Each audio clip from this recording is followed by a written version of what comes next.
Nigeria, a group of people who feel entitled that everything belongs to them. They can decide to kill, they can decide to give life, they can decide to do anything. They take the resources of the job people, the Czech people, other people. When we are talking of Nigeria, these few people take everything and threaten everybody. Go to our communities. They have spoiled everything in the community. You cannot go for fishing. You cannot go for anything. They're here. Just a few people. A few people who feel that everything must belong to them. A few people who, we are not talking of generality. A few people who feel entitled. And everybody is afraid. Nobody wants to speak.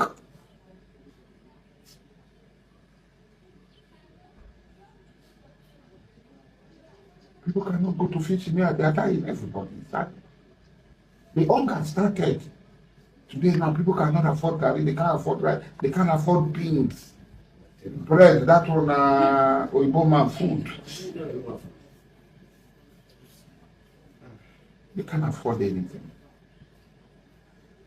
Everywhere is spoiled. Businessmen are crying. Even billionaires are crying now. You can't do your business. There's no diesel to run anything. It's hard. You can't drive your car any longer.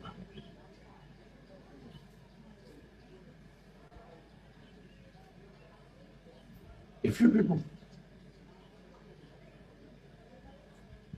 are afraid of them. We're talking about Tinubu, we're talking about governors, we're talking about local government chairmen. It's just small. We say we're under a democracy. We're not under a democracy.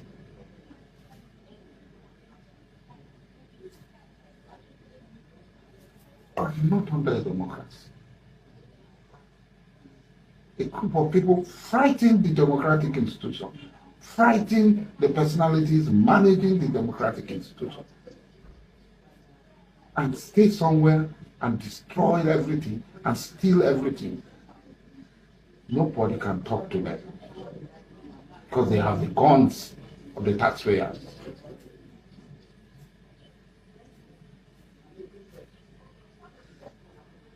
They have the guns of the taxpayers, which they will kill the people. Everybody that talks, they will threaten, will kill you. Who gives them that constitutional right? Who gives them that constitutional right? Where did they get it from?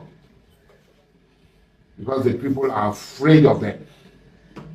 Who gave anybody under the constitution for somebody to fly an unmarked helicopter on top of somebody's house?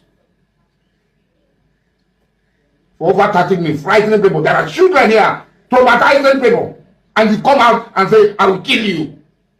How many people have you killed? How many bandits have you killed? You are giving the taxpayers money. You have not killed bandits. You have not killed yet. You have not killed people. You want to kill the person who assists you in the battlefront, who stand with you shoulder to shoulder, who is in the same trenches with you. Because you want the business to continue. The business of the people dying in the northeast, the north central, northwest, and in the southeast. The business of the people dying. You want it to continue so that you can line your pocket. Who doesn't know? Because they don't want to talk about it.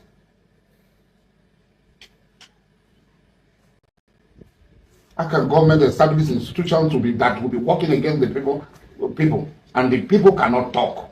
If we talk, they threaten us with death. Death where? I saw somebody obituary, my friend in Warri. I saw his obituary about 3 days ago. I was shocked. He's 56. Made money.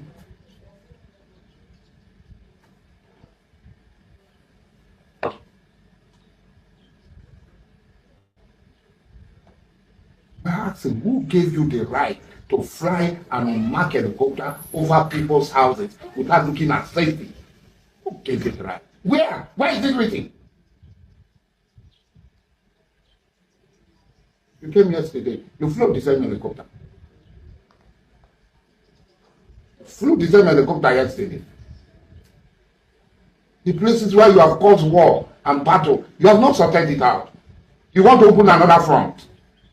You are posting. You are posting. Go and solve the one you started in the north east first. Then we'll know. Why would you put the country through wars?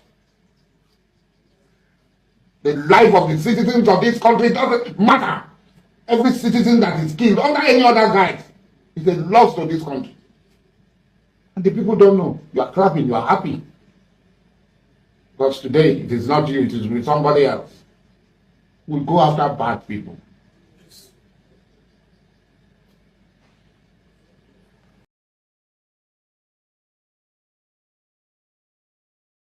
Sir, honorable member, yes, my suggestion is coming from your point. You said that one of the problems is that the majority in the House, when you people take bills to do the reform, the electoral reform to the House, the majority will kick against it because the criminality is helping them survive. My own suggestion to this reform is that the senators and House of Reps should also have a limited time in office. Just as the president is doing 4 years and another 4 years, they should also be limited so that the majority will come down. That is one. Then my second question still goes to you. If I listen correctly, 32 years in office, what is the benefit of biasance to your administration? And why is it that for 32 years, you are still in office? Is it that the whole of Bayelsa cannot produce a standard youth or a suitable man to take your office? Thank you. 1 minute. Stay. Come here. Now, I will also, I know we've said this over and over, all of you are laughing here. I go back, sir, you have no right. If you want to insult, you insult your generation and not us. 2020, I know a number of my friends who came out and were injured and all. Your generation did nothing of sort. We tried to take this country and you stole it from us. So please, you have no right to do that. Then to Honorable Ben and Honorable Frederick, please, 32 years, sir, that was before I was born. You have been in that seat. I only heard your name 2 years ago when your mother died.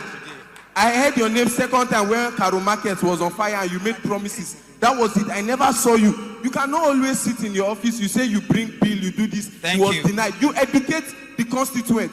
Come to social media. Don't appoint media aid because somebody helped you during election and you gave them and they are not doing anything. We don't know the work you are doing. And you only wait for meetings like this to tell us you push bill. It's not done. Educate us. Tell us what we are doing day to day. You are working for us.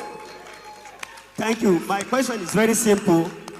My question is, how can we create an atmosphere or create a system that can work for us as an electorate? Yes. When the system has already manipulated, corrupted, and been deprived by the individual, and now how can we protect our vote in the polling unit when we have already been deprived from the polling unit? Thank you. That is my question. Thank you. Please go straight to the point. And so I don't know what anybody enjoys as a majority parliamentarian, but I'm very comfortable that I have been elected severally by my people to represent them. For them, able to be accounted for, that you took away with you a lot of public funds. Oh my How God. do you account for that? Oh my God. Accountability under my watch is open for public scrutiny till death. Let me tell you something about this Rio. I borrowed 50 million naira from late Senator Ifeanyi Uba to come and train Team Nigeria to take them to Rio. The first release from government came 4 days into Olympics. I went to Olympics. I bought my ticket myself and I went to Olympics. Investment in sports. And government needs to move from the mentality of seeing sports as recreation. Because government investment in sports has been abysmal. I would have thought that my father, Afewa Balola, should have not taken this route. Because, I mean, he has exposed his legacies to public attack. And I don't see him surviving it. Because Dele is a reputable human rights activist. I mean, his profile is highly revered by most Nigerians. So they will never understand him with all his claim for defamation, for this, for that. If I were to advise him, he would have just called Dele and said, look, my son, I mean, this is not the way to go. You will also get to where I am today. Despite what you would have known about me, I mean, this wasn't the better way to handle it. That was how I was mentored by Chief Lar. But you see, he had condescended into the arena. And it is him now and his family versus Nigerians. And I don't see him ending up as a victor. A Nigerian who feel defamed and who feel wrongfully attacked by in writing or by a manner of speaking, how do you, as a lawyer, how do you think that could be best handled legally speaking? You have the right to go to court. You have the right to seek redress in court. You have the right to report like he did. But let me tell you something that happened. When I was in office, Vanguard accused me of stealing 18 billion. And people said, oh, I should take Vanguard to court. But I told myself that if I have not accepted to be a minister, this wouldn't have happened. And having accepted this responsibility, there's a better way of dealing with it. And I went the other way to reach out to them and say, hey, man, you didn't get it right. And I think you owe me an apology so that this issue is laid to rest. And we settled it. The issue died within a short span of time. But this very issue will live and linger for a very long time. You recently shared a troubling experience on social media where you were denied, according to you, medical treatment due to the non-nature. Because you are... All right, guys. Good morning, good afternoon, good evening to every one of you. I appreciate you all, my people. We are back here again. Our presentation continues, but I thought I should quickly come in to say one or two things concerning this particular last video from Sheung Mike on podcast. Thank you very much. Mother of all, Mommy Diaspora. Good evening to you, Mommy. Happy new week to you. Thanks for all that you do for us here. We appreciate you always. Thank you very much, Abu Azi. We appreciate you. Thanks for all that you do. I appreciate you all right there, Madam Rita. I can see you, Mr. Johnson Emmanuel, Timmy Idibe, Madam Amen Bright. Thank you, my people. Kinsley Ogera here. Thank you, my people. Chris Sunday, I can see you as well. Grace Home and Properties. Thank you, my people. Flame, I can see you. Thank you. Every one of you right there. I've showcased so many people already on the screen. Just wanted to quickly pick one or two verbally. Patty Solomon, thank you. I appreciate you. Thank you very much. Christy CXL, thank you very much. Good evening to you all. Florence, Obia, thank you very much. Peggy Modi, and many others. And God bless you. Now do your part by pressing on the like button, help us to share. Press our dollar sign, encourage what we do here by supporting the channel. Shooks Leo, I can see you just coming in. Thank you. I appreciate you. All right. I just wanted to speak on that cabaz that I've been talking about for a while. See, this particular man coming out now to tell us that, what's his name again? Solomon DeLong. You know, Oga Solomon DeLong telling us that cabaz was actually the one that ruled Buhari's government from day one throughout the 8 years in office. And these have been going on in Nigeria. The same thing in states where you see governor ruling, you know, you see some satanic, gullible youth to be fighting because of this same governor, not knowing that there are other persons actually ruling the state. They only just put your satanic governor there as an image for you to embrace confusion amongst yourselves. That's what happened in Buhari's regime. This is somebody that worked with Buhari, telling us now that Kabaz was the one that ruled Buhari. In fact, Buhari was sidelined. It was shut up. He couldn't say nothing throughout his tenure. They only brought him as a figure, you know, as a lot. You know that during that time, a lot of people were actually clamoring for Buhari. I was part of the people that said, let Buhari just come in because of the past record and as a military ruler then. So I will not lie. I did not support, but I advocated by saying, it's better me Buhari just come in than these PDP people and all that, blah, blah, blah. But not knowing, say, now Kabaz, now rule us for a whole 8 years. Now, this same man telling us now that Tinubu's Kabaz are more sophisticated. We talked about this sometime last week. Tinubu's Kabaz are more sophisticated. It means that Tinubu is not also the one ruling us now. He's just there as Jagaban. You get these people where they call cabals, so where you and I know they see, we don't know them. Their name not their social media. Their name doesn't trend, but they are the one taking the decision that is affecting you and I today in our country. It's very unfortunate. Who are these cabals? Eh? The ghost cabals. Who are they? Now, when you try to question any of our government, you see some of our gullible youth be saying, oh, I love this one. Don't talk to that one like that. I love Tinubu. I love the other one, blah, blah. Listen, we have a long way to go. And the funny part of it is that, or rather, the fortunate part of it is that we all are getting old. May not be like say we just still talk. Our time will still pass. We're not old. And the sad part of it now is that many of our children might not even have time for this thing. I mean, not know the generation where they grow up, so they might not even have time. So there's every possibility that this satanic set of politicians and the cabals might probably rule us forever in Nigeria. Because the generation where they come now not get time for politics. So they only watch politics. They are not interested. Yes, I personally asked them questions here in Nigeria. They are not interested. They know. Do you know the funny part? I asked one yesterday here. You don't even know because I showed this person, the vice president, because we're talking about Kemi. Wait till the vice president talk about Kemi and all that, blah, blah, blah.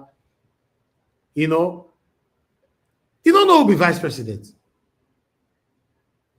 A lot of them are like that. They are not even sure who is their governor.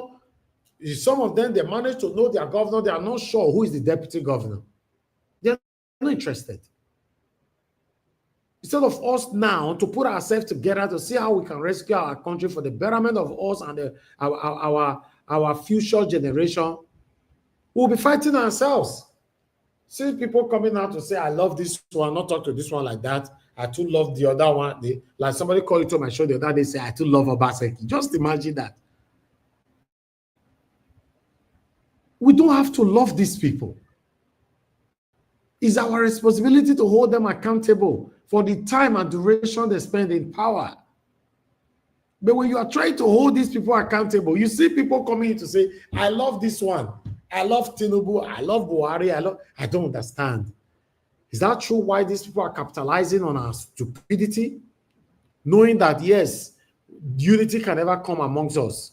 Someone will continue to capitalize on their stupidity. Meanwhile, what do I know? Other African countries now, they don't exit from ECOWAS. ECOWAS don't grant them now, say, all right, the pressure is too much, you can go. Now, listen to this. State ECOWAS has accepted Mali, Burkina Faso, and Niger's requests and determination to exit the Union. ECOWAS will start the transition process from these hunters. However, the president of ECOWAS maintains the door is still open for mediation during this transition phase from January to July 2025. Arise correspondent Punariman Benjamin reports. It is the 66th ECOWAS meeting with leaders of state and government. In attendance are 12 regional leaders, with the exception of 3 countries, Mali, Niger, and Burkina Faso. The focus is to decide on the request of the 3 military juntas to take their countries out of the regional bloc as their 1-year notice expires. In his opening remarks, the chairman and authority of heads of state and government and president of Nigeria, Bola Tinubu, underlined the importance of the region being united despite present issues. The strength of our region lies in our unity and through integration. Yes, Nigeria is moving backward. Other countries are moving forward. Many other countries are fighting for their freedom. Nigeria are moving backward. If I talk now, say, Tinubu is not the right person to rule us, now you see satanic set of supporters will come in. I love Tinubu. Obaseki ruled for 8 years. He failed. In fact, a satanic principal, Shomole, hand over to him. After that one, he failed. Obaseki, in fact, oh no. Me, I feel forgive all these leaders. I don't feel forgive people now where they support them. I don't fit because I believe that will be the problem of ourselves. Other countries are moving forward. You know, we are still clapping. Let's be hopeful. Let's pray. Nigeria will be better. Not be prayer. Those people they do their own so na prayer. Eh? We they pray, they speak Satan, sebo. Look where we are today. Nothing is working. Yes. In fact, I need to baptize Una. Make I baptize all those satanic. I'm focusing on the satanic supporters of these satanic leaders that have been ruling us, recycling themselves since God knows when. I need to baptize Una, make Una get sense. I baptize you in the name of Jesus. Have your way, Lord. Have your way, Lord. Have your way, Lord. I baptize you in the name of Jesus. Have your way, Lord. Have your way, Lord. Have your way, Lord. I baptize you in the name of Jesus. Have your way, Lord. Have your way, Lord. Have your way, Lord. Yes, we need to baptize you. Because many of Una not get sense. Now, be the problem with the face. Politicians don't see and finish say, Una not go ever change. So, in case you don't know the meeting they do for our back, the meeting they do for our back, we say, these people, I'm not saying they are confused. They like to fight with themselves. You know, don't worry. If they talk small now, they go enter house. And that is what is happening. That is the absolute truth. What is happening to us. We're always fighting ourselves. We don't have any single focus amongst us. What a shame. See where we did. Other countries are moving forward. Now only us. When I say that baptizing not go reach you, make I pray for you now. Now I need prayer.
All right. Yes. We need to pray for Una because you don't look like so they go anywhere. And so it be, not be like so they go. See Kemi now. Some of Nigerians are also insulting Kemi now from talking all the way from United Kingdom for that side. They say some of our police people now Ojibole.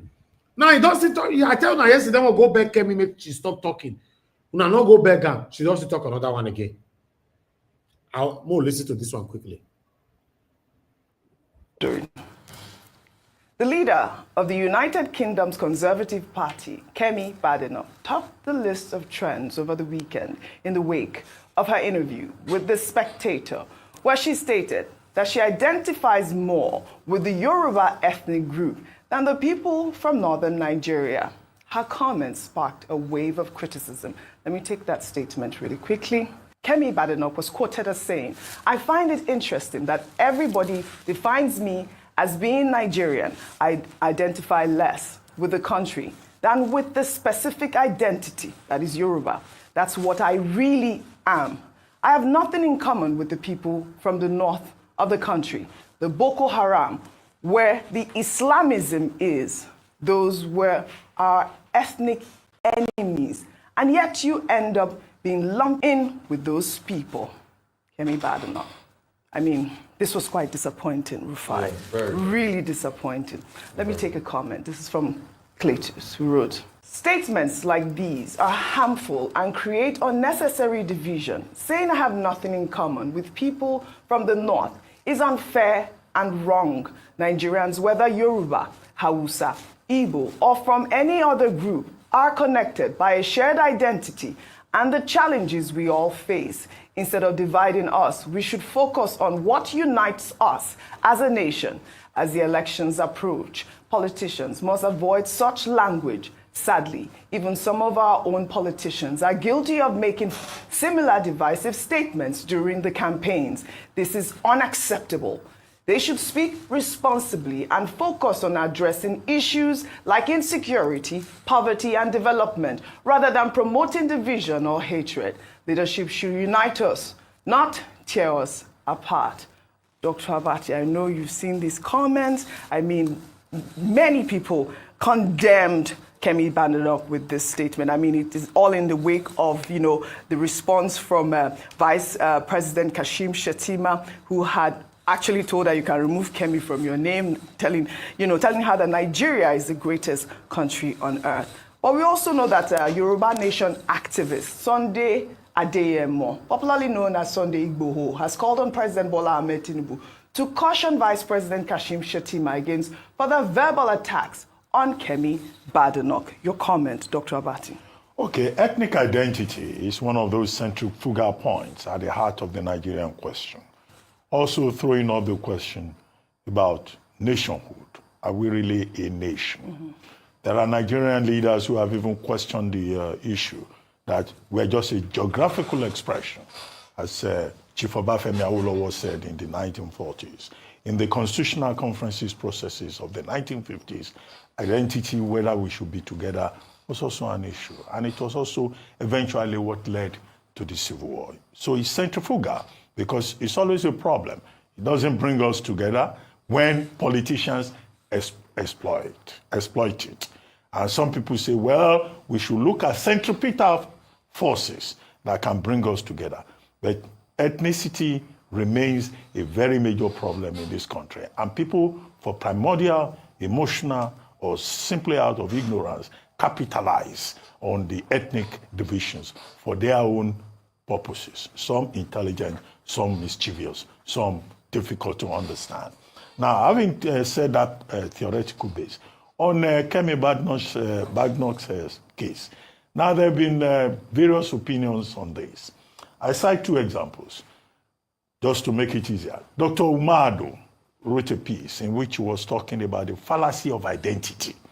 And his argument is that Kemi Badenoch should not be saying wrong things about our Nigerian heritage. That as somebody who was a product of this society, she may have done well in the United Kingdom, but she should also respect the heritage that she comes from. In other words, she should not stay outside and be throwing stones at, a point of extraction. That's one view, and it's a popular view. But equally popular is the view expressed by Bishop Matthew Hassan Kuka in an article, I think, in the Leadership newspaper, in which he was saying that, look, we should perhaps be focusing more on the achievement of Kemi Badenoch. What is our achievement? The first black leader of the Conservative Party, a party that is 190 years old.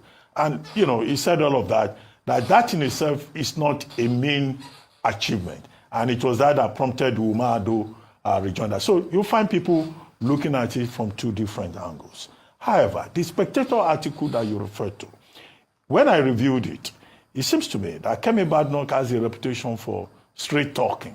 I don't know how you define straight talking. In that same interview, they asked her what she takes for lunch. She says lunch is for wimps.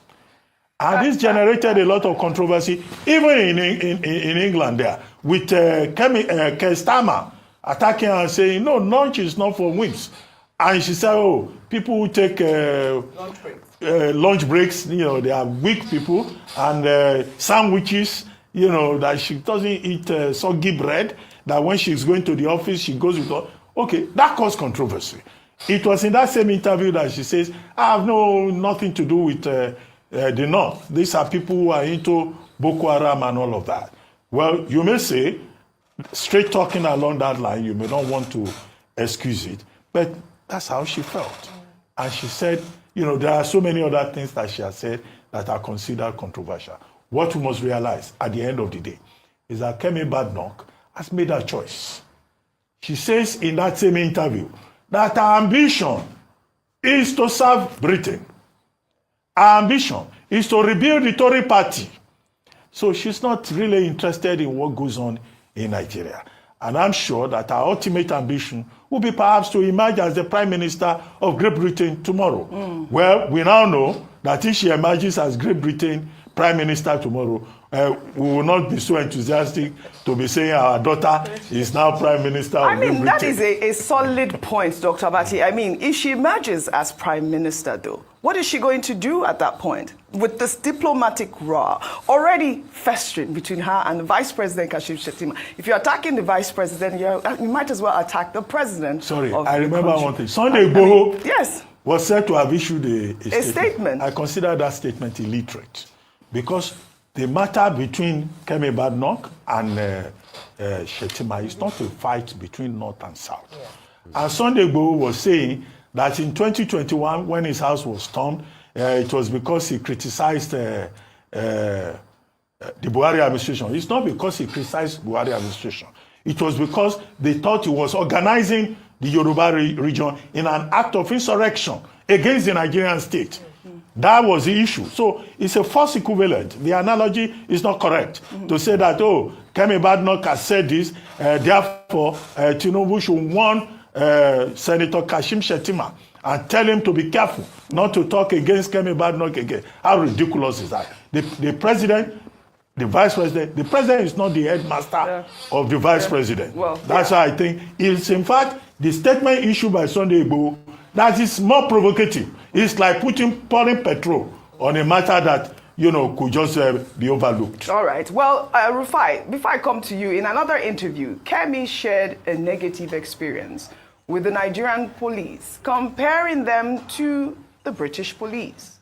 The conservative leader spoke with the Free Press, where she described the Nigerian police as thieves who stole her brother's watch and shoes. Let's take a look. Do you trust the British police? I do. But remember, my experience with the police in Nigeria was very negative. And coming to the UK, my first experience with the police was very positive. The police in Nigeria would rob us. So when people say, I had this bad experience with the police because I'm black and they're white, I was like, well, I remember the police stole my brother's shoes and his watch. His shoes? Yeah, they took his shoes and his watch. It's a very poor country. So, people do all sorts of things, and giving people a gun is just a license to intimidate. But that's not the bar we should use for British police. Obviously, it should be much higher. But my experience was so positive when I was burgled, for example. The police were there, very helpful. They eventually caught the person. This is 2004, so 20 years ago. The police did catch criminals, and now we've given them too much to do, in my view. So the police are the first line of defense for everything. And I think that burden makes it a lot harder for them to actually do the basics. And that's another thing that we need to look at. Well, Rufai, Kemi Badenoch came under fire with a statement as well, because, they didn't even ask her about the Nigerian police. What was the need of highlighting the Nigerian police? Well, let me just bring some balance with, with the criticism she faced with this tweet.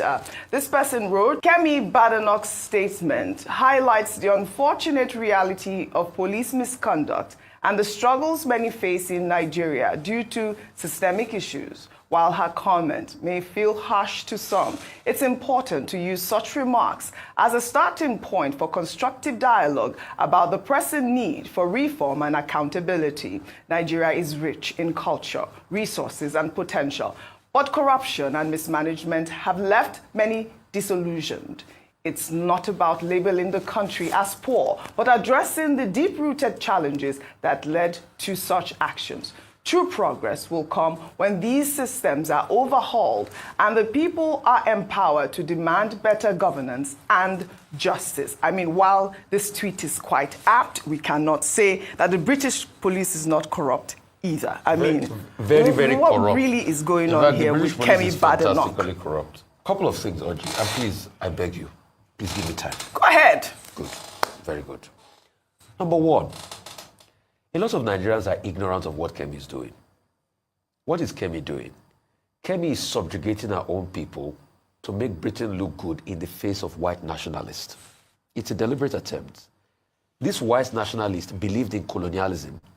They believed that black people are subservient to them. These were the same people that sold black people in slave markets.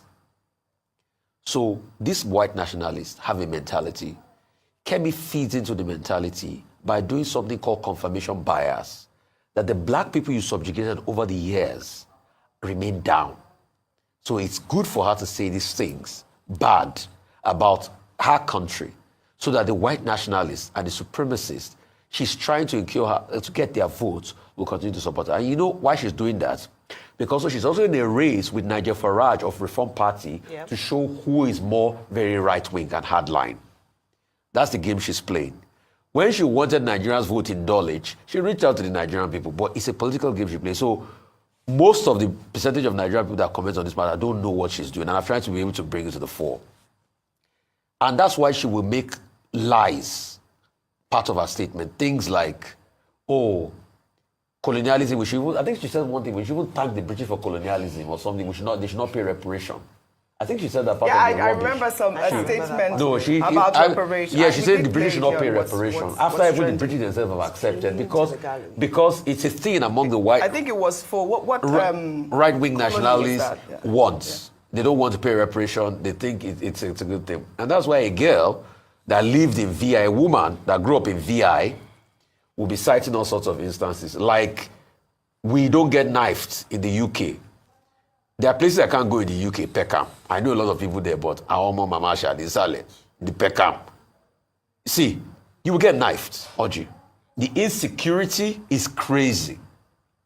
The UK police she's talking about was not the UK police officer that raped somebody. What she will have said was to address the case of the UK police officer rather than coming back to the Nigerian police. I'm not saying, please, and you see the delusion a lot of people also have is, they get me wrong. They say, oh, is Kemi not saying the truth? Yeah, the things are the truth. I'm not saying you don't speak the truth. But situate it properly. That's what Kemi is not doing. Secondly, she made another fallacy by saying she doesn't have anything in common with the North. She's a lying person. She lies too much. Go and check. Dr. Bati, you know a lot about languages. Are we not in the same Kwa language group? The Benue Congo Kwa language group? So according to language and language classification, you have something in common with them. Secondly, she also made another fallacy by saying, no, you can't say, okay, I'm directly Yoruba and not wanting to identify with Nigeria, because this is the country that birthed you. Secondly, she also made another fallacy by saying the people of the North are our ethnic enemies. They are never our ethnic enemies. We don't have any ethnic enemies in this country. You might have disagreements with people from other parts of the country, even your fellow Yorubas, but it doesn't mean you're ethnic enemies. And that's why I think the Nigerian government should write the British government about Kemi Badenoch. It is messages like this that spur a redentist and divisive nature. People like Lagospedia, these are the ones carrying this mantra. And they are spreading like happened in the last election. Because when you start to say things like this, you forget this was the same narrative they were spewing in the 60s during the Civil War, when the October massacre happened, when people were killed in Kano. This was the same narrative. So that's incitement, and that's what we should write about. And lastly, please, nobody's saying Kemi should not point out our experiences, but we are saying situate it properly. Every nation in the world, if I'm to also write my experience about the UK, it's not that good. But she's not situating it properly because she wants to say these things to make the right-wing people love and support her for election gains. It's not my business if Kemi becomes prime minister or not. Agula Agutete, she will do a tenure or two and leave there in the end. But it's the damage she will have given and the way she will have emboldened people with all sorts of racial confirmation bias that I'm scared about in the country. All right. Well, Ayo, before I come to you, though, still on this Kemi Badenoch issue. Well, amid the backlash, users on social media pulled up a video of British Nigerian boxer Anthony Joshua's Commonwealth Day speech back in 2020 when he addressed the royal family. The former heavyweight world champion, who spent part of his childhood in Nigeria, said that he is proud to be a Nigerian. My name is Anthony Oluwafemi Olasheni Joshua, and like many of you here, I'm a child of the Commonwealth. I was born in Watford, and my heritage is Nigerian. I come from the Yoruba people, who are the largest, and some might say the loudest, ethnic group in all of Africa. I am proudly Nigerian, and I'm proudly British, and I join a long line, perhaps too long to count, of UK citizens of Commonwealth origin who've made enormous contributions to this great multicultural society of ours. Like me, so many children of the Commonwealth have two homes, two identities, two cultures, and two ways of viewing the world. Some even have more than two. These days, we hear so much about division and difference that some might be tempted to see that as a bad thing. But on the contrary, it's a beautiful thing, a thing to be celebrated and cherished, and a great source of peace and stability. I feel opportunity should be there for the taking, along with hard work, dedication, and perseverance, regardless of one's background. In the same way boxing gave me the opportunity and framework to become Olympic champion, Commonwealth champion, and now into heavyweight champion of the world. But I ask myself, what does the Commonwealth really mean? The second part of that word is key for me. A united common future could create opportunities for our Commonwealth cousins. So, here's to fish and chips, and a goosey soup and pounded jam, to the UK and Nigeria, and to the children of the Commonwealth. Thank you very much for listening.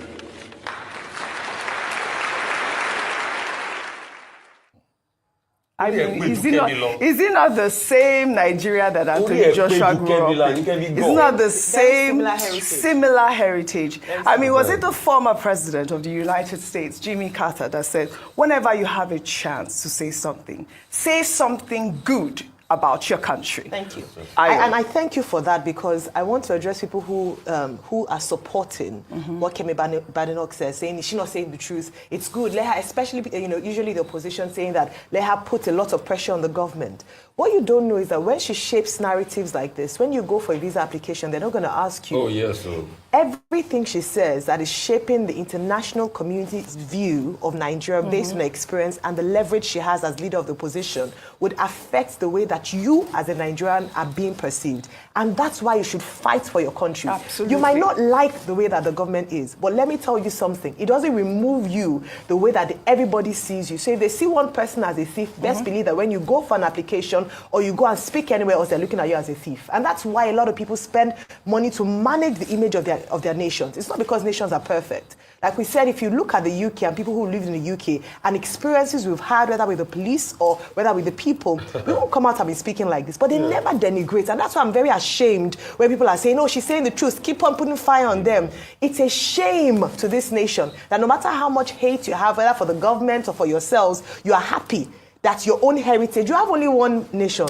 You have only one heritage. It is Nigeria. You cannot run away from it. Right. If they insult Nigeria, they insult you everywhere you go. And I'm so proud of Anthony Joshua. This is the kind of narrative that we should hear. Also, I hope he also reflects the kind of personal leader that Kemi would be. Absolutely. Divisive and willing to speak against and cause ethnic tensions in order to drive home her agenda. There's no difference between her and Nigel Farage. The only difference is that she's black, he's white. They are doing the same thing in principle in terms of saying that we are better than you. I am better than you. That is what it is. Well said, Ayo. Well said, Ayo. Well, I hope Kemi Badenoch borrows a leaf from Anthony Joshua and, emulates statements like the one that he made at the Commonwealth Day. And I'll also like to reiterate what Vice President Kashim Shettima said. Nigeria is the greatest black nation on earth. We'll take another. All right. I would like to come in here on my own, listening to everybody on Rise and listening to Kemi, then the comparison with Anthony Joshua and all that. Anyway, good morning, good afternoon, good evening to every one of you. Those of you just coming in, and a link will be posted for those of you that want to join the panel. You can find your way in and join us here. Let's talk about this all together. Do your part by pressing on the like and help us to share. To be honest, yes, I agree with each Chetima talk because I say it all the time here that Nigeria is the best country in the world. Many of you know, you can testify to that. I always say that here on this platform. Yes, I love my country so much. I'm a patriotic Nigerian, and I've demonstrated it in every angle. Yes, I love my country in every area, and it remains the best country in the world. Yes, now only just our government, they fail us, but forget, our country remains the best. So on that, I support Kashim Shettima, the Vice President of Nigeria, on that statement. Now, the comparison between Anthony Joshua and Kemi, I disagree with it. Yes, Anthony Joshua is raining laws of presence on Nigeria, which is a good thing. But if everybody have to say it the way Anthony Joshua is saying it, who is going to say it how it's supposed to be? That is a question I'm asking you guys listening. Who is going to say it how it should be? At the moment now, we are being suffocated, oppressed, suppressed by our leaders since God knows when. Not just Tinubu's government. Let's be straight. So who do we cry to? We be crying to this same government. They don't listen to us. A lot of Nigerians have left Nigeria seeking asylum in various countries. These are the kind of things they are saying to seek asylum in another man's country. Oh, because they don't open the fight to Unamona see where they seek asylum. Una don't know. These are the things they are saying. When they Kemi, they talk so way everybody is stoner. So this is what lots of Nigerians say just to find refuge in another country. Our government are not doing anything about it. Instead of this continuous criticism right now, our government have to put everything Kemi is talking about or anyhow into consideration and do the right thing. Then I disagree with Kemi for the divisive statements. Yes, 100%, because as you all know, my stand on this platform, for those of you that have been following me for years, I will not let anyone practice that kind of thing on my platform. Never. Coming here to do comparison that Yoruba is better than Hausa, Hausa is better than Igbo, or Igbo is better than Edo, or Edo is better than Ichekiri. No, not on my platform. I'm against it. So I am totally against that statement from Kemi. Because it shows, according to Ayo on Arise, it shows if you become the prime minister tomorrow, obviously, the word division will hit us all hard in Nigeria. I'm not a supporter of that at all. I disagree, and I will always disagree with that. But for us speaking truth to power, I saw on Twitter today, Kemi call our police officers thieves and whatever. And some people are also be criticizing her. But today on Twitter, although I don't want to play the videos here because most of the videos are not encouraging. I saw on Twitter where there are so many videos Nigerians are posting how some Nigerian police taking money from people, taking people to the ATM, forcing people, taking their belongings from them. Now, what is that difference between Nigerian police, thieves, and all that? Although I disagree that I can, because my statement 4 days ago that you can't generalize. Not all of them, but most of them, yeah. Between you and I listening right now, you want to tell me say this thing not they happen for Nigeria? Just 2-3 weeks ago here, when somebody hit my car, police officers came in. Instead of them to find how to help me or do something, they call me to corner, asking me, telling me to mobilize them to arrest this man that hit my car. Mobilize you with what? The same money? How? Let's be honest to ourselves now. All this talk, they talk. So, to be honest, is our government actually doing anything about it? Okay, can we take the Kemi statement now into positive to work on our country for a better, to become a better country? Can we? Can our government do that? Can they do that? They will not. Satanic supporters will be judging differently. So Kemi using divisive word against the Northerners. I'm totally against it. I condemned it. Comparison between Kemi and Anthony Joshua, I condemned it as well. Yes. Anthony Joshua did well. Yes, by speaking, good things about my country, about his country, even though he was born in the United Kingdom, it's a good thing. And I've always done that. I'm proud of my country anytime, any day. But if you have someone else who have the bold mind, the bold step to also speak differently, let them speak.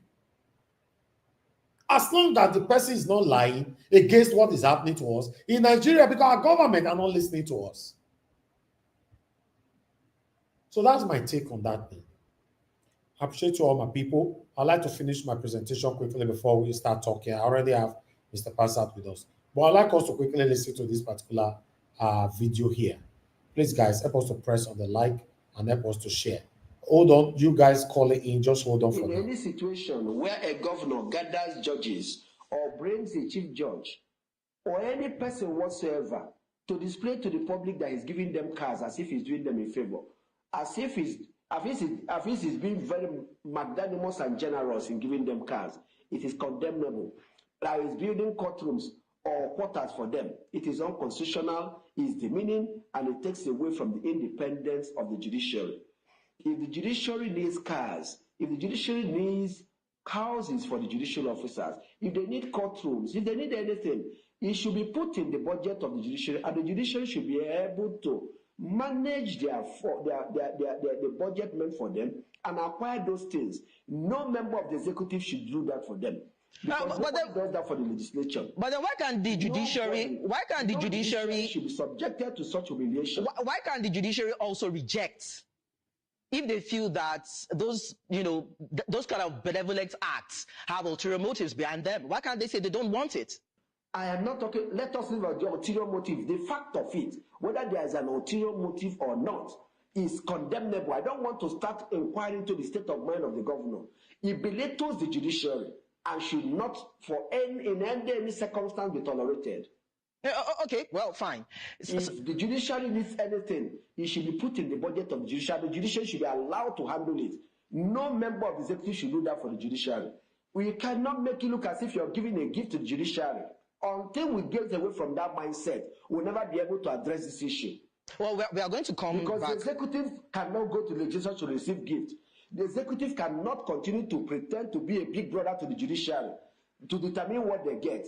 It should go to them as of right if it is a budgeted item. It is not for the governor to share them and bring cameramen.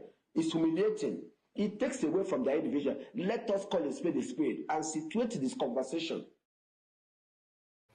Who in the APC that is not corrupt? Look at their cabinet. You were coming from there. So, I am one. So you're corrupt? Maybe. If he's a corrupt man, I think that's it's quite obvious why he actually left and actually joined the corrupt party, so that he can actually. Do you know, count 5 of your ministers. Ensuring that the book is properly situated within the permissible parameters of the law. It is even demeaning, of the entire legal profession that a member of the profession would, write things that are not legally sound, factually correct, and unfortunately, in the age of social media, this book is now being paraded as something that people should read. A book that is full of lies and falsehood. I have read the book, and I find it demeaning that a member of the noble profession, would put this kind of thing together. It's a different thing if you're just an activist, you don't know the law. But a man who knows the law should endeavor, to observe minimum decorum when you are writing, to ensure that you keep within the framework of the law, not identifying, not targeting or attacking, personalities who have built their reputation over the years, You know, it is not only about Chief Afe Babalola who has been attacked. The entire profession has been attacked. The justices of the Supreme Court have been attacked. And sadly enough, reading this book, even an elementary, a Law 101 student will know that many of the things that are written in this book are not factual. They're not legally founded.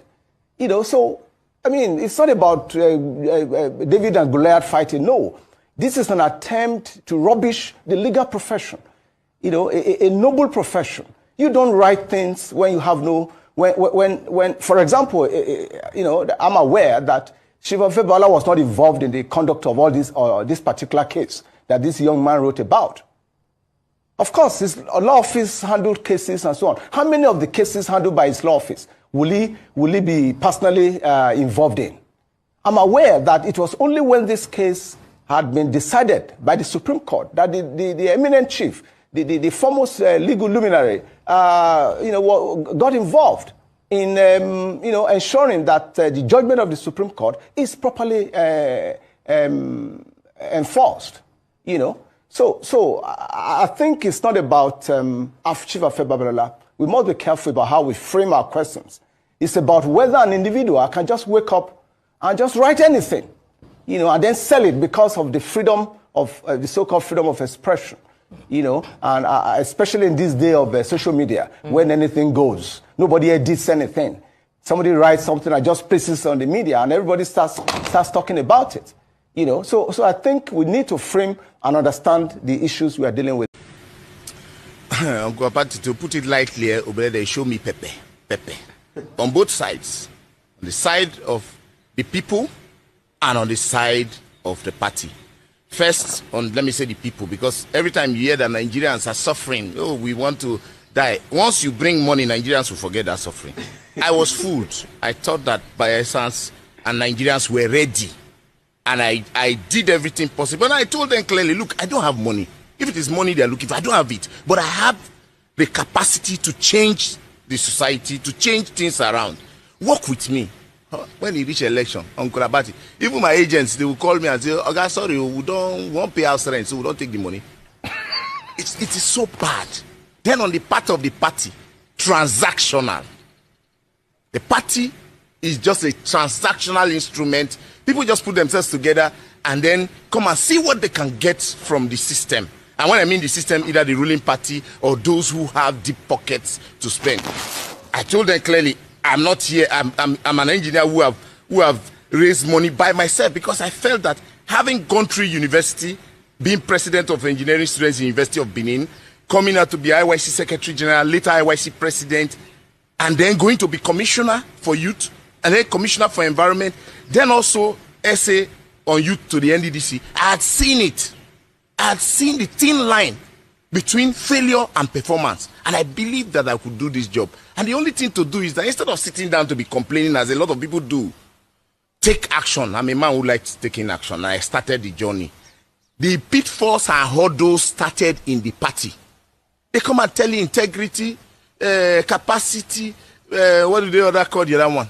When the chips are down, you don't see any of these qualities. And don't forget, I was in the Labour Party way back in 2011. I contested House of Reps in Labour Party. I know what they did to me. They thought I would be this young boy with just the command. I just believe that, look, this thing, I can do it. And anything I put my mind to, I pursue it. I saw the gimmicks. I didn't go to Labour Party because of the Obi mantra, no. I wanted a party that we had used to campaign before. Because when you are talking to community people, what they want to hear, Papa, Mama, Pikin. That Labour Party in 2011, we used it to campaign. So if I bring in a new party, the job will be difficult. Why not go to a platform where you can easily communicate to the people? And that was why I took the decision to go with the Labour Party. Then the general elections came and Obi mantra came. Of course, I will benefit. Having supported and put money in the party, I should be able to benefit from it. Unfortunately, the legal system and the INEC, the judiciary and the INEC, killed the morale in Nigerians. And that's what affected people like us in the election who did not have the deep pocket to throw money around. So I have seen, I was betrayed. Look, Uncle Abati, if you see the layers set for you in the party, you'll be shocked.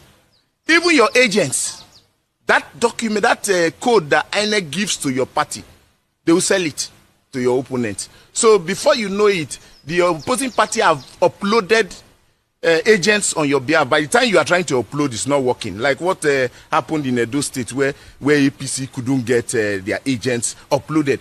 All those are tricks that they pay money, and then transactionally they put you on the defensive. I went through a lot, and I've decided that as a young man who has energies to contribute to society, I want to dissipate it in public space. I don't have time for people who are not serious. The Labour Party itself, by now, should have had a northern chairman, because we did very poorly in the north. It is only expected that you look at your weak points and strengthen them, so that when you are going to the next election, you are prepared, you have done your homework. Okay. These guys are not ready. They just went into a small room and started juggling the offices. I don't have time for that, so I moved. Many of you don't know that in some other part of the world, they know they lie. People know they lie. If you ask children in UK, Europe, things, they will tell you as it is. They don't lie. They don't window dress. They come out straight. Percentage of liars abroad or in UK or Europe, they are like 5%. Percentage of liars in Nigeria, they are about 90%. So Kemi Badnock, she know they lie. She they tell you as it be. Say, my brother come here, they even collect his shoe, in toothpaste self, they collect ham. How many videos will they see every day with bad things coming? We saw the bikers that came to Nigeria that our police stopped and asked for money. We saw so many things. So she said, I am not of that yoke. I'm a different yoke. I cannot window dress for you. Have you asked yourself, if Kemi Badnock were to be in Nigeria, can she even get to be governor? Not to talk of president, not to talk of prime minister.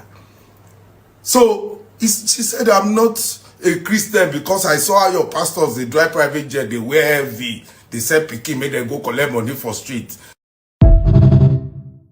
Anambra State is the scariest state in Nigeria.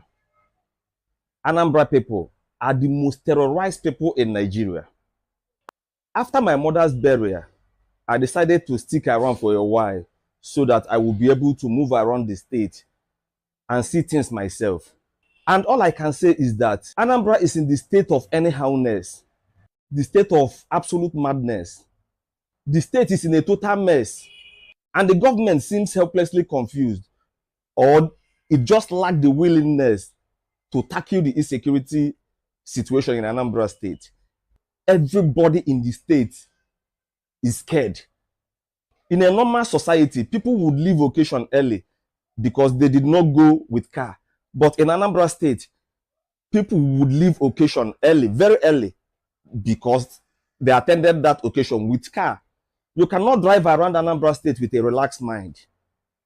You must be careful of the car coming behind you and the one in front of you. You must not allow the one behind you to pass you. Nobody knows who is who. Everybody is suspecting everybody. The most dangerous thing to do right now is to drive a relatively clean car in Anambra State. The state is in a total mess. There is a total collapse of security in Anambra State. And the craziest thing is you cannot distinguish between security men and the kidnappers, because intermittently you see Sienna bus, SUV or commercial buses with armed men, masked armed men with their face covered, looking very scary. You wouldn't know if they are security men. You wouldn't know if they are kidnappers. So you are not relaxed. Anambra State is in a total mess. Soludo is grossly incompetent as far as security is concerned. He is focusing his attention in only two local governments, Agwata and Oka. Other local governments are at the mercy of kidnappers and the Ndiakodo. There are some group of touts they call their Kodo in Anambra State. And they are empowered by a professor to be assaulting, molesting, intimidating people for whatever reason. Once you are on dread, they will cut off that dread and deal with you, beat you mercilessly, lock you up. They will nearly kill you for having tattoo, not for committing any crime. Instead of addressing the security challenges we are having in the state, Soludo unleashed India Kodo on our people, on our youth. This is not governance. What Soludo is giving to Ndi Anambra is not governance. And I hope Ndi Anambra will speak in the next election.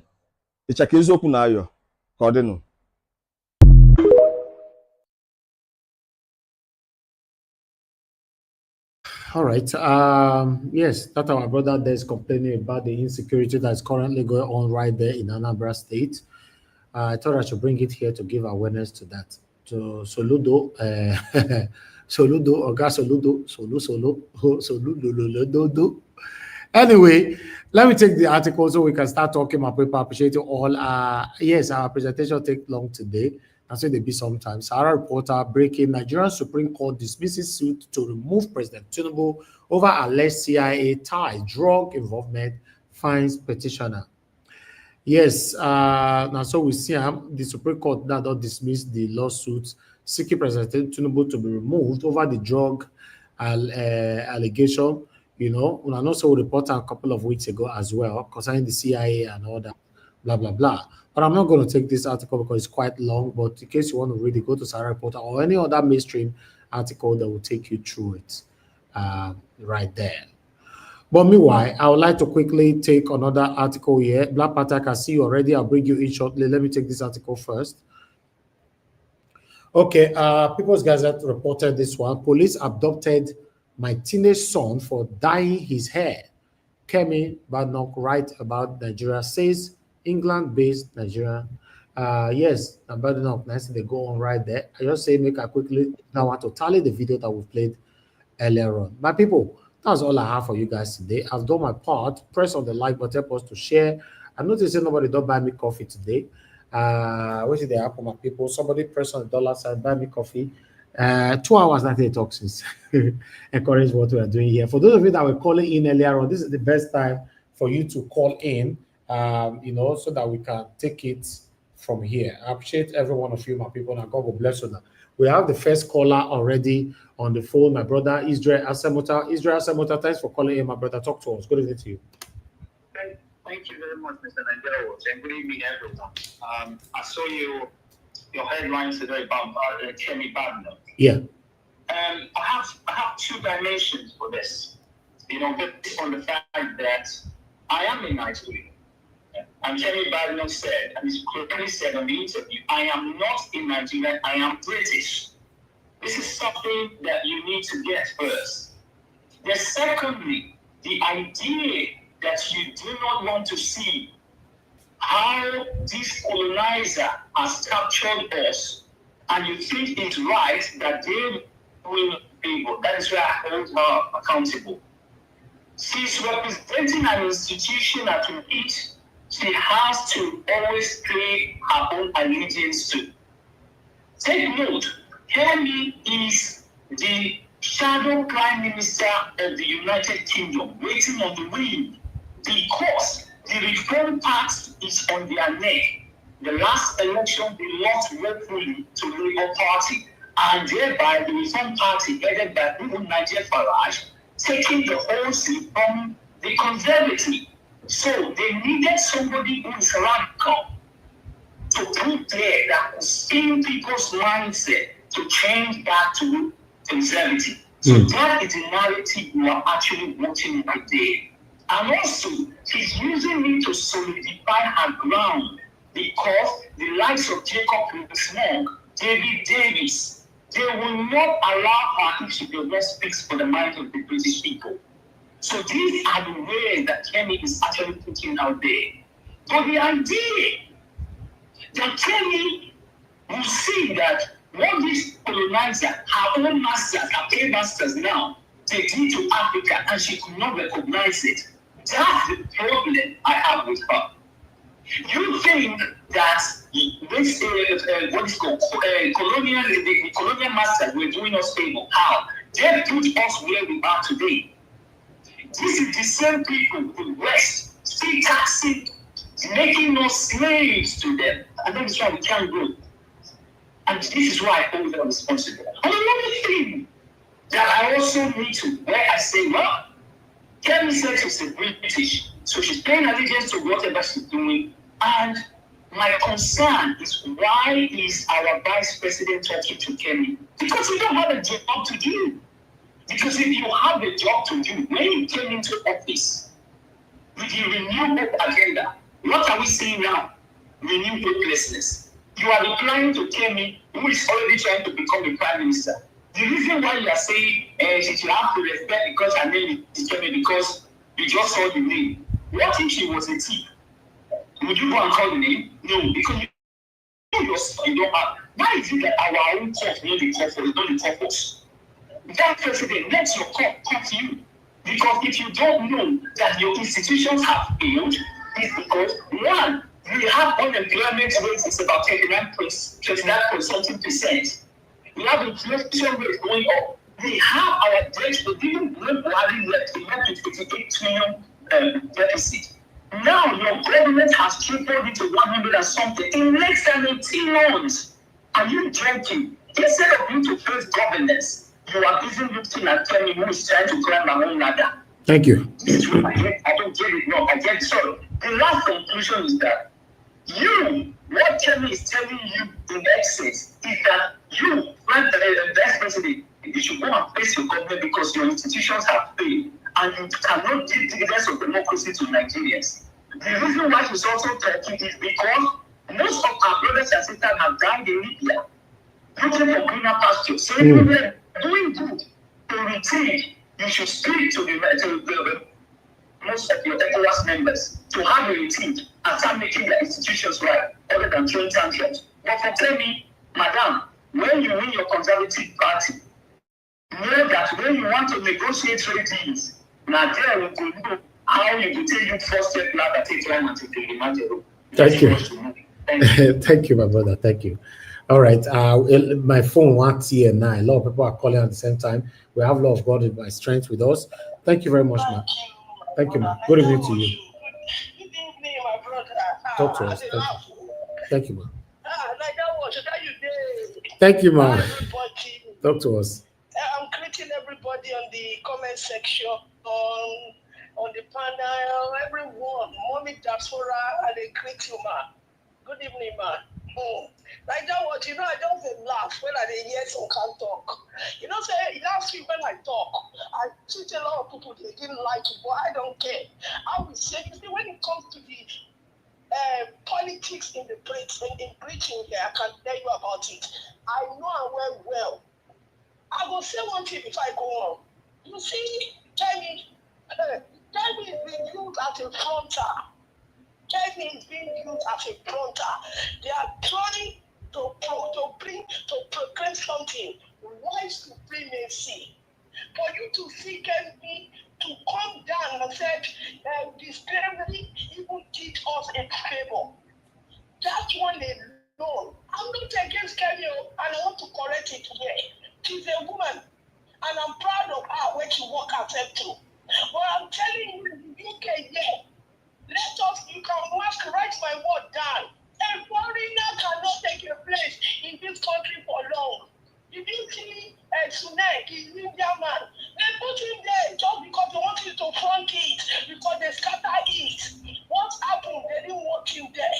I want to tell you something. See the Labour Party. Labour Party, Conservative Party, Liberal Democrat. These three people, they work together. I want to tell you that there's somebody who controls the activities in this country. And that person is called the permanent secretary.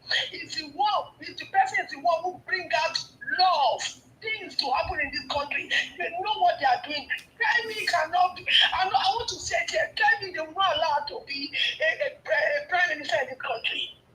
You can write that if it happens, call me. They will never. These people, they rather go and take from a Kurdish. Wait,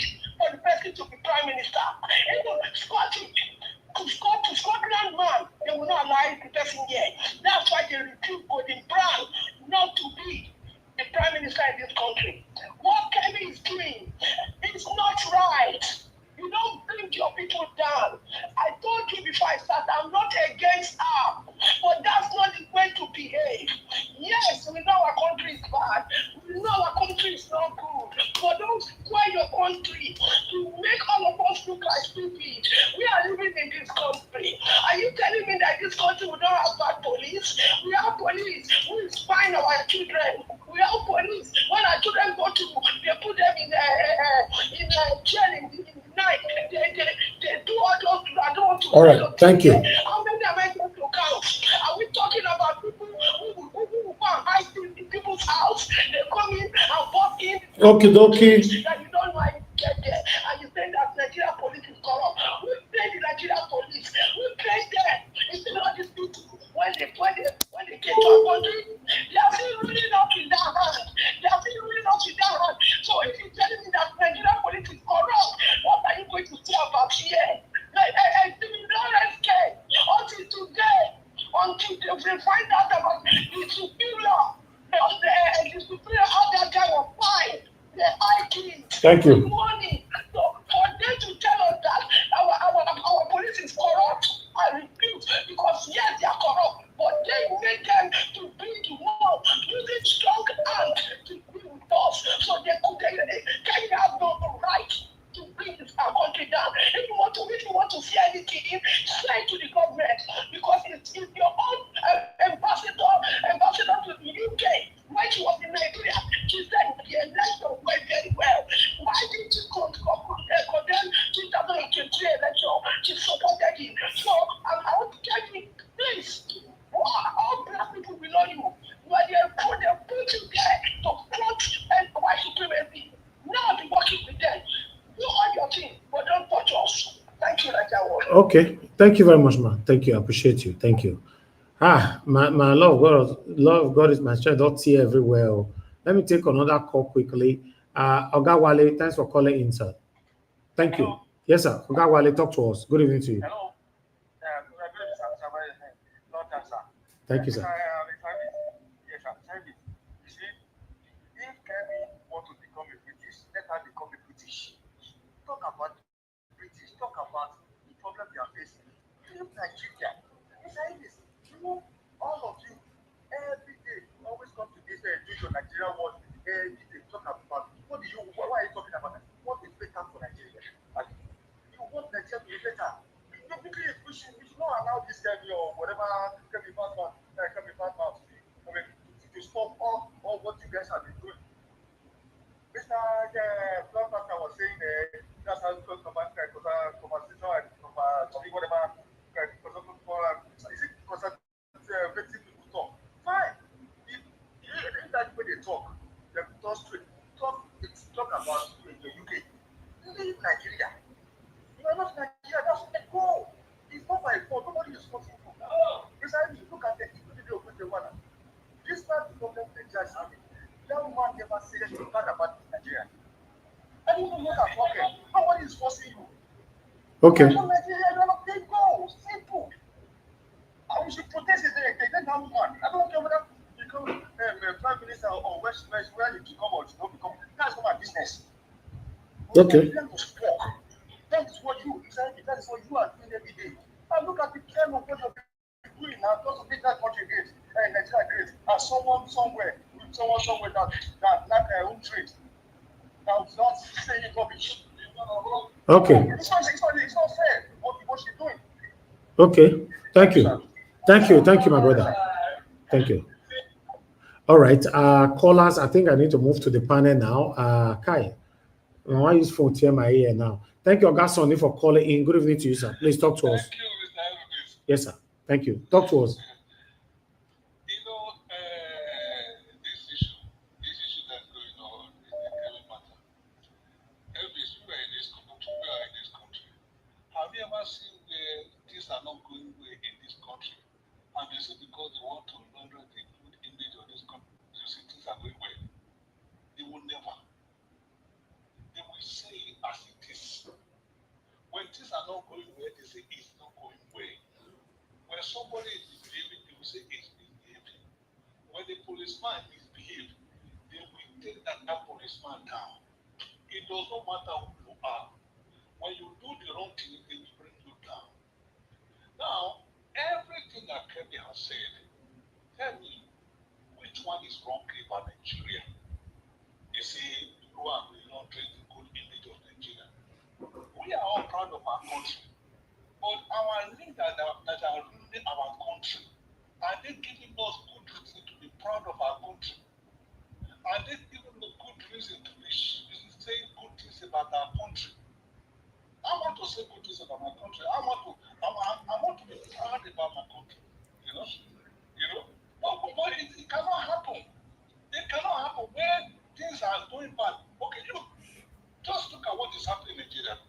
You cannot travel from Benin to Auchi. You cannot travel from Benin to Sapele. You cannot travel from Benin to Calabar. You want Benin to Lagos. All the roads, they are bad. And you want me to come and say Nigerian road, are paved with gold. We have the best road in the continent. We have this, we have that. When people who are supposed to be fixing these things, they are closing their factories, and the money they are supposed to use to fix the road, they are consuming the money upon themselves and upon their generation. My brother, everything Kemi said, when you are in Nigeria, you will fear police, because police, when they catch you, they will show you shaking. If they say more cover for you, they want to take her from you. So what has the woman said? That they say, oh, she's not a president. She's a conservative leader. She's not here to represent Nigeria. If things are going good in Nigeria today, I believe that Kemi will also say it. Let me tell you, I'm a Labour. I vote Labour. If Kemi tomorrow, in this election, I will vote Kemi. I will vote her. Thank you very much. Okay. It's not just a prayer video where they show now, wow. Thank you, sir. Thank you, sir. God bless you. God bless you, Mr. Sonny Okoso. Thank you, sir. Yes, sir. Okay, my last call, I guess, Mr. Tony. Mr. Tony, go ahead, sir. Good evening to you, sir. Talk to us. Thank you, sir. Thank you, sir. Good evening. Good evening, sir. Go ahead. Sir, I salute everybody because, okay, we can follow the protocol today. So, thank you very much, sir, for accepting my call. Tell me, is our priestess, she's our queen. She just say the things as they are. People say she not even condemn the Nigeria rich because in that period of time when she did talk self, she don't know things don't even work fast because she never go now for the past 5 years. The last 20 years have been a total waste of everything. And then this Shetima and his clansmen are responsible because during the Jonathan's time, this guy was advised to secure the school, but he opened the school for the people to come and kidnap the children. No, Mr. Tony. I don't want to call the phone on your head. Don't say things that you are not sure about here. Please. Okay. You're talking about the Vice President of Nigeria here. Let me say one thing that I'm very sure about now. Okay? So, thank you very much, sir. Where's the capital? So now, do you know that 95% of the money that is accrued to the country are being wasted in the northern part of Nigeria as a result of this insecurity, something which was, which was caused by all this introduction of Sharia, and then all the accompanying evil that followed it, like Boko Haram, Hesman, etc., etc. Do you know that all the whole money, and then in addition to the money they are wasting on Abuja right now, that capital city that was created just to satisfy their own, agenda. So that is what I'm very sure about. That all the money, all those Bukato jets you are hearing about, all those whatever, and then establishing dry docks or whatever Navy dock in the desert. Those are the reasons why we are in abroad. And they cannot even get local government chairman. Look at what is happening to our Bermuda, is in daughter now in Edo State. You know that Nigeria is so toxic that it's not a country. How can Nigeria work? I know that because you live in, Lekki, that is why you are thinking that Nigeria is okay. Okay, but I think people that live in Edo State, people that live in Oyo State, people that live in Anambra State, other states, they are not happy. Only people that live in Abuja and Lekki. Is Lekki not in Nigeria? Is Lekki in Ghana? Okay, that no more than 1,000 people in here. And then out of 250 million people, let's say 200 million people, go to Edo State, go to your state, Ibadan, that was very beautiful. Go and look at the decay in Ibadan. Go to anywhere, look at our roads. And go and look at the North Road, the northern side, and they are still crying. All the money has been wasted there. All right. So that is why that woman said that she was first a southern Nigerian. Thank you. A Yoruba woman, a Jebu woman, Thank and you. a woman. Thank you. She don't want to be somebody from foreigner. Okay, thank you, sir. God bless her. Totally. All right. Thank you, my people. God bless you all. Callers, I'm done with you guys for now, probably for the day. I don't know. Yes, we've missed Mr. Jonathan. Mr. Jonathan, we'll never see you for like 4 days now. I hope you are fine. We miss you on the panel.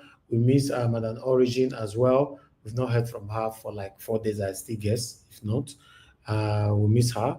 And every one of you right there, if you know, so we'll never hear from you for a while, please, you can come in to put your voice here. Either come to the comment section, call into the show, join the panel, anyhow you can do that. But we know you are listening. That's a good thing about it. But yes, all that you have been listening to, you can come here to put your voice and let us learn from each others. Thank you very much, my people. Good morning, good afternoon, good evening to you all. Fumi O, thanks for joining us today. Good evening to you. Thank you very much, everyone right there, Divine Cross. Many more. Mercy Foster. I'd like us to move on. Mute yourself now. Oga, mashallah, mute yourself. I'm getting echo back. It's not your time to speak yet, sir. Thank you. All right. I would like to call on Gam Pansat. Thank you very much, sir, for your time with us. You are the first on the panel today, and thanks for your patience. I beg, talk to us with all we've presented so far, sir. Thank you. 8 minutes. Thank you very much, Mr. Elvis. Thank you, sir. For the program and well researched. I'll say hello to my fellow panelists, Madam Patricia Tagwajumi, Ejue Yichie, Omai Shola, and Black Panther, and everybody in the comment section with Mama Diaspora. I hope the Lord is blessing you all today.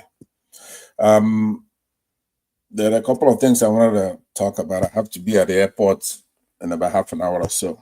So I would make my submission, then I'll listen offline as I'm driving. A couple of things. Mr. Davis, I appreciate the gang at what's the morning show, Arise TV, where we have some of our best journalists there. Rufai and the rest of them. They're very good journalists, but there's something that's beginning to look like a stick. They're laughing it off, playing a lot, laughing no matter what's going on. They're kind of reactionary.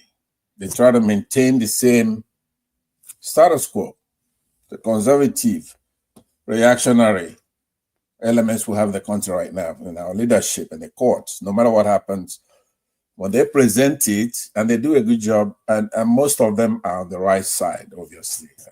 I like Rufai, but just like everything from the country, I have my criticism of them. They're too goofy, laughing about serious issues as the country is going down. They don't have any trying to investigate stuff ahead of time before it happens. Feel like a watchdog and do public journalism where they go in there, investigative journalism, and try to forestall things from happening. Educate the population. Like me, if I'm sitting there and let's say that's a news article that there's been killings, buying of youngsters, kids, I won't be able to laugh for the rest of the day. You're gonna see in my body language, you're gonna see in my face that I'm concerned that something unacceptable is happening. If a Supreme Court is so corrupt that they show it when somebody brings an action there and it's just thrown out, tossed out, and then admonished, don't even do it again, don't bring this frivolous case. having the court tell lower courts, don't even accept any more action that is frivolous from this litigant. You show my face. But I notice with this gang, all they do, they talk about serious stuff and they're going to play around and laugh about it and have maybe one of them say, "Ojineke, and they laugh over something that is serious going on. I don't like that. You have no control over that, but I just want to tell you that's my feeling on that. Now, on the Kemi issue, you know, a lot of people, they come here and they talk, and when they call in, they say, hey, we want somebody to tell the truth. They don't insult our country. You want somebody to tell you the truth, they don't insult our country. What kind of truth are you talking about? We're human beings. Some of us who are in other countries, some have changed their citizenship. It's not because they're doing it happily. You want veracity, you want sincerity, you want candor, genuineness from a woman who's accomplished a lot. She's not going to become prime minister, I don't think, because Nigeria is going to happen to her. She's going to be disrespected. Somebody who's sailed up as leader of the Conservative Party. But her country is going to pull it down. Why? Because she's telling them the truth. Now you want to pick on her. She's supposed to tell the truth you want to hear. Somebody wants to tell the truth, they have to tell the truth. After all, what are you hiding? You're a third world country. Or you both know, when the first day you go into a political class, they'll tell you about everything that's happening in Nigeria happens in other countries, or third world countries. There's nothing new there. You have low gross national income.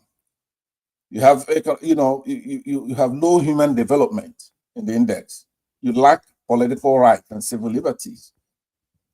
That's the way it is.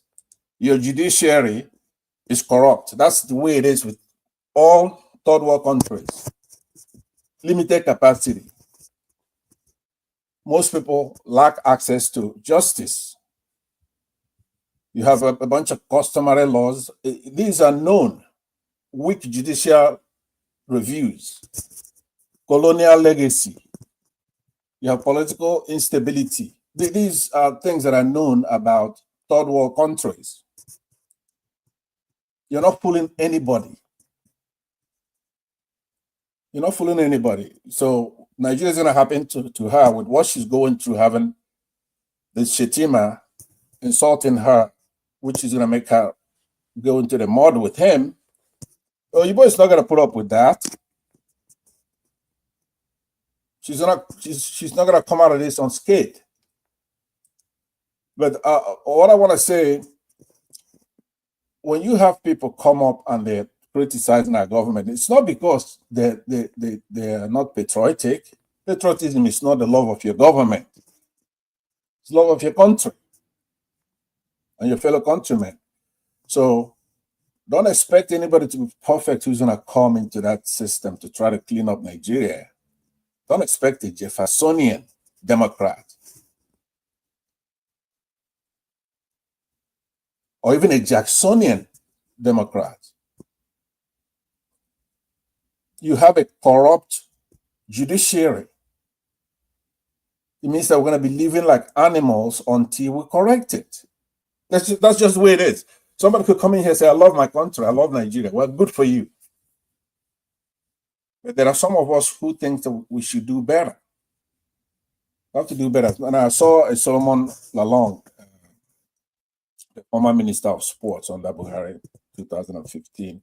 Smart. Just like almost any Nigerian who pull up, even if you go to the motor park and pick up a Nigerian who's right there hustling, put a microphone on his smart. He's going to be smart. Our people are smart. Every single Nigerian is smart. If you think about it, have you ever pulled up anybody who's not smart, a Nigerian? Mr. Lalong is making a lot of sense. Just like all Nigerians make a lot of sense. He was there. He was an insider. He was beside Buhari. He narrated it. I listened to the program when you had him on. But all these little things, it's not revealing anything that we don't know. The only thing is that what are we going to do about it? What are we going to do about it? All these reactionary forces who come here on this platform, we have a bunch of them here on this panel right now. Some in the comment section, wayward. But generally, we're smart people.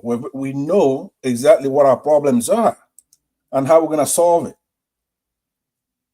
In the action of the court that Mr. Owuru is the name of the person who took Tinubu to court and claims that he's an agent, CIA agent of the United States, makes him unfit to occupy the office of the president. That's a big allegation. And it says that he had forfeited $460,000. Well, that's a fact. So he comes there to pray to the court to invoke his, I guess, Section 157 of our 1999 Constitution to oust him from office. And this court, I'm not saying that they should grant it, but they disgraced him, tossed it out like they did the election petitioners. Talking nonsense. Finding this guy $15 million, $5 million, I mean, 5 million naira, whatever it was. And then admonish him not to come back to court to seek redress and justice preemptively. So I'm saying, particularly, a court has a lot of powers. They're the only body that is given the authority to do what's called judicial review. They can even say to the National Assembly, the law you made is unconstitutional, throw it out. That's how powerful the court is. So, but then, why is it like when they know that somebody who's sitting right there in custody, like somebody like Delefare to me, right?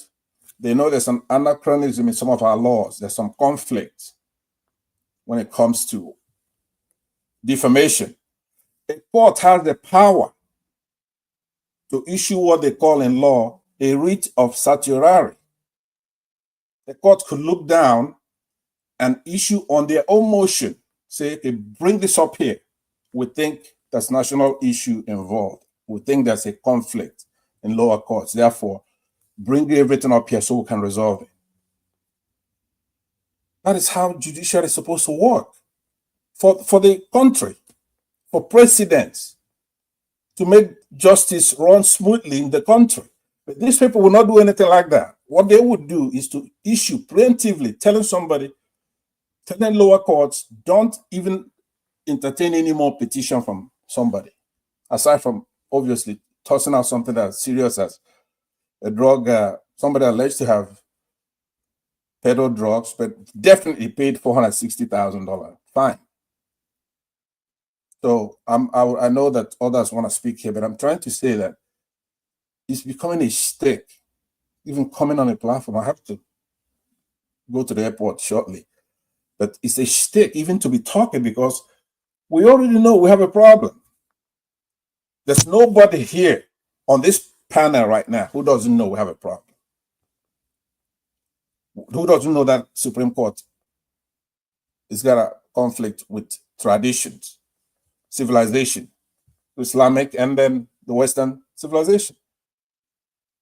So when our people bring cases up there, they just toss it out with disrespect. And if we don't have anything. You cannot go 2027 if you have that Supreme Court. You cannot go 2027 if you have that INEC. So I'll end my remarks. Sorry. Thanks for the opportunity to speak. I will stay for a couple of minutes just in case somebody makes reference to me. Thank you.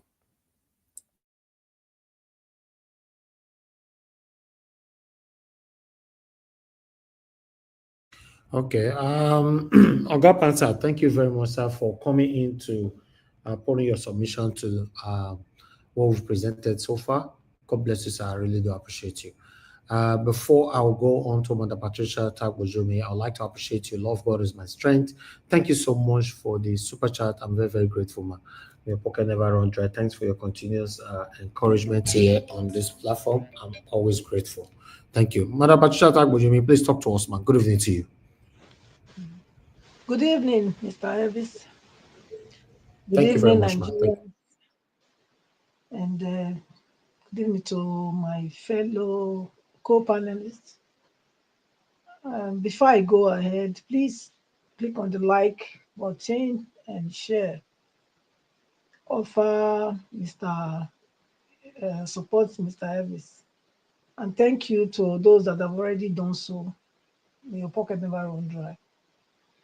Yes, Mr. Elvis, are we a nation?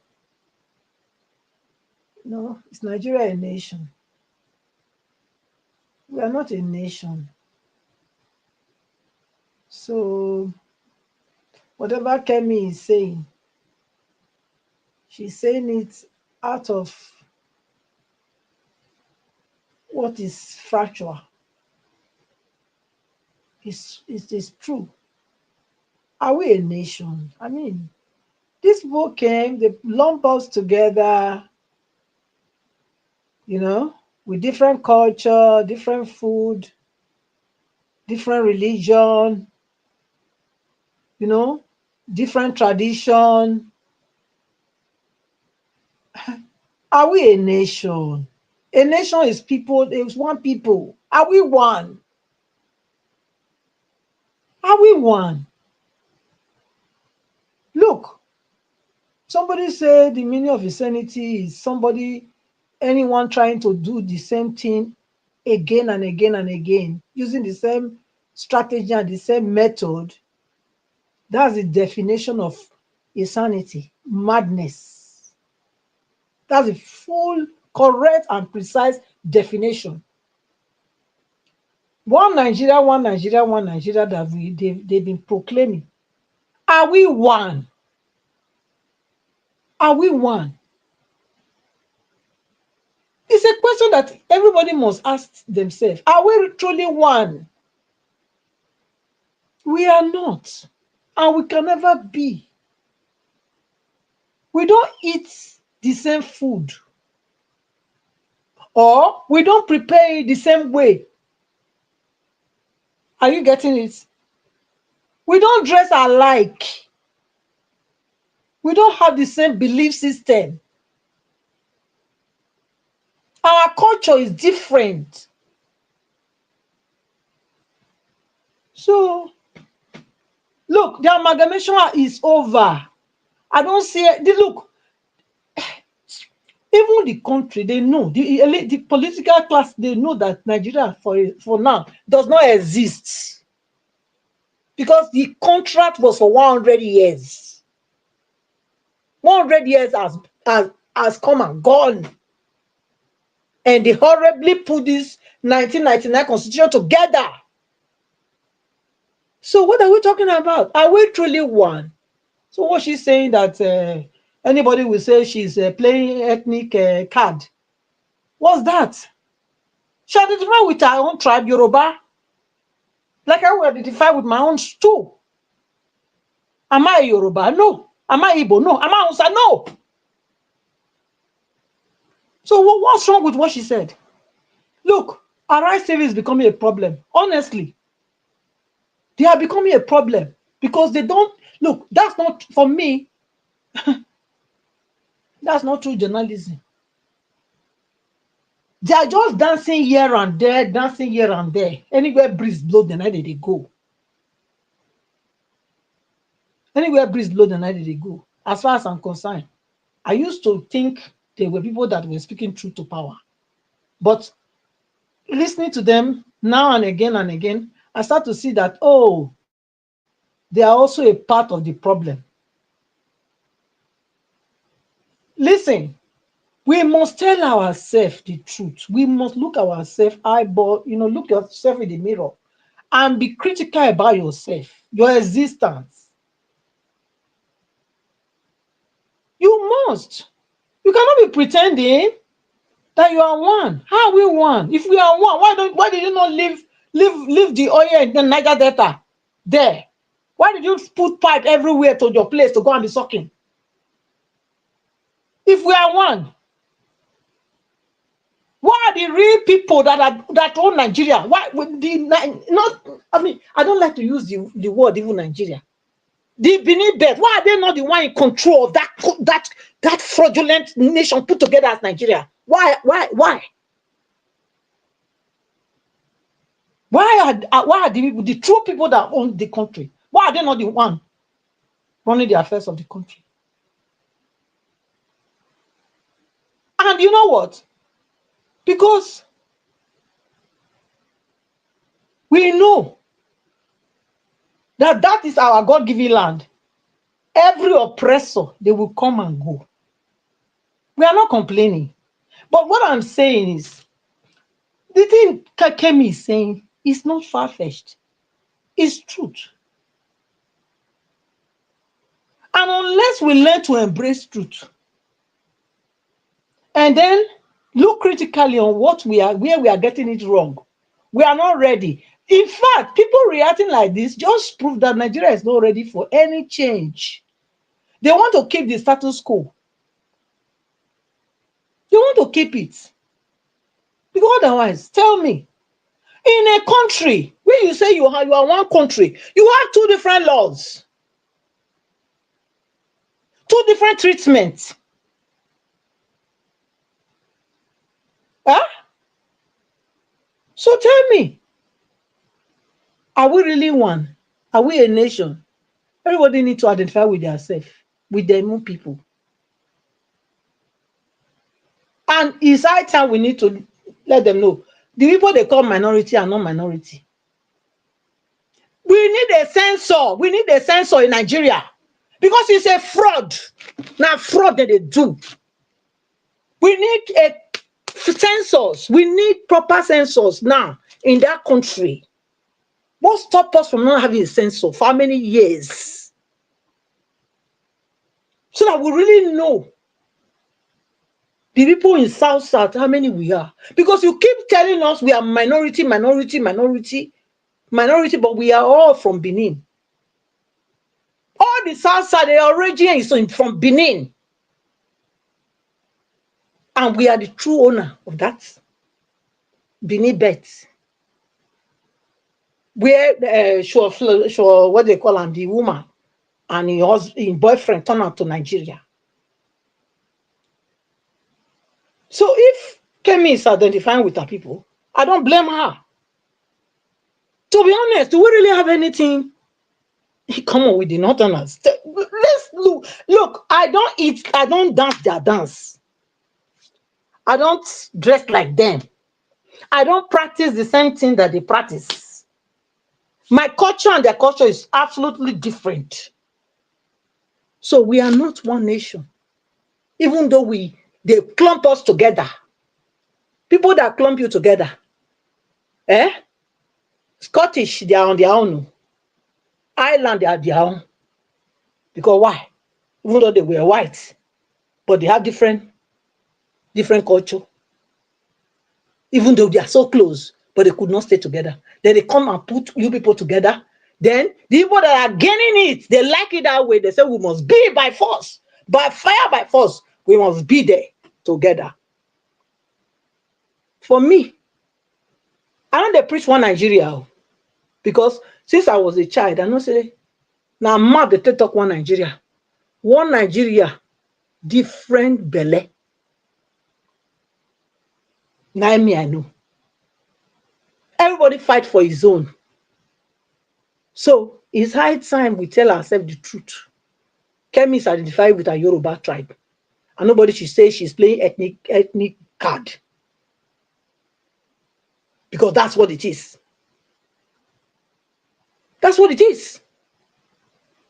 When Buhari was there, did you see how many people from the South or how many people that was Buhari's government?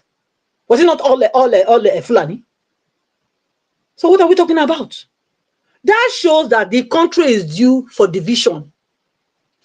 Until we divide the country, Nigeria not go anywhere. Make we tell ourselves the truth. Not be the way that they go about and not be the way whatever they call themselves are going about it. That's not the way. That's not the way. We are called for a referendum. And for me, I want the South to come together, because we are the Edomites. We are, all of us. Urobo, Izoko, Ijo, yeah, Ishekiri, up to Rivers, Ikwere. The one they say they call Anyoma, and there's nothing like Anyoma. Okay, that's a political language. They are called Eka or Eguani people. There's nothing like Anyoma. It's a political language. It's a political. It was, that name came because of politicians. They all trace their origin to Benin, the great Benin Empire. Let us come together and do something with our life, because we are the ones that are marginalized among all these people. We are the ones, but we are not crying. Because we are not crying, then it seems that yes, we are enjoying it. That's why they are doing more. It's high time we come together. So I don't blame Kemi. She's free to project herself, defend who she is. She's a Yoruba, she's not Hausa, she's not Igbo, she's not Bini. And anybody that doesn't like that, that's their business. CIA, okay, now they come. Okay, I don't know where they come this time. Did they come for Tinubu? How? After they don't build us, give judges, buy them cars. I mean, who are you? This is a distraction, Mr. Elvis. Not distraction be this. They want to distract us. They look like Nigerians want to get serious. So they need to throw some hurdles on the way, so that Nigerians can start, like a dog, when dog want to disturb you, try and bone, go pursue the bone. Let them do so now. So Nigeria should not use their energy on discussing this nonsense. I beg. Tinubu is... Anyway, I want to comment to Mr. Evan. I don't know where you carry this picture come from. Tinubu fine for here. Fine where. So this picture fine. No, to be honest, this picture fine. Tinubu na fine man now. Fine man. This one fine extra. I have to tell you the fact. He's fine. He's fine where. Our president fine now. Yes. No, but some of the picture where they take him, I be like say they not they take him well. This one, no, it's fine. Now fine man. So just so fine man. Thank you very yes, much, man. so Thank you so much. I will leave her like that. Thank you. I appreciate you, man. God bless you. Thank you very much, Madam Patricia. All right, my people, I appreciate you all. Let's quickly hear from Black Panther, then go to Amashala. Black Panther, if you're No, go to Amashala. I'll come after Amashala. Okay, good. Amashala, my brother, good evening to you. Bear mute yourself, talk to us. Hello, Nigeria Watch. I'm available. I think you don't sleep now. They sleep for this kind of matter with the apple. They sleep. The country don't finally scatter. Small girl we grew up for UK saying he wants scatter the country.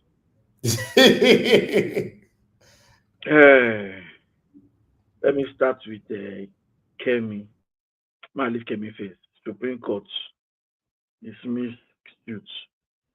I don't know who they deceive them. Say you carry case go Nigerian court, you get judgment. When Paro to me is in jail for something that is speaking the truth about an average Nigerian. An average Nigerian does not like to hear the truth. We don't like to hear the truth. That is our problem. When a man is doing something wrong and they are telling him what you are doing is wrong, he's not happy. But he's doing the rubbish and they are hailing him. He's happy. Or guy, hello, he's happy. He's hailing him that he will spray you money because he's doing the wrong thing. In Nigeria now, doing the wrong thing is the right thing. At the 300 level, my classmates tell me, mashallah, being corrupt is the right way in Nigeria. I felt that time, this guy is really crazy. It is obvious now. There is no case you take to Nigerian court now, you get judgment. Of all people, you won't carry Tinubu, say make them disqualify Tinubu and get him out of government. How? When in boy, we don't beat us for judges. Which kind of case you won't carry go there? Even 2027 election safe, you know they guarantee. Only 2 elections don't do now. They have done it bala blue. Some people are going to court. They are dreaming. And then you say Kemi is talking. Why won't Kemi talk? Kemi is an average Nigerian that left Nigeria that's not happy going living Nigeria, but she doesn't have a choice. Do you think she would like to leave the country?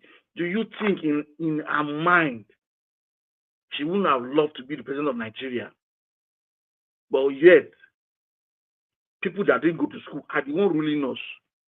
That's why Shetima can be having time to reply. Because she's jobless. If you are fighting corruption, fighting things, you will not have time for Kemi. Kemi don't push her for you now. Say, Nigerian police are corrupt. Now lie before. Before I come up for the country, I know how many police collect money from my hand. Not to talk of when I was going to collect my visa. Policemen were extorting money, took these boys to ATM to collect money. This was not, they didn't tell me. My looks was intimidating to the police that they said I should not come out of the car. They dealt with those boys. And you say Nigerian police are not corrupt. If Nigerian police are not corrupt, why won't somebody make allegation? Instead of going to court, he calls the police to go and arrest his fellow colleague as a lawyer. You are both lawyers. Go and deal with him go and deal with the matter in court. But you prefer to use Nigerian police because they are corrupt. They will do your bidding once you have the money. It's a shame. Why would she claim to be a Nigerian when everybody is not united? How? It's not possible. I'm from Niger Delta, but my village is in a mess. They don't have drinking water. You can't even go there and say you want to enjoy yourself. Basic things of life is not available. Luxury of light is a dream. The sea light in that place is like miracle. And you are talking about one Nigeria. Keep deceiving themselves, one Nigeria, one Nigeria. Meanwhile, in your heart of heart, one bunch of chiefs in Nigeria are the one ruling us. I watched one video. Boys were attacking them. These guys have been the one ruling us, yet they go to the Senate to discuss what to benefit them. The other man said that most of the people there don't care about us because if anything will come out that will benefit Nigerians, they'll make sure that they kill it because they have to be in government. Because if it goes, they can't get voted again and they can't get into their positions again. That is why your constitution cannot be worked on. Electoral reform is like talk from now to next tomorrow. The electoral reform in question, they won't touch it until maybe a year or 6 months election. They're there to favor them. The INEC chairman that brought in Tinubu is still there. Nobody's saying anything. And they are doing the election every time. It's getting worse every day.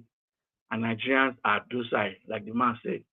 They are docile now. Nobody cares. Me will just do and they go like that. Any will see him.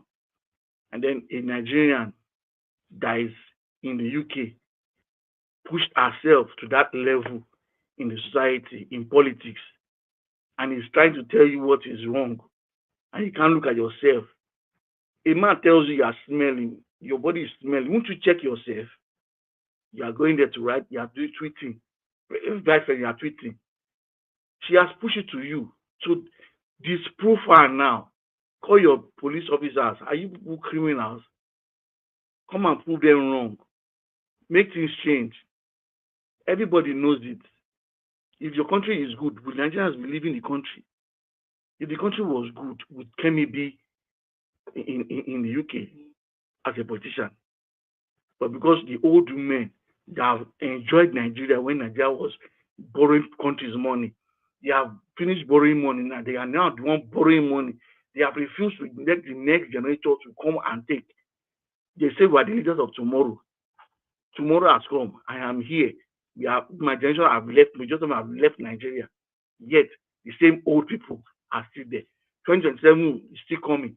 The same old people will still come again and say they want to be the president. Nigeria, the day I see you on the street, that's the day you are ready. That's the day I know you are ready. Thank you, Nigeria Watch.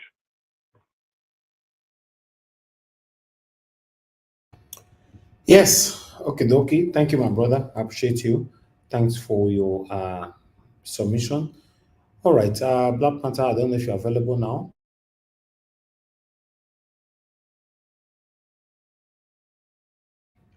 Okay, Hello? Black Panther is... Hello? Okay. Are you Hello? available now? Yeah, let me speak. I want to thank Okay, you, Nigeria Watch.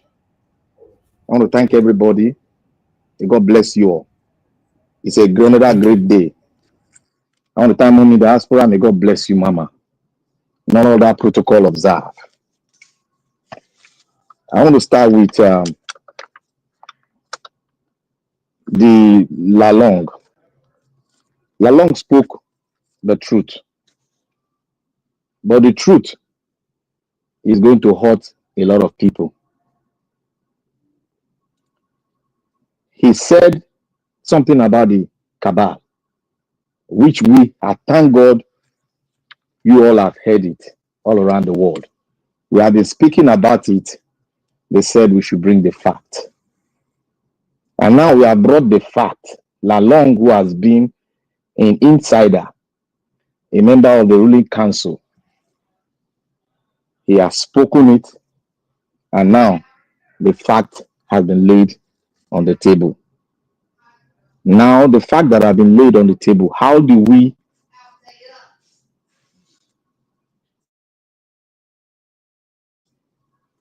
make use of the fact now?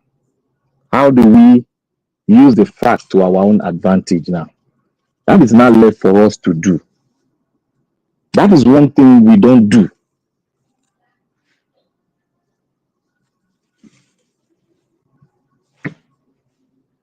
I was in a network yesterday.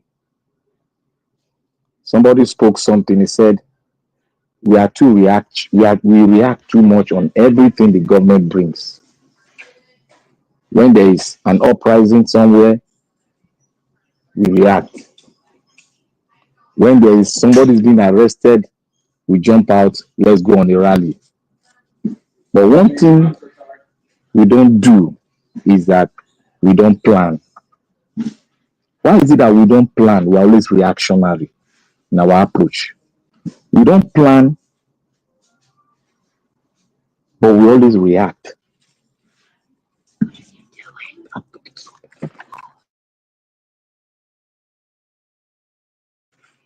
We always react, we don't do anything. And I come to the realization, it was somebody that spoke this word on a network. I now sat down and deeply analyzed it. And I come to the realization that he was saying the truth. We are always reacting instantaneously, but we don't plan. We react, we don't plan. And when we plan, we see that we well execute, we do the execution perfectly. But people will say, oh, they did not execute it well. They don't have a leader like the NSAS. That was well planned and it was well executed. Obedience movement was well planned and it was well executed. By who? By the people that own the sovereignty of the country. Now, I want to move over to the first person that called into this network today. May God bless you. You sat down and you thought about what she said. Many reacted onto the popular thing. Oh, she's not patriotic enough. She does not bringing Nigeria down. She's not speaking Nigeria. That means she doesn't love Nigeria. I've been saying this thing. We've been saying it here. Do you love Nigeria more than one Nigeria? There's another Nigeria. Who told you love that Nigeria more than the other Nigeria? Who told you? You see, what is the definition of patriotism?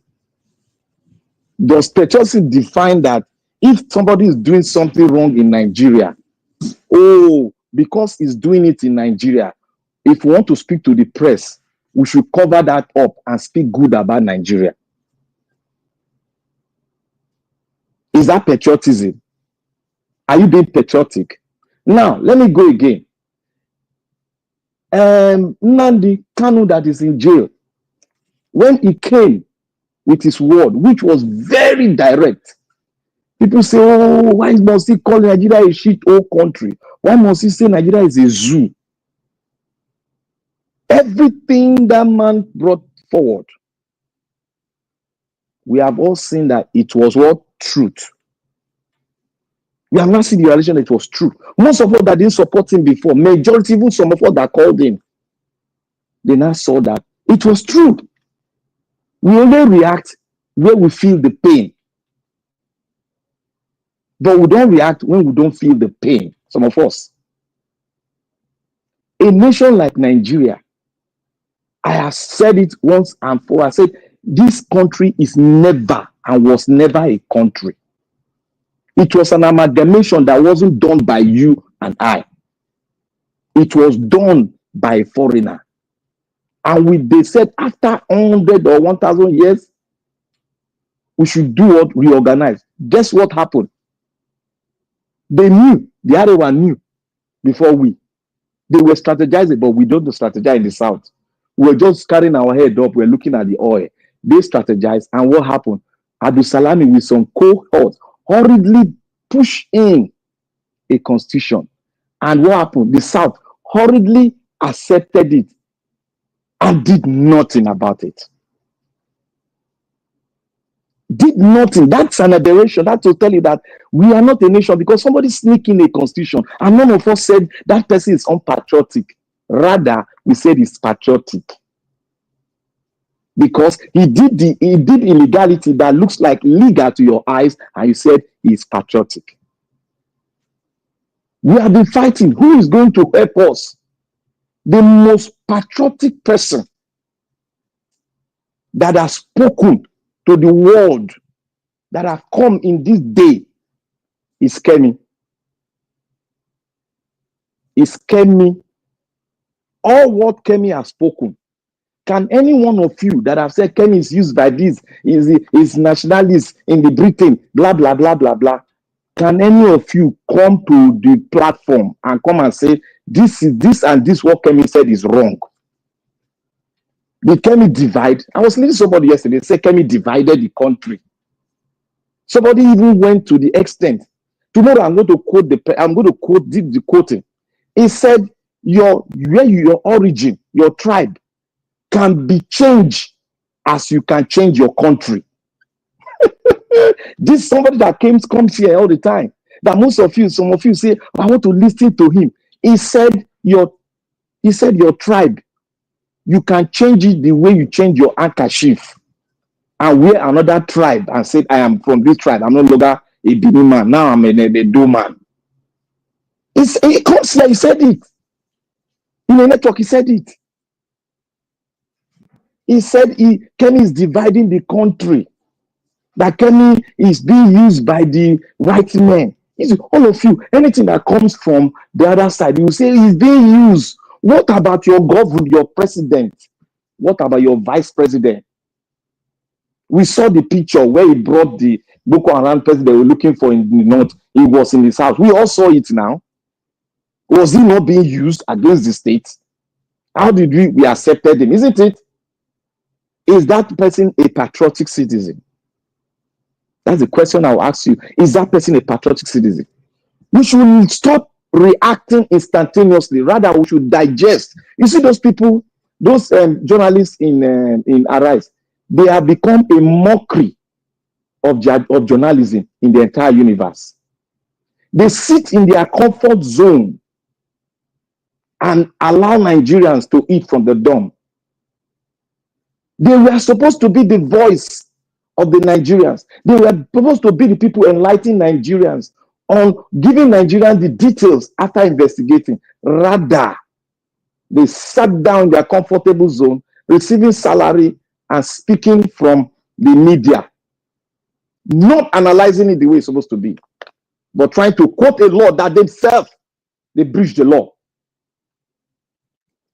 You see what we are seeing here? Let me bring this quote. You said Kemi is unpatriotic, is killing Nigeria. Let me bring this quote now. This quote it was said in 1948 by Alhaji Abubakar Tafawa Balewa. It goes, since 1914, the British government has trying to make Nigeria into one country.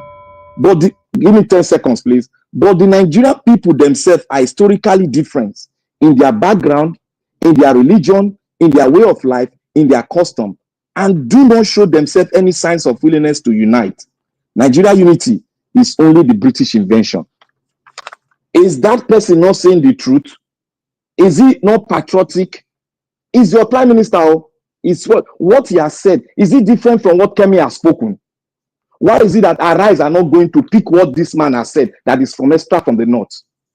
Why is it that they are sitting down there trying to be patriotic, but they are deceptive? Niger Watch, I will say more. We are too fast reacting instead of sitting down, thinking, go into our books and bring history and bring men that have spoken worse than this. Kemi is more patriotic than those that are against her. Thank you very much.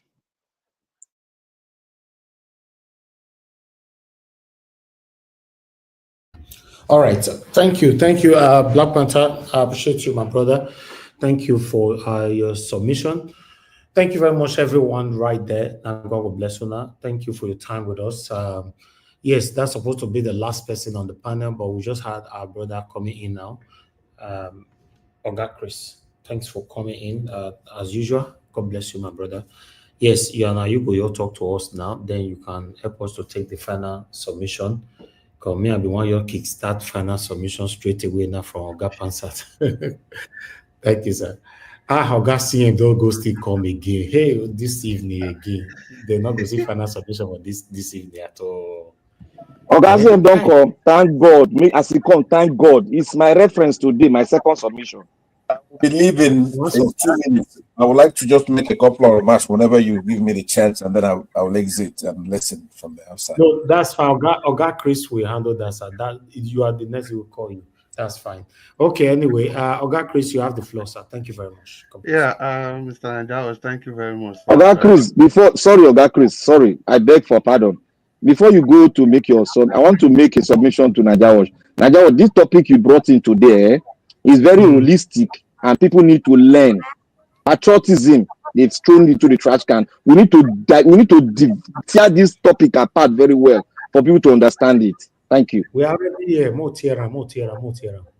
Yeah, well, Mr. Nigerian, happy Monday to you, sir, and your beautiful family. Don't, sir. And thank you so much again for these wonderful opportunities that you have afforded Nigerians to be able to contribute to the issues that affect their very essence of living. And thank you so much for this big sacrifice. May the good Lord continue to bless you. I wish we have so many of these kind of stations like this that are willing to speak truth to power.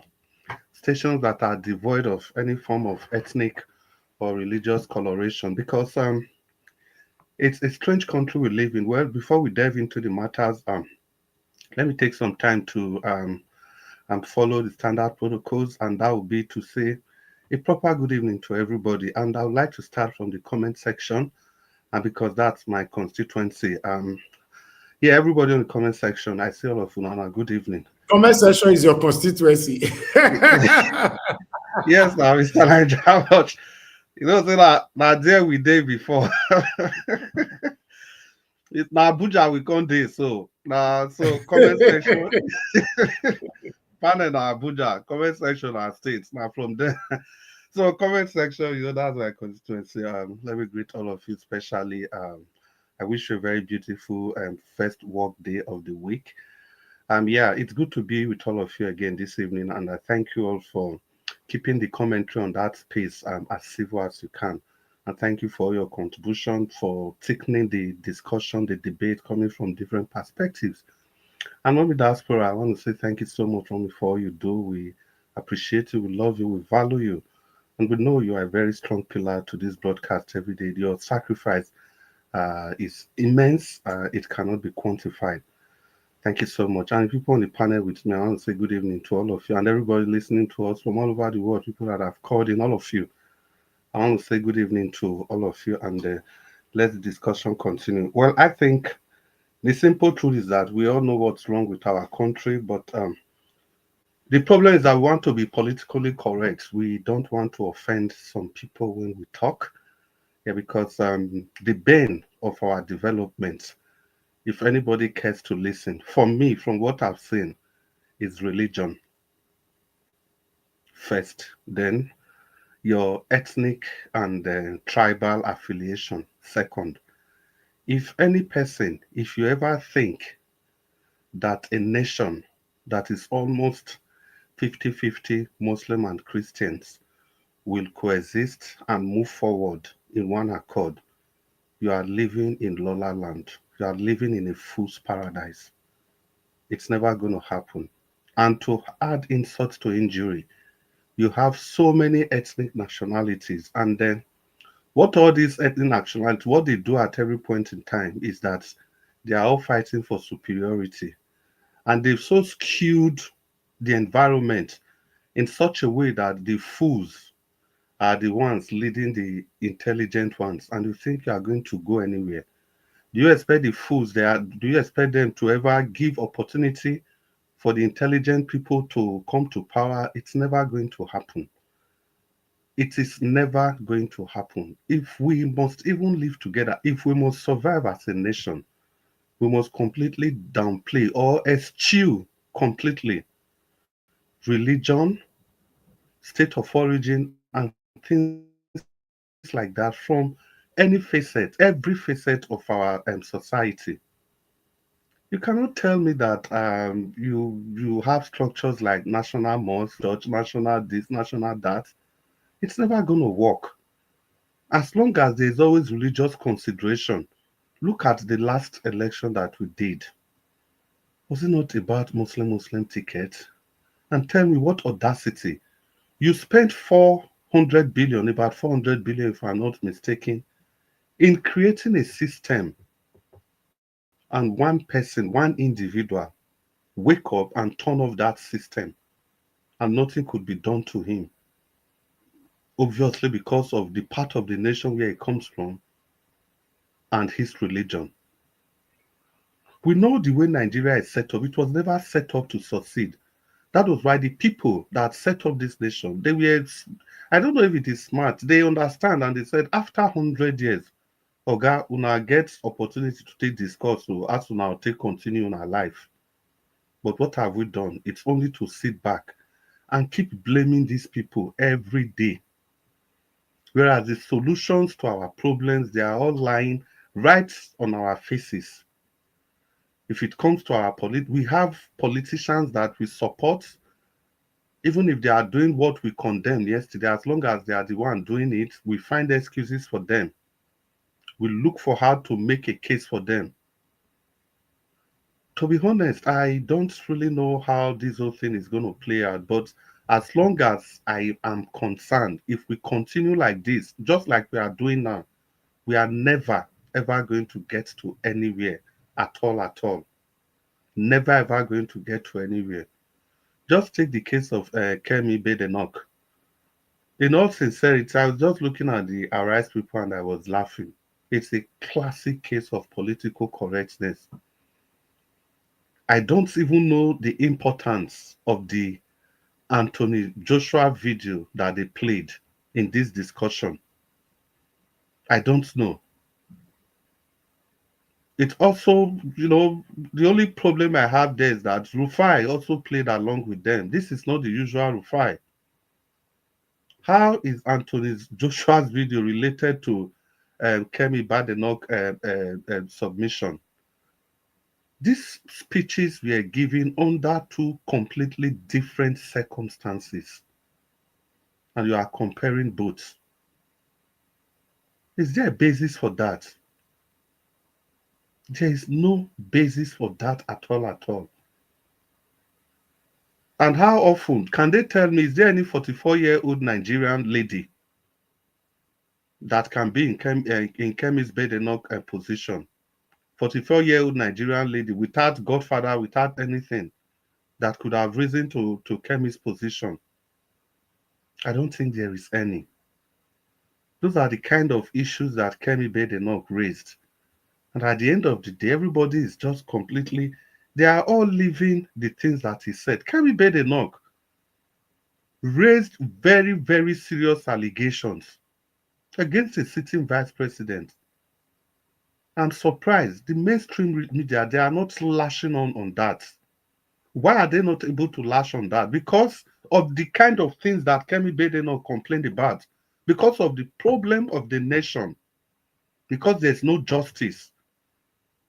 Because that was the thrust of everything that Kemi Badenoch talked about, no justice. And that is why this mainstream media, they are all trying to be politically correct. Just to make sure that the injustice system does not come after them. Now, Kemi Badenoch's team, that thing we have all been afraid of. Her team, they have told Shettima that it was during his time as the governor that the Chibok saga happened, that he should come and tell the world what role his government played as governor of Borno State. I'm surprised the mainstream media, they are not talking about that. Whereas when the Chibok girls incident happened, it was so bad that everybody lashed on it because it was Jonathan. Everybody was talking about it, but this time around, if you talk about insecurity, they say you are politicizing insecurity. Tell me, there's nothing the young lady said. There's nothing that she said that is not true. If anyone is not true, they should let us know. They should simply let us know. I even heard, it's completely heartbreaking. I even heard, this little friend I was saying that London is becoming somehow unsafe. And come on, who are the people making London unsafe? Since when did London started becoming unsafe? Is it not still the same, the influx of immigrants that we are talking about? Is it not the people that are bringing their stupidity from their countries coming to flood everywhere? Is it not still the same thing?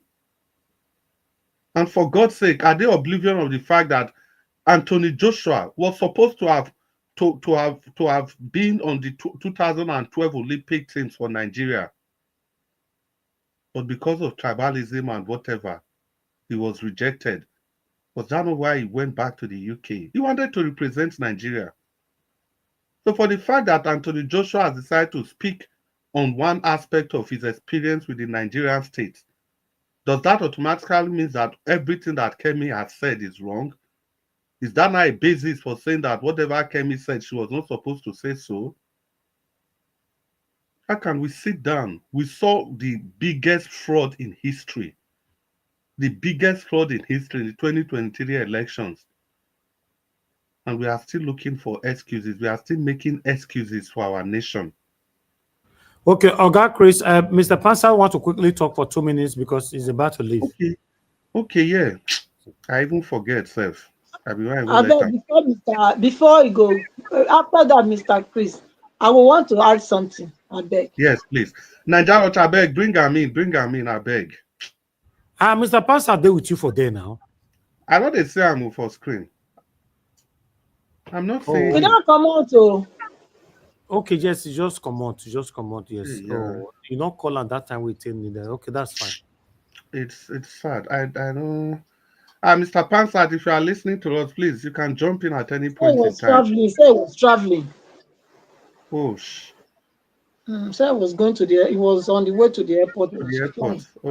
But that's fine. We can move on. Mr. Pansat, yeah. Our question, yeah.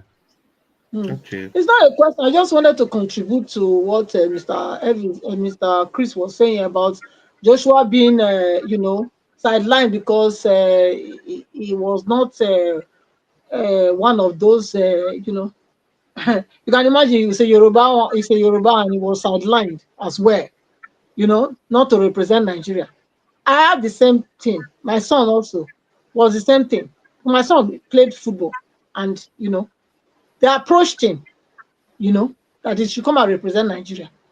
But then, you know what? They wanted him to give them money, to give them $20,000. Then he told them, listen, I was doing well where I'm playing. I didn't call for you. You came to me. Why should you be asking me to give you money? You can imagine.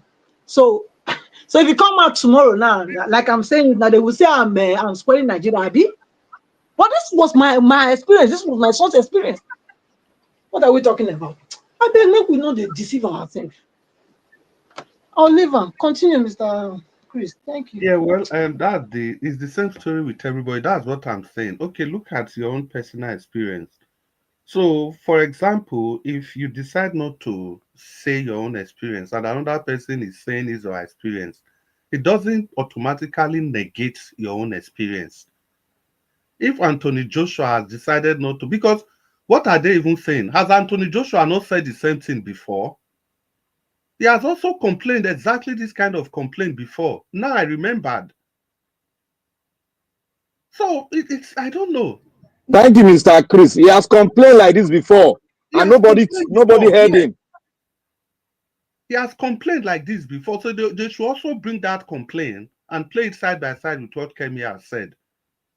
Let's even assume he didn't also, let's just assume he didn't complain. So because Anthony Joshua now say blah, blah, blah, blah, blah, A, B, B, B, C, C, C. So does that now mean that everything that Kemi said is not right? That is why I keep saying we are the greatest enemy of ourselves. We know the country is in a mess. We have seen the activities of these terrorists, what they are doing. We have seen the atrocities and everything. And these are just the things that Kemi has. Was really the Kemi said and she's first a Yoruba before. And of course, is that not the case? I expect Rufai and the rest people. I'm just focused on Rufai because I'm a bit disappointed. The others, they are okay. They are. I don't really give a damn about the others. Chris, can you give me 10 seconds? Please continue. Chris, I want you to judge this one that I'm saying now. Somebody said, who comes here to speak eloquently well, said your tribe can be exchanged as the way you change your religion or your status of your country. You can change it and start bearing another tribe. Somebody here, like people that say it's intellectually sound, said that on the network. Yeah, well, it depends now. It depends on how people take it. It depends on how people react. For me, that would be stupidity in the highest order. It's stupidity in the highest order. Okay, now, see, that's why I said I'm focusing on Rufai. Okay, you mean, for example, just take for example, you see that Benin City there, Edo State, Benin City. I can trace how long we've been living there for thousands and thousands and thousands of years. That was where God created me. That was everything about, that has been everything about me. My great grandfather, everything. Then you tell me that one day, one Oyibo man with a girlfriend, they go just come sit down, can't change everything about me, give me new name. Then I'll come to use that one, they dance, they go. I go leave the one where God give me. It doesn't make sense. It's stupidity in the highest order. Complete stupidity. I think the less we try to be more politically correct, the better for all of us. And if we are going to continue like this, it is this same result we are going to be getting as a nation. I completely agree with everything Kemi has said. And let people not forget, officially, Kemi is the leader of the opposition, officially. So, and in UK, they used to have, they have a system that they call the shadow government.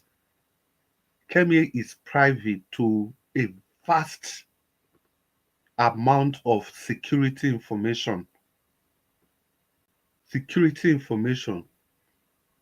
that is at par with that of the British Prime Minister at every point in time. And she's not just a flippant talker. She's not what she's saying. People say she's dancing to the tune of the right-wing politicians, and so What about our politicians for Nigeria? What about the president? All of them, if they are campaigning, don't they dance to the tune of the? Are they not pretending? So will they pretend say they be Christians? So will they pretend say they be Muslim? At the end of the day, if your name is not so and so, if it doesn't reflect so, I don't know how to put this. People who not even know say Tunde Idiagbon today, we all of them say he had to claim another state of origin before he could get into the Nigerian military. And a lot of people have been doing that. You need to claim some state of origin before you can get some federal appointments. Is enough not enough? Kemi is only 44. She joined politics just like 10 years ago. And now she's at the top of it all. Is that possible in your country? I don't know. Well, we still have a long time to go, and let's just continue the broadcast. It's so sad that that yeah, like you said, Kemi joined politics in the UK. There is nothing as bad as if you can find her from in her inner mind. There's nothing as bad as her having the opportunity to rule Nigeria, to be a politician in Nigeria where things work. So she's seeing her pain. Being here does not mean she's really that happy. But she has to say it. And so, well, the thing is that I don't know what to say. These people, I think they are all just somehow. He pay me well, say Pansat. I really miss Pansat. Well, Pansat, if you are still there, you can always jump in, like we said. Let's just move on with the broadcast. Ladies and gentlemen, it's a station of choice, in Nigeria's YouTube station. We are here to deepen democracy and to make sure that the news that are affecting you and I permeate every facet of our society. And thank you for allowing us to your cyberspace every evening. Thank you so much. May good Lord continue to bless you. By the same extension, we want to urge everybody to use the like sign, $sign, and the share button. Please click on the share button and it takes you straight to your social media handle. Distribute this good news to your friends, families, and well-wishers. All of them, even your enemies, people you don't talk to. Distribute this information because in this way you are now fighting for the emancipation of your nation. And if you can, please buy a cup of coffee for the CEO of this station. Is in order. It's a way of encouragement, and use the share button. And don't forget the share button. If you use it the first time, please don't use it the second time because by that you only just be liking what you've liked before. Please use the share button, use the share button, and use the share button again and again and again as much as you can. Even if you've shared to somebody before, continue to share because in so doing, consistency, persistency, eventually some people might be forced to check what you are even sharing.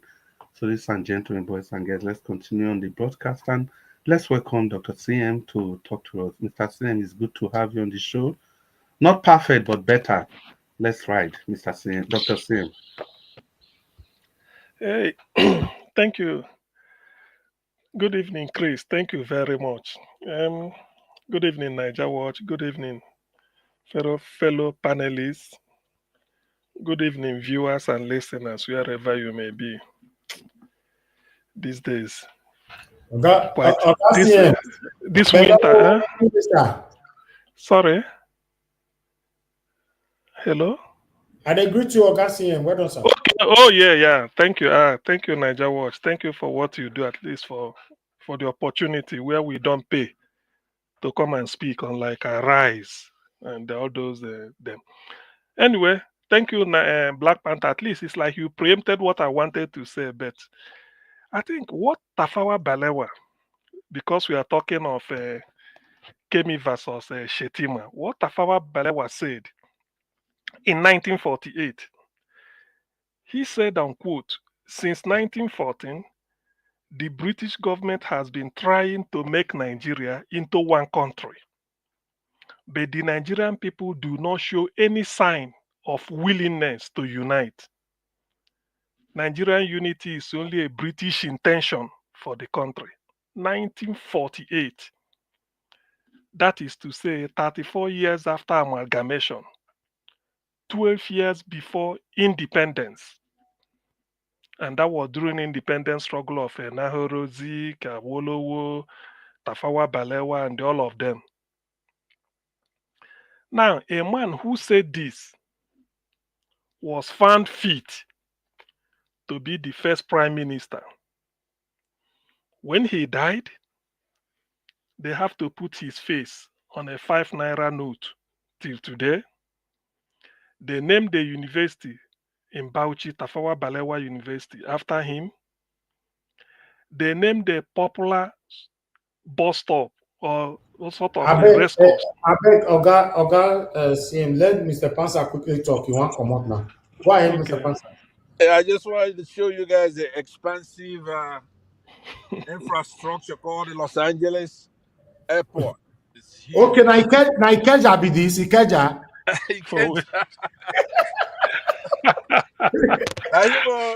I've been saying, like I wish you now a good show. I'm listening to the show, Thank and you, sir. Chris, you're doing a good job. I know he forgot about me, but it was inadvertent, and it's okay. I'll keep what I have to say till next time. Have a great show. Thank you, sir. Yeah. All right, bye. Bye-bye. Thank you. Sad. Thank you. It's good that you came back. I'm so Yeah, sorry. I'm so I know. sorry. No problem. No worry. I was No just worry. bothered. It's really good. I just felt relieved. Thank you for That's okay. coming back here. So thank you. Like I was saying, a man who the first prime minister, look at what he said in 1948, 34 years after amalgamation, 12 years before independence. In fact, at the height of the struggle for independence, when they were doing meeting here, Macpherson Constitution, Richard Constitution, Littleton Constitution, Bernard Bodilon Constitution, Clifford Constitution, in all those times, look at what he said. And that was pure truth. Yet, at independence, after his death, he became a prime minister. Then, like I was saying, his face is on the 5 naira note till today. They named important monuments. In Lagos, you have the Tafawa Balewa Square. The English made it, they call it race course, but they changed it to Tafawa Balewa Square, and which is very popular in Lagos. Still in Lagos, there's a place at the College of Medicine, University of Lagos, the medical school, sort of a gatherings, like a very open place, like an amphitheater, sort of. They named it Tafawa Balewa Plaza.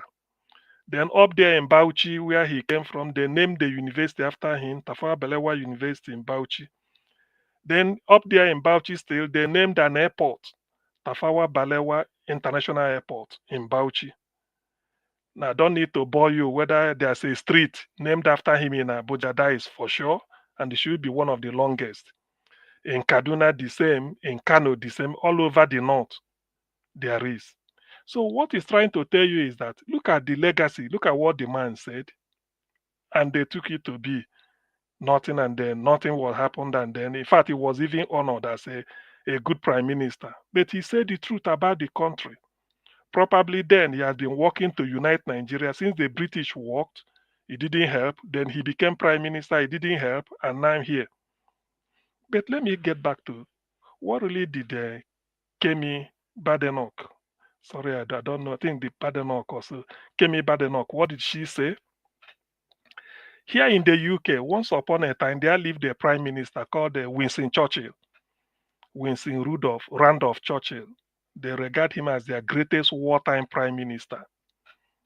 The guy said, he told them in the parliament, he said, whenever he goes out of the United Kingdom, if anybody dare say anything negative or anything unpalatable, uncomplimentary about the UK, he said he's ready to fight to the last drop of his blood, defending his country. That is when he travels out of the UK. He said, but when he comes back, he will call his country people and tell them the truth. So what we do here, we are telling our country people the truth. What Kemi said is the home truth. In fact, it pains me that Kemi is not even loud enough. The mess Shetima brought to Nigeria because of this public relation disaster, I don't think it can ever be repaired. Such a job of replying Kemi should have been thrown to Reno Mokri, who is looking for a job. Anyway, though Reno is the minister for P2B, because he specialized on P2B. So maybe these days when he hasn't spoken, you can give that to him. I would have suggested Daniel Bwala, but Daniel Bwala is the Minister for Obedience. Even if mosquito bite, I'm an obedient. Or better still, but Daniel Bwala is engaged now with a proper portfolio. So better still, they would have invited the Jesuteka or Nokpasa, who is outside the PCN. They should have invited him and give him this job and see how he's going to handle Kemi. Why I'm suggesting it's not that whatever he says against Kemi will be right, but the fact that it shouldn't be a vice president degrading himself, trading words with Kemi. Even at that, the vice president has a lot of dent, who ordinarily shouldn't be a vice president. Look at his terrorism credentials. Can you imagine that? Look at his political posturing. People are clamoring for let's restructure Nigeria to favor everybody. He said, restructure my foot. These are the people that promoted Muslim ticket. Can you imagine? Look at where he messed himself up. Kemi didn't even say anything. By the way, what do they expect Kemi to say? That she's not Yoruba, or that she's not proud to be a Yoruba, she's proud to be a Nigerian. What nonsense. Kemi is Yoruba by what is it called? Kemi is Yoruba by indigenous identity, but British by nationality. I am Igbo by indigenous identity. I can be any country by nationality. If I decide to take American citizenship, I become a US by nationality. If I drop that of US and take Japan, I've taken Japanese nationality. But my indigenous identity is Igbo. It doesn't change. There is no way, if you bring 5 Americans that took different, let's say, people that took American citizenship, if you check their DNA, they can never match. The DNA does not match you based on national identity. Nationality. It matches you based on indigenous identity. If you take a Yoruba man like Kemi, a Yoruba lady like Kemi, and then take another Yoruba lady who took Japanese citizenship, if you check their DNA, it's gonna correspond because they are Yoruba, but they are different nationality. Which brings me to what Black Panther hinted. Yes, I witnessed it, Black Panther. You are right. Somebody who professed. You see, that's why sometimes I don't reply to some people, because my father taught me. Said when somebody talks or finish speaking, you divide whatever the person said into 2. Those that matter and those that do not matter. So to me, how can somebody say you can change your indigenous identity? So if today you are Yoruba blood, your father is Yoruba, your mother is Yoruba, you can only change your nationality. Your DNA says where you come from. That's what they do in DNA. That is what they use. That's why they say there are Yorubas that are in Cuba, because we are talking of Kemi. There are Yorubas that are in Cuba. By nationality, they are Cubans. There are Yorubas in Brazil, in the state of Bahia, in Salvador, in Brazil. They are Yoruba people. If you check their DNA with a Yoruba man in Lagos or Abeokuta or this, it will be the same, because they are Yoruba by indigenous identity. But if you talk of nationality, we flash you a Brazilian passport and you will flash Nigerian passport. So, see, that's why some people, when they talk, some people may think that by hosting a program or when they want to talk, they have it doesn't mean you are making sense. It's only to those people who are morons that will just take otherwise I can look at you, we'll be talking, but in the end, you make no sense. So nobody can change your indigenous identity. It's not changeable. You can change your nationality. You can't change your indigenous identity. You can't. Because that is the very essence of your DNA. And that determines your character. That's why when you say, they said, this person is behaving, his face looks like Indians. By looking at the face, oh yeah, this person is an Indian. By looking at this person, we say, oh yes, we know this person is Chinese. By looking at that is the DNA that is showing. That's how it is. It's as simple as that. So what Kemi said about Nigeria, what Nigeria should have done, if they send a rain or mockery, they will be doing it on Twitter and Facebook so that it won't attract the attention of the international community. And Kemi will now see that the person replying him is only on this.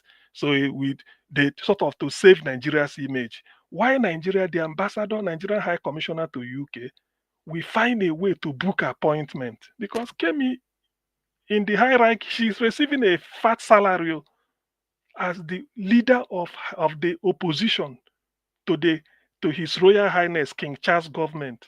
She is the leader of opposition. The day they are going to open parliament, that is when Nigerians will realize how powerful that lady is. You will see them marching.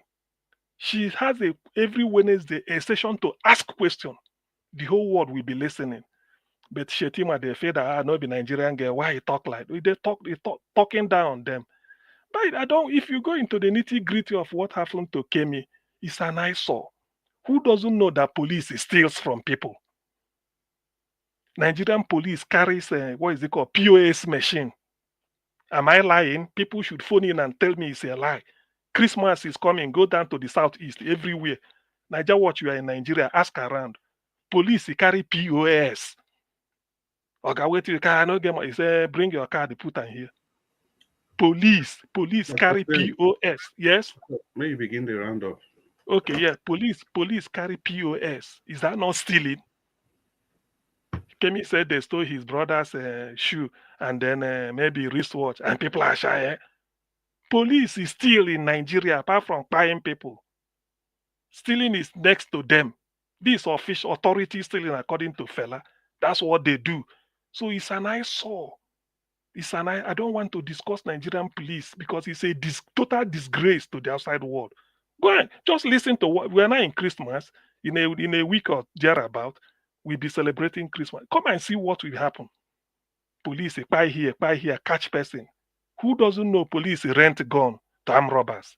Is this the first time? Is this the first time? For those in our right saying, you can't go to Peckham. Police in UK can never rent gun to an armed robber. If you like, quote me.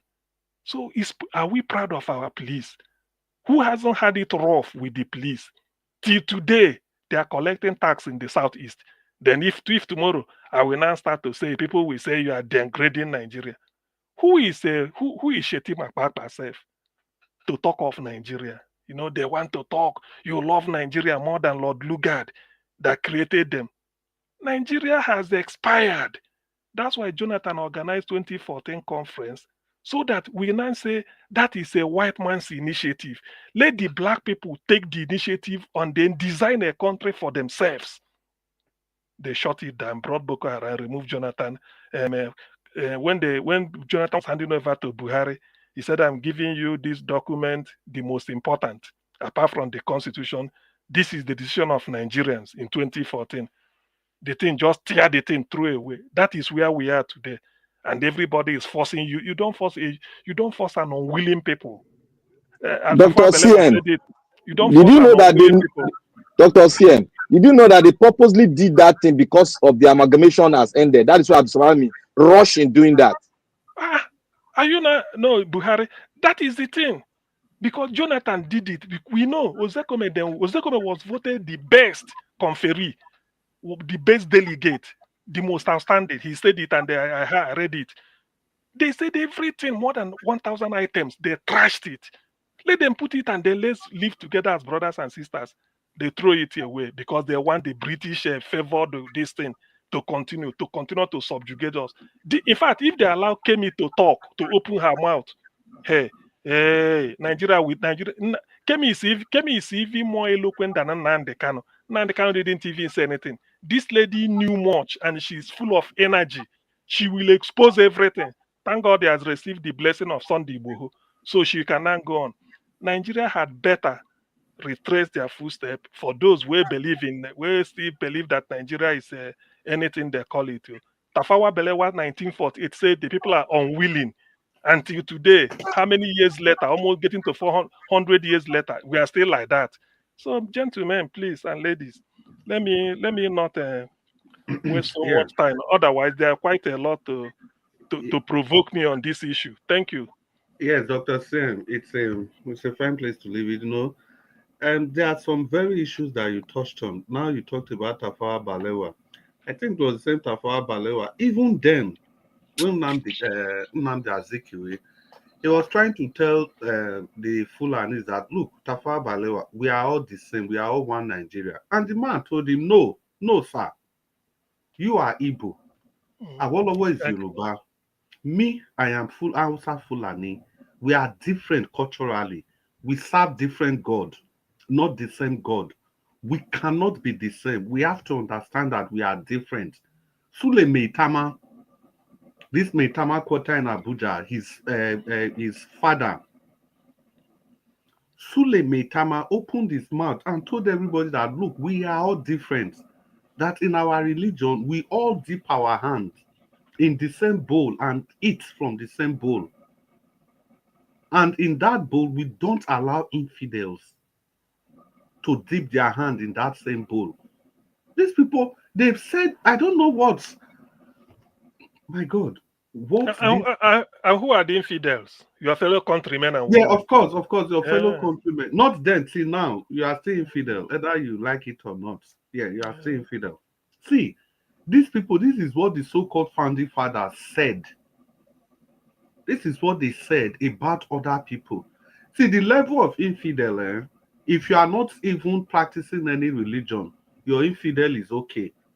But immediately you become a Christian, your level of infidel will increase. We just rise. We rise. Dr. Chris,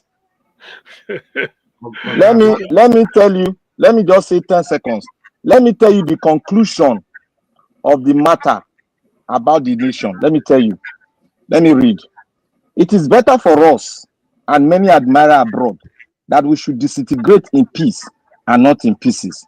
Should the politicians fail to heed the warning, then I will venture the prediction that the experience of the Democratic Republic of Congo will be a child's play if it ever comes to our turn to play such a tragic role. This was written after analyzing 1947 and 1948 by Dr. Nnamdi Azikiwe in 1964. So we should get our brain clear very well now. Yeah, so now see the same thing all of us. They talk. See that Peckham example we then give. That make me say I don't know why Rufai even joined them. See, that area of London, they are talking about Dr. Say those one on my area. Peckham. No, not be my Castle. Which So one London, I mean UK now your area. Not Peckham where they talk. You see, Peckham. If you date Peckham, is it different from if you are in Lagos? If you date Peckham, it's not different. Peckham is just like anywhere in Lagos or Ghana. Elephant and Castle, those areas there. Old Kent, all those areas. Peckham na Lagos Island now. If you are in those areas, it's not different. So that's why the crime rate is similar to what you have in your You go see person for street say whether you want to do affidavit for UK affidavit. For yes. Also, I don't know why they go use that example.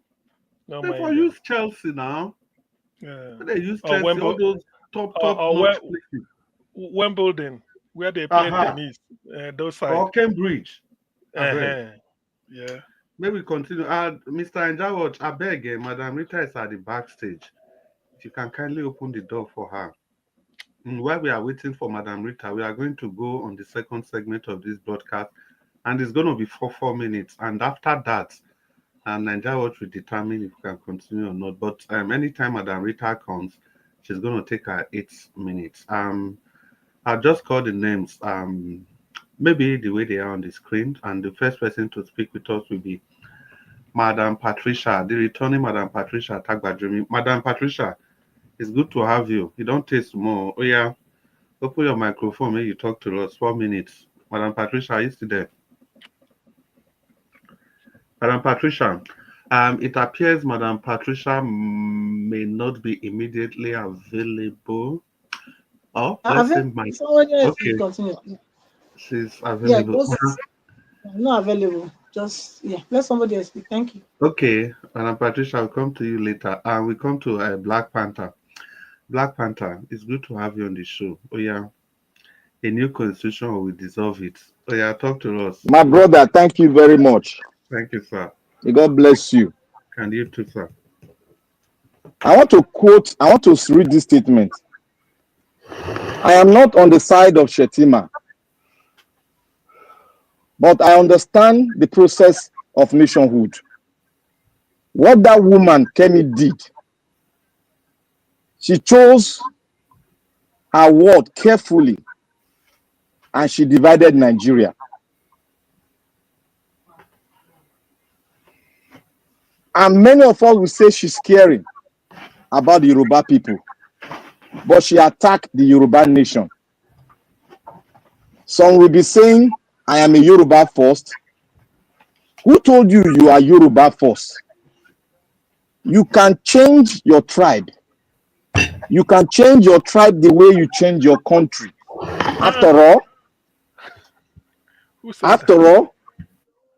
all, nations in England, they were not English, but they were factions that came together to become English. That is, he was trying to say they change it. I get what you mean, Black Panther. Sorry, I get what you mean. So Kemi attacked Nigeria. If she said that she's from Ijebu, the Yorubas will say she's attacking the Yoruba nation. Now, this is a quote. I quote it verbatim because I have to listen to the tape all over twice to wonder whether it's in its right senses, but I have to write down the quote verbatim, and I'm going to keep this. Now I'm going to speak it. I'll be keeping a lot. I've kept a lot, and I'm going to speak it to his face, and people will now know that some people have been subjected to ridicule. They have been subjected to something else, and they are on their knee eating from the crumbs from their master's table. So they are just there in diaspora, but their masters are paying the price. They are paying what you, just like buying a goose in the grocery shop. They have a price tag. That is why you see people say, Nigerians, what do you really need? And that is why some of us say, are you really a Nigerian? Because there's a level you will go deep into the Nigerian world, into the Nigerian space. People will say, this person is from this place. Because there's a tongue, there's an accent, or there's something that will make everyone to recognize that this person is from this place, like Dr. CM said. Those are the signs that we did not create on our own. They came to us by the Creator. That means the Creator recognized what is called tradition and tribe. Now, I want to say here, some of us are saying Kemi is doing this, but you are looking for somebody that would really break the yoke for us, wherever it might come from. You people, we have been hoping, let us see somebody that will talk and make them shake for where they are in Aso Rock. And somebody that is so patriotic came to speak the truth. And the question I will always say, what is the definition of patriotism to us as an individual? What is our definition? Is patriotism definition of pretending to speak the truth? Meanwhile, we are saying we are not speaking the truth. Is that patriotism? What makes me to be patriotic? Is it by supporting the decadence in my society, or supporting the politicians that are eating the money, or painting Nigeria like a snow while Nigeria is black? If you do this, you are telling those that have fought for this revolution, who has gone down the grave, that they are meaningless, because you are not fighting. If you are not on the side of Kemi, you are telling those that the institution has made to cry and be thrown into 6 feet. Then the question you will ask yourself, who am I And what really do I believe in? Do I want the Nigerian that will be free, where you can have freedom of speech to speak it the way it is? We all have been fighting for freedom of speech. But our freedom of speech in Nigeria is not really freedom of speech. But if a woman who is of a Nigerian origin spoke because she's in a place where freedom of speech, they see it and they speak it the way they see it. And this woman is loaded with intel that you and I does not have. She does not speak out of her body movement or psychological whatever. She speaks from an intel given to her. Do you think being a conservative leader is something that you go on the street like what you do in PDP and APC and Labour Party? No. They undergo serious scrutiny, and she came out, she was speaking the truth. And I pose a question to every one of you that is opposing her, that she's not patriotic enough. What is the truth?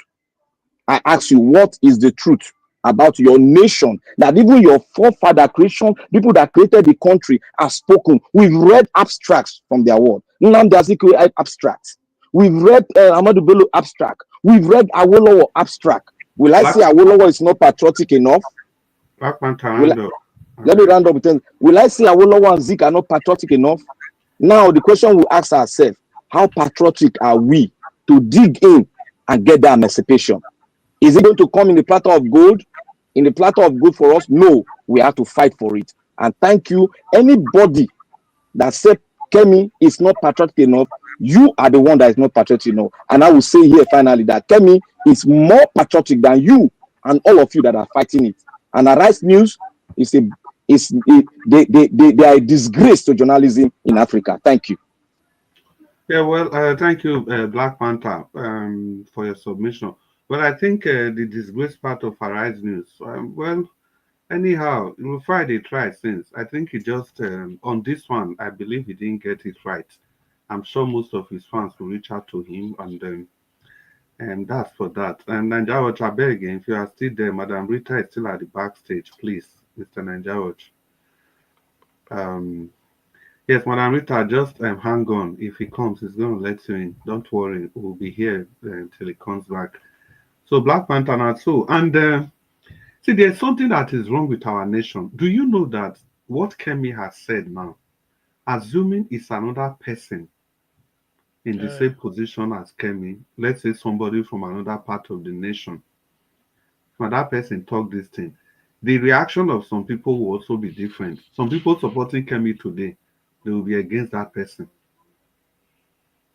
They will be against that person, especially if the person is from the southeast. We have to say these things the way they are. Because I've seen a lot of people on television, on newspaper, trying to support Kemi, which is good. But these are the same people that never saw anything good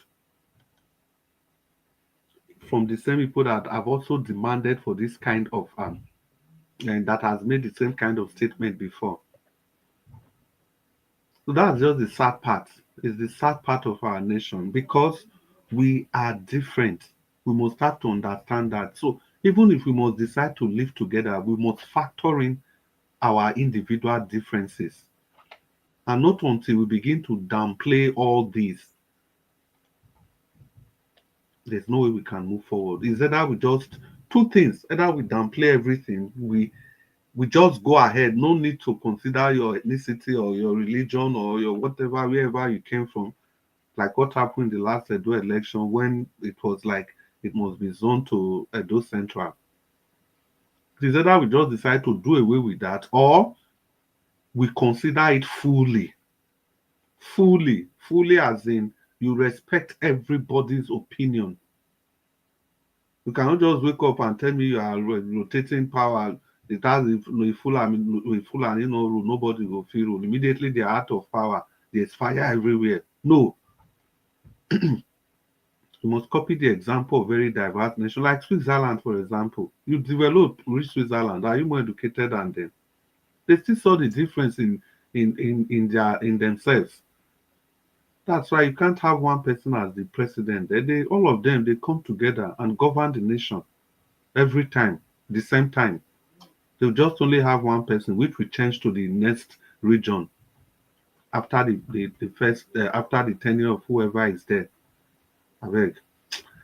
My brother Amoshola, are you still there? Amashola, yeah. See But here. it's good to have you, my bro. Make you fire 4 minutes.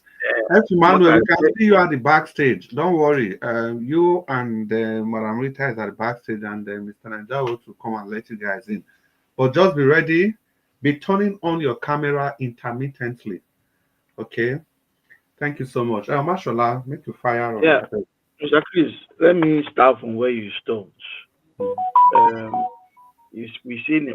I want to ask a question. Let me ask this question. Everybody on the panel: who is a Nigerian? Exactly. Who is a Nigerian? This is my own opinion. A Nigerian is a human being who was born in Lagos, schooled in Kano, lives in Kano, did LYC in Kano, married a woman from the Kano state, and desires to be the governor of Kano state, but is originally from Lagos state. Is it possible? The day this is possible, that's the day Nigeria will be a country. Because if you're not from one place, I cannot Mashallah, I support beg you left something out. Not just only marry in Kano, can contest as a governor in Kano. Why That's his what I'm brother, saying. why his That brother can also contest as a governor in neighboring Jigawa without any person questioning where they came from. him. The day we can have that in the country, that's the day our problem will be solved. The president is talking about tax reform because the tax reform is not going to it's not going to benefit the North. They are kicking against it. You are not bringing anything to the table. We are 7 on this panel.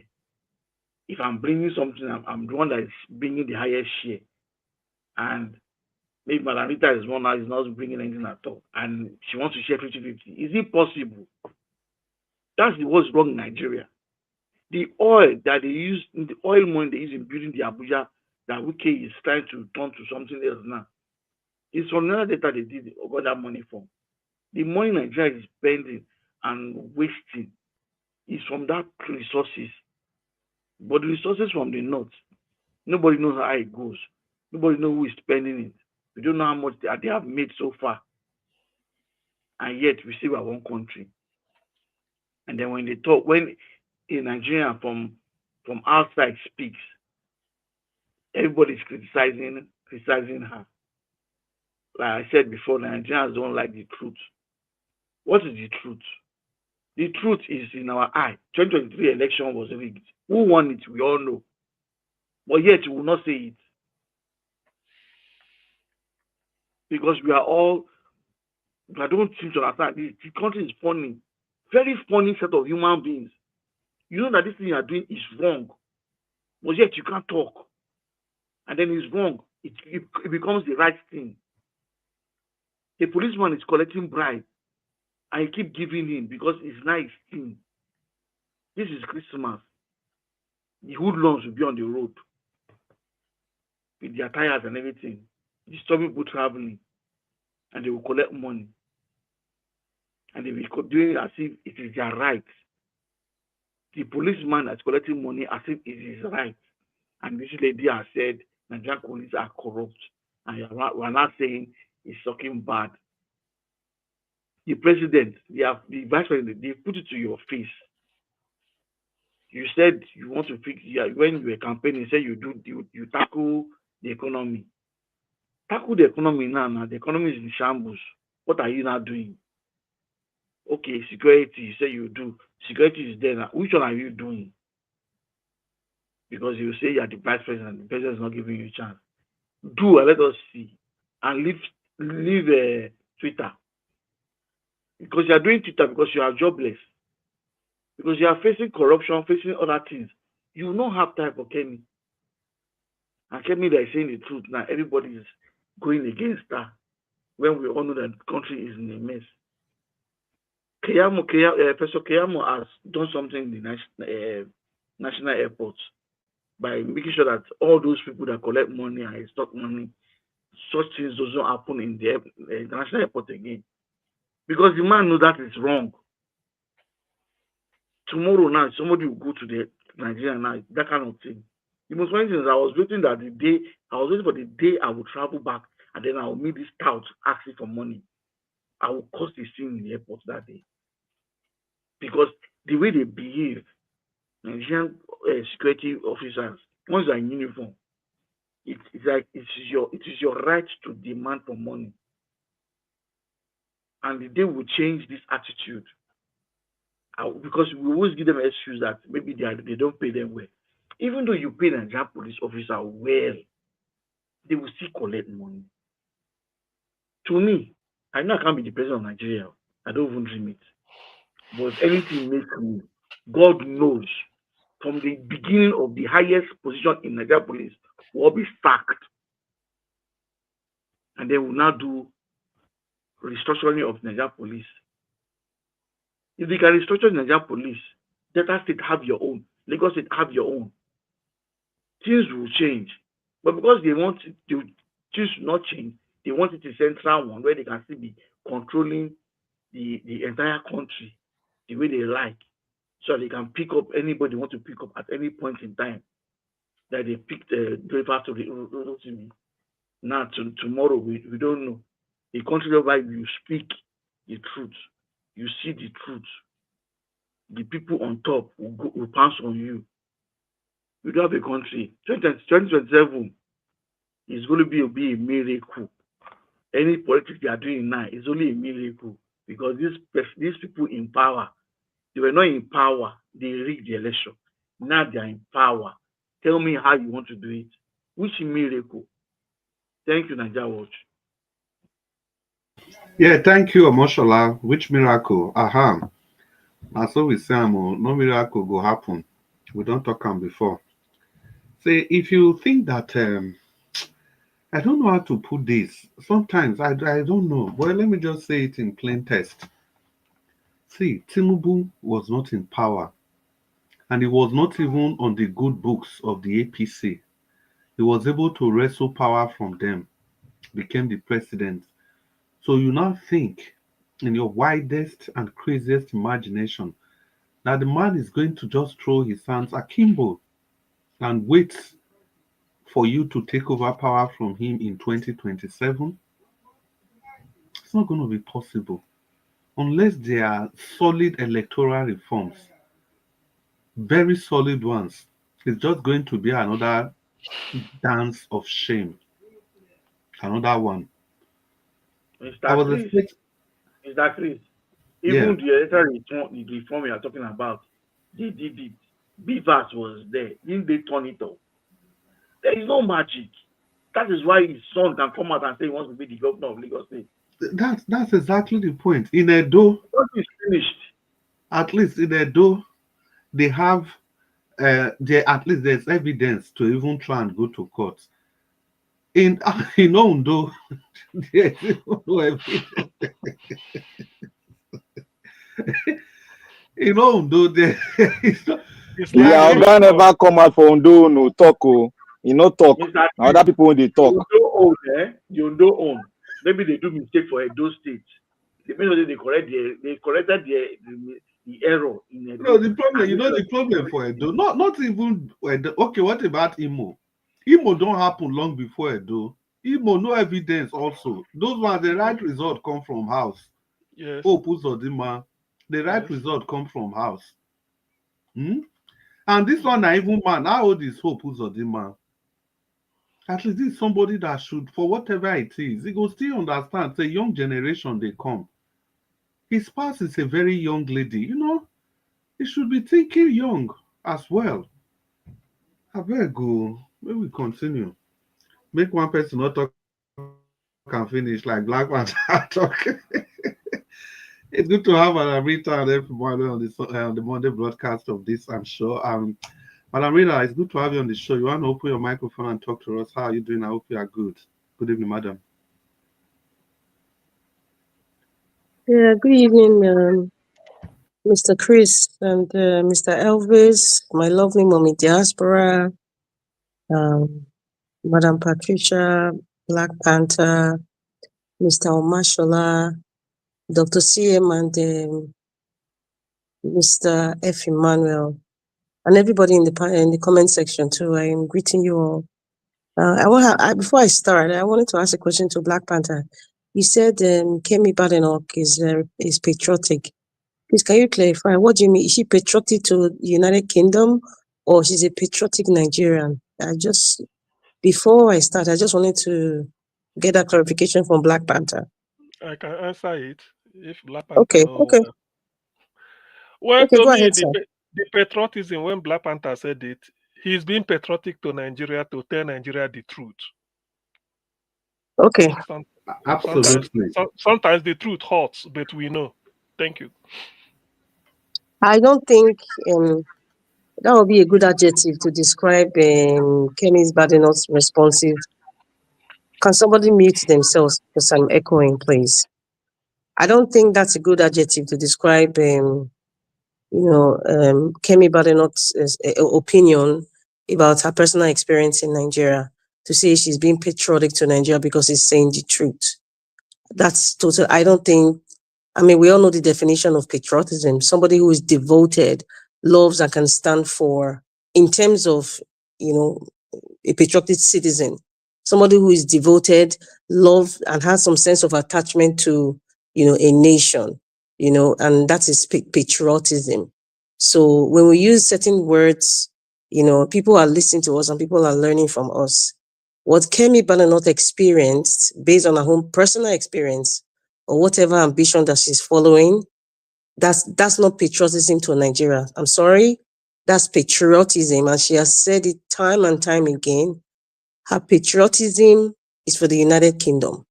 Her patriotism as a leader of the Conservative is what she's focused on. She's not there to do PR for Nigeria. So how is she patriotic to Nigeria? She just told you who she's in allegiance to. So using those, you can use another word, but that's not being patriotic. Yes, sir. So that we don't make it a back and forth argument. I don't know if you follow the beginning of the discussion. How he got to that patriotism was that he said people that were attacking Kemi Badenoch, they were doing it as if they were patriotic. They were trying to prove that they were patriotic. That if you are even talking about patriotism, it is Kemi that should even be considered as somebody that's patriotic because she's speaking the truth. So speaking the truth, the fact that's actually affecting Nigeria the way it is. So he wasn't just saying that because Kemi said that Kemi is not a patriotic Nigerian. Mr. Chris, you're just convoluting everything. I just asked the question. It was straightforward. Dr. CM answered the question for me. It was straightforward. She's saying his own, the way my understanding. Can I finish, please, sir? Where the argument started from, so that it doesn't become a back and forth. It's not a back and forth. You are making it back and forth, sir. My point, it's simple. Dr. CM just said it. That the reason why Black Panther said she's patriotic because he's saying the truth about her personal experience about Nigeria. Period. It wasn't confusing. They understood it. But my own Madam Rita, yes, sorry, forgotten you. You see, when I was coming from the time patriotism, I explained it down and brought Kemi into it. And I said, who's more patriotic now?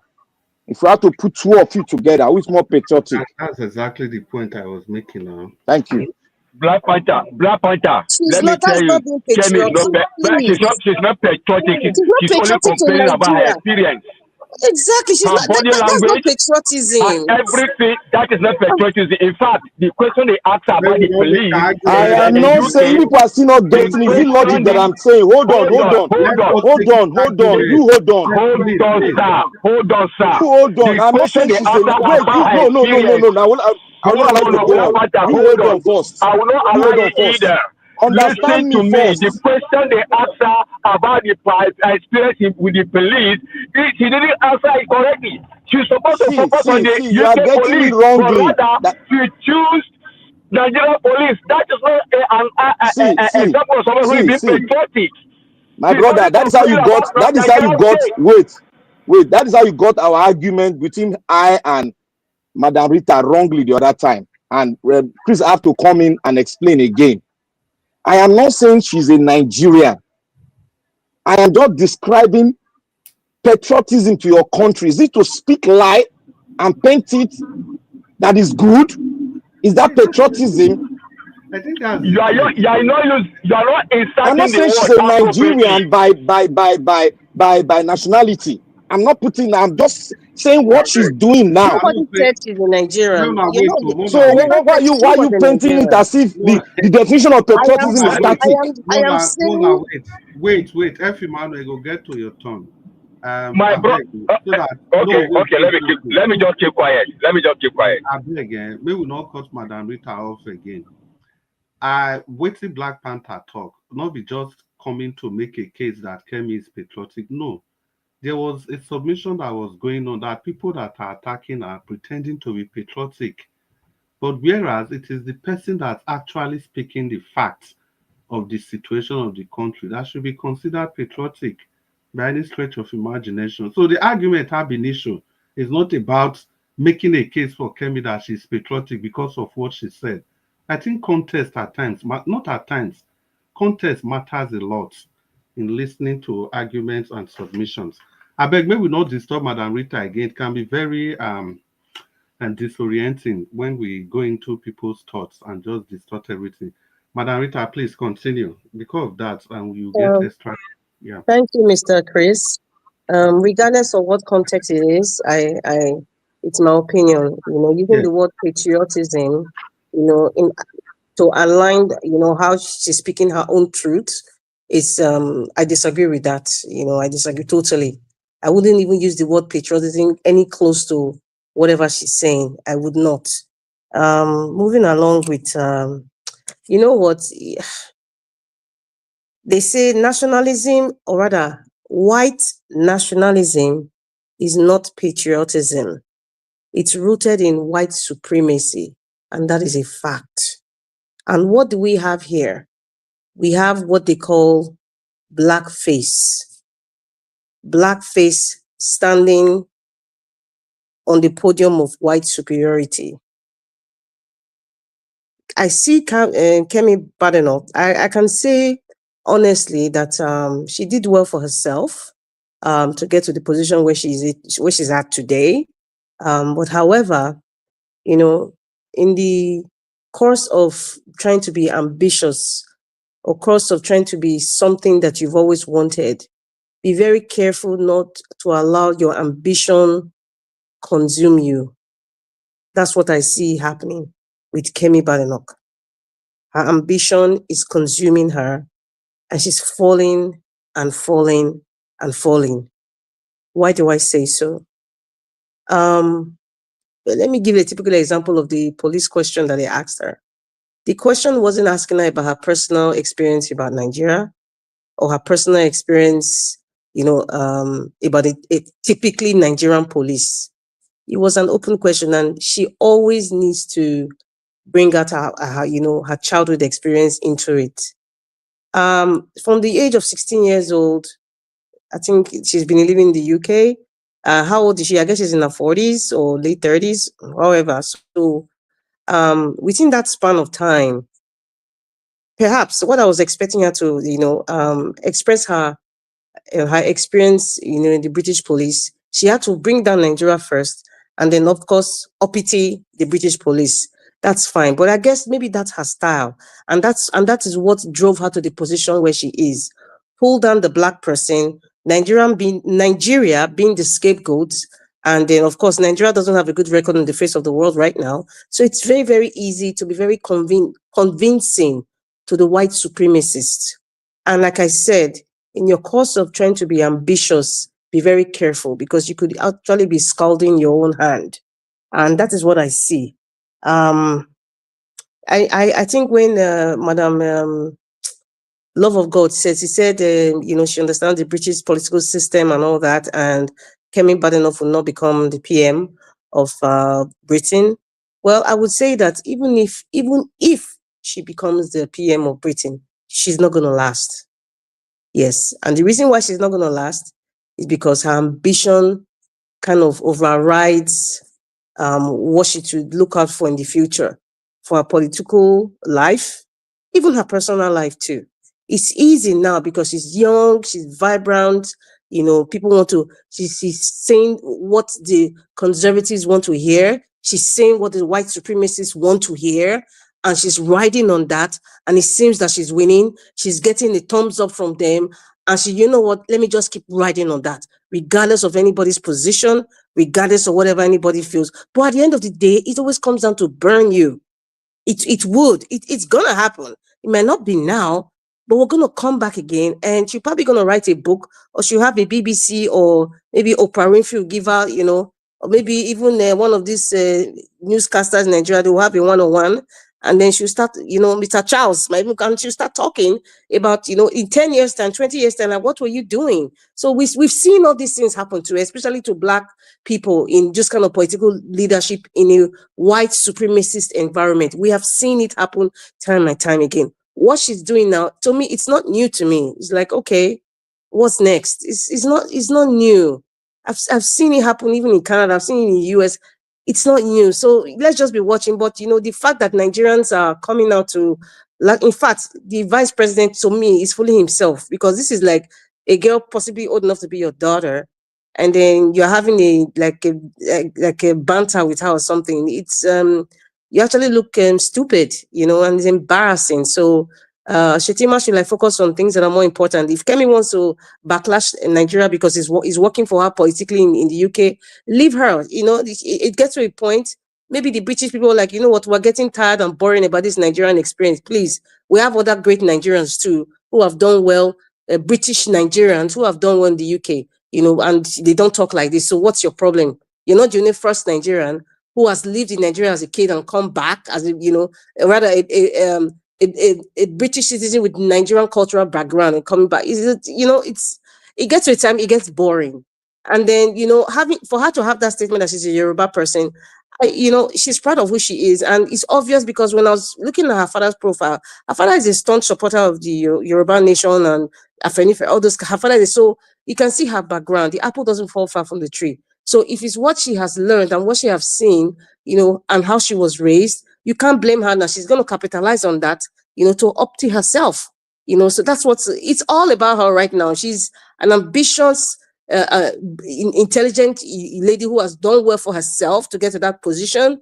Yes. But however, I think this ambition is overriding, herself. Even she might not even control what she's doing now, but she just got to keep going. If not, we had the British, you guys know how the British politics is.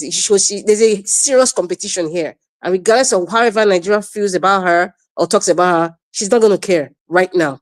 Moving along, Solomon. No, I want to talk about the ECOWAS thing. For the ECOWAS, I think what Mr. Elvis was playing was showing that the man from Bordelon, I think they've given those three, I would call them the three wisest countries. There's a word called, Dr. CM, there's a word called wisest, right? The three wisest countries in Africa right now is Mali, Senegal, and Niger Republic, because they have understood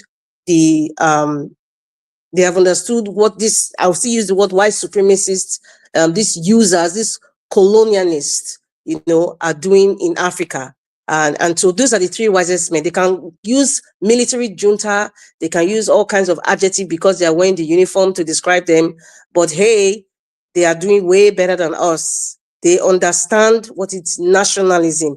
They are teaching their people to be proud of where they are coming from. They are teaching their people that they cannot be used by the West. They are teaching that their people value yourself. Be proud of yourself. Don't try to be like the West. The West wearing suits or speaking is proper English or whatever it is, or driving nice cars, or because they are lighter skin, it doesn't mean that they are better than you. You are great. They cannot do without you. That is what they are teaching them, confidence in where they are coming from. That's why I say that the three wisest countries in Africa right now, look at the people in ECOWAS. Are you talking about our neighbor Cameroon? Most of them, they've been over there for the past 30, 40 years. You understand? They are puppets of the West. That's the truth, including Agbado as well. So what are we talking about? So if they want to finally kick them out, man, like I've always said, what they call them, ECOWAS, African Union, they should all be scrapped because all the people over there, I mean, most of those ancient of days that are over there, some of them should be, the majority of them, 95% of them shouldn't be there now. They should step down while the ovation is loudest. It should step down. So that's about that for the ECOWAS thing. And for Dele Farotimi, the man who came out, Adesheye George, is kind of similar to what we were talking about yesterday. These are one of the people who want to come and mark their register, stating that Dele Farotimi should be derobed as a Nigerian lawyer. Yes, they're coming to mark register, and more are coming. As old as they are, or as young as they are, the more is coming. But the funny thing is, like I mentioned yesterday, there's a Chinese adage that says, if you hold a man down, you're also holding yourself down. If Afe Babalola think that he is incarcerating this our Dele Farotimi in jail, including the likes of Adesheye George, they're also holding themselves down. They're also in prison. They're all jittery. They're all coming out, they're putting all kinds of petitions. Dele Farotimi you could see he's a very peaceful, you can see in his countenance, he's so calm, he's peaceful, he looks content. He's not even bothered. I'm sure he's not even bothered. He's just talking to one in one room, and he's just there. While they are running around writing one petition, in fact, they're all having sleepless night, looking at the constitution where they can attack him. So he's doing something to them. And so it's funny, and that's why Dele Farotimi was specific, like, do not fight for me, because he knows that when he brings out this book, which they can never take away, because I think they have lost touch with the modern world of today. If you think you can seize every bookstore or do whatever you need to do to prevent people from getting the book, people have it in Kindle. I mean, you can have it hardware, you can have it software, soft copy, hard copy. So it's something that's going to last for till eternity. So they have kind of lost it. So this ongoing cycle of what this Hallelujah praise singers of. Can you mute yourself? I'm echoing, please. Yes, this Hallelujah praise singers, they are all having sleepless nights. Dele Farotimi, he knows what is going on outside, and he's having a field day. And I want to say I'm so proud of the likes of Dele Farotimi. There are many more Dele Farotimis coming. This is his own personal experience. Many more are coming, and I can guarantee you, Afe Babalola's legacy is done, regardless of whatever you want. It is DONE. Thank you very much. I'll stop here for now. Yeah, thank you, Madam Rita. It's a fun place to leave it. Yeah. So many things to talk about. Unfortunately, time is not our friend. Anyway, thank you for that thought-provoking submission. We'll just move on to the next person, and that will be F. Emmanuel. F. Emmanuel, it's good to have you on broadcast today. You want to open your microphone and talk to us? F. Emmanuel. F. Emmanuel, I did say they also to talk before. Okay, while we are waiting. Okay. Chris Dublin, Domo, sir. Domo, my brother. Welcome to. Can you hear me well? Loud and clear, F. Emmanuel. Welcome to the show. It's good to have you today. All right. I want to use this opportunity to thank every one of you at the panel. Madam Rita has just spoken part of what I had in mind, so I'm going to make it a bit brief. Meanwhile, thank you so much, Madam Rita, for that submission. I want to say something. You see, we, the Nigerians, we don't like the truth. The truth seems to be very, very, very bitter to swallow. And because we don't like the truth, that is why we are still where we are. See, like what is happening to Dele Farotimi now is still because of the truth. I don't know why our government, they are bent in fighting the truth at every opportunity that the truth is trying to come out to free us from this quagmire. So the earlier we allow the truth to scale and deliver us from this mess, the better. Because if we keep tagging people against speaking the truth, arresting them, putting them in jail, and preventing them from expressing their view with their experiences on ground, then we have a long journey. And probably this journey is not going to end. Our children, our grandchildren, unborn, we told the same line if we are not careful. So the better for us is to embrace the truth and work on it. Whatever that it is that has made us to be where we are tells us that is the absence of the truth. Those in power, they keep want to do what they are doing. They just want to keep us where we are and continue with the impunity. That is why when one person stands up to speak the truth, everybody starts running rat race. Everybody is here and there trying to press the truth and cover it with another big lie. It's unfortunate we find ourselves in this kind of situation. Just like what moderator ended up with the Mali, Burkina Faso, and the Niger. The truth is, they have just succeeded in freeing themselves from slavery. That's just the truth. The day you wake up from bed, that is your morning. Anytime you wake up from your bed, from your sleeping, that is your morning. So they have woken up to the truth. It doesn't matter whether they are under military rule or democracy, whatever it is. The bottom line, everybody wants freedom. Everybody wants good economy. Everybody wants good government. So if they are getting this good government through their military rule, so be it. So be it. So you can't say that they are under military and look at us we that are under democracy. How people are being arrested because they spoke the truth. Is that one democracy? That you can't express yourself anymore? So we just look at it. Let's juxtapose what they did and what we are doing. You know, so that is it. So our government keep pressing us against the truth. They don't like the truth. They react immediately against the truth. They always want those who will always come and say, yes, sir, yes, ma, everything, yes, yes, yes, yes. No, not this time and age. That is, by the way, looking at Kemi Badenoch and looking at Anthony Joshua, you can see the two of them, the lady and the guy, both of them spoke. You can see the two different perspectives. You know, one of them is more patriotic, while the other is not. So that's just the truth. So Kemi leaned towards her political ideology as against her motherland. Anthony still loves his motherland, in as much as he's a brought up Britain, you know, so but his root is still in his motherland. So he appreciates that.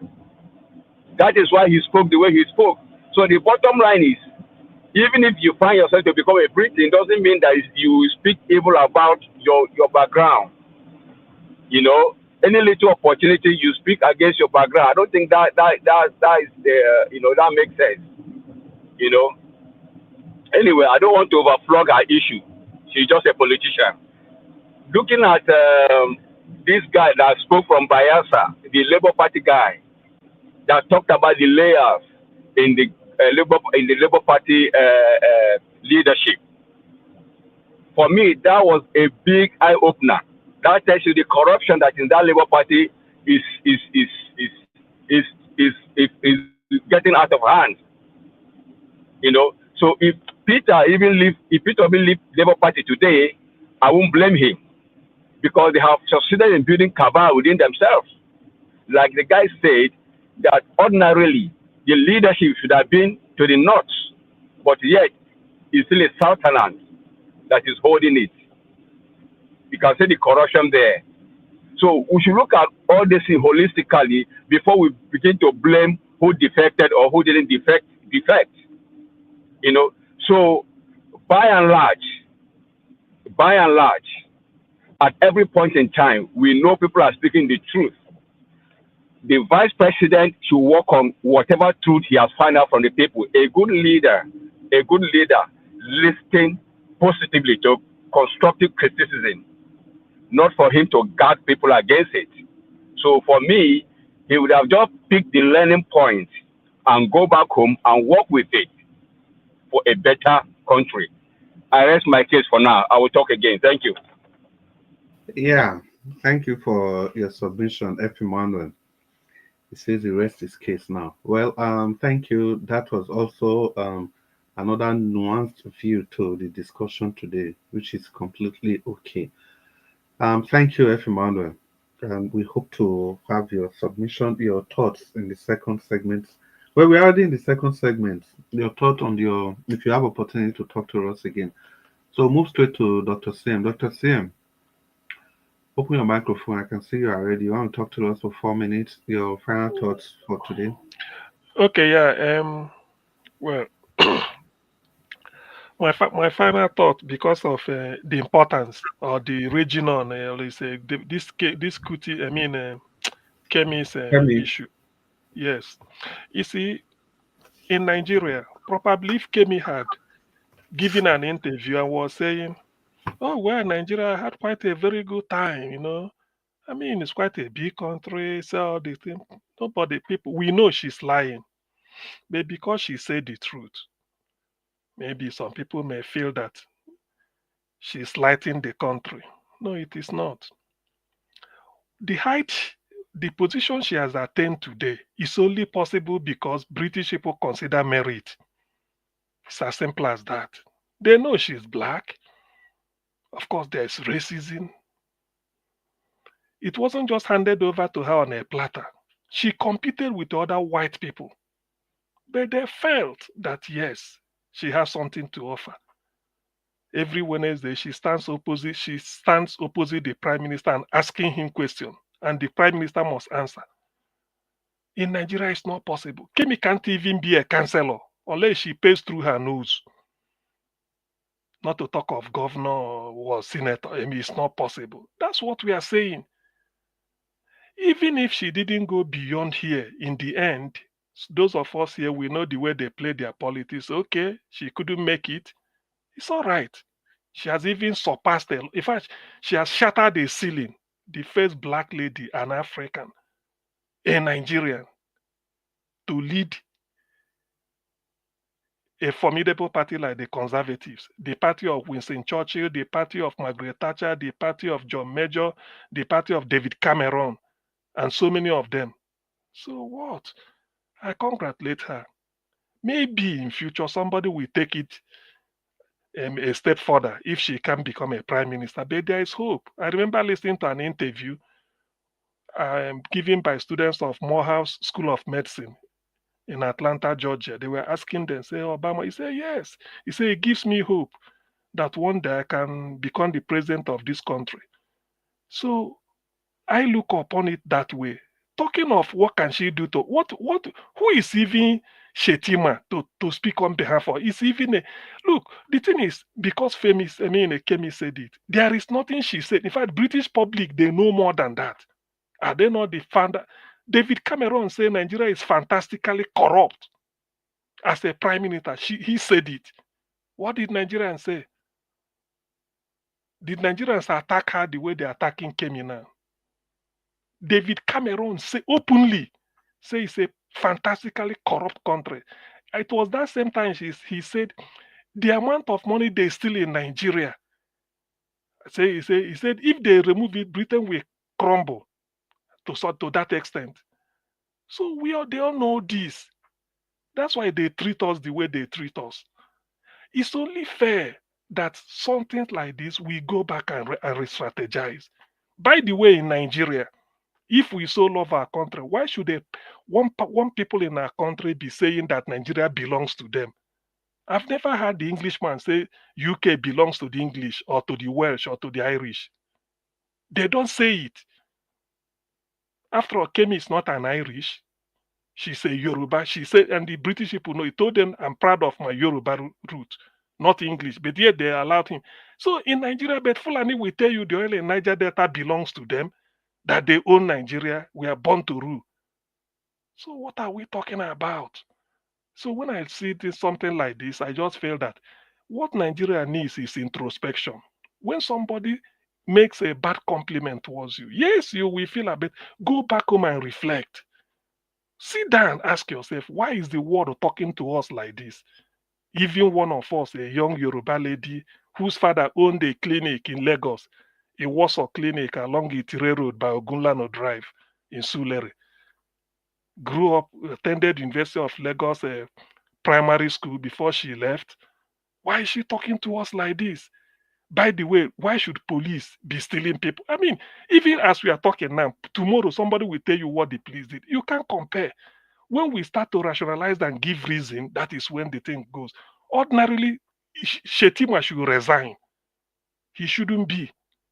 But you see, we can't make it. We can't continue like this. We cannot.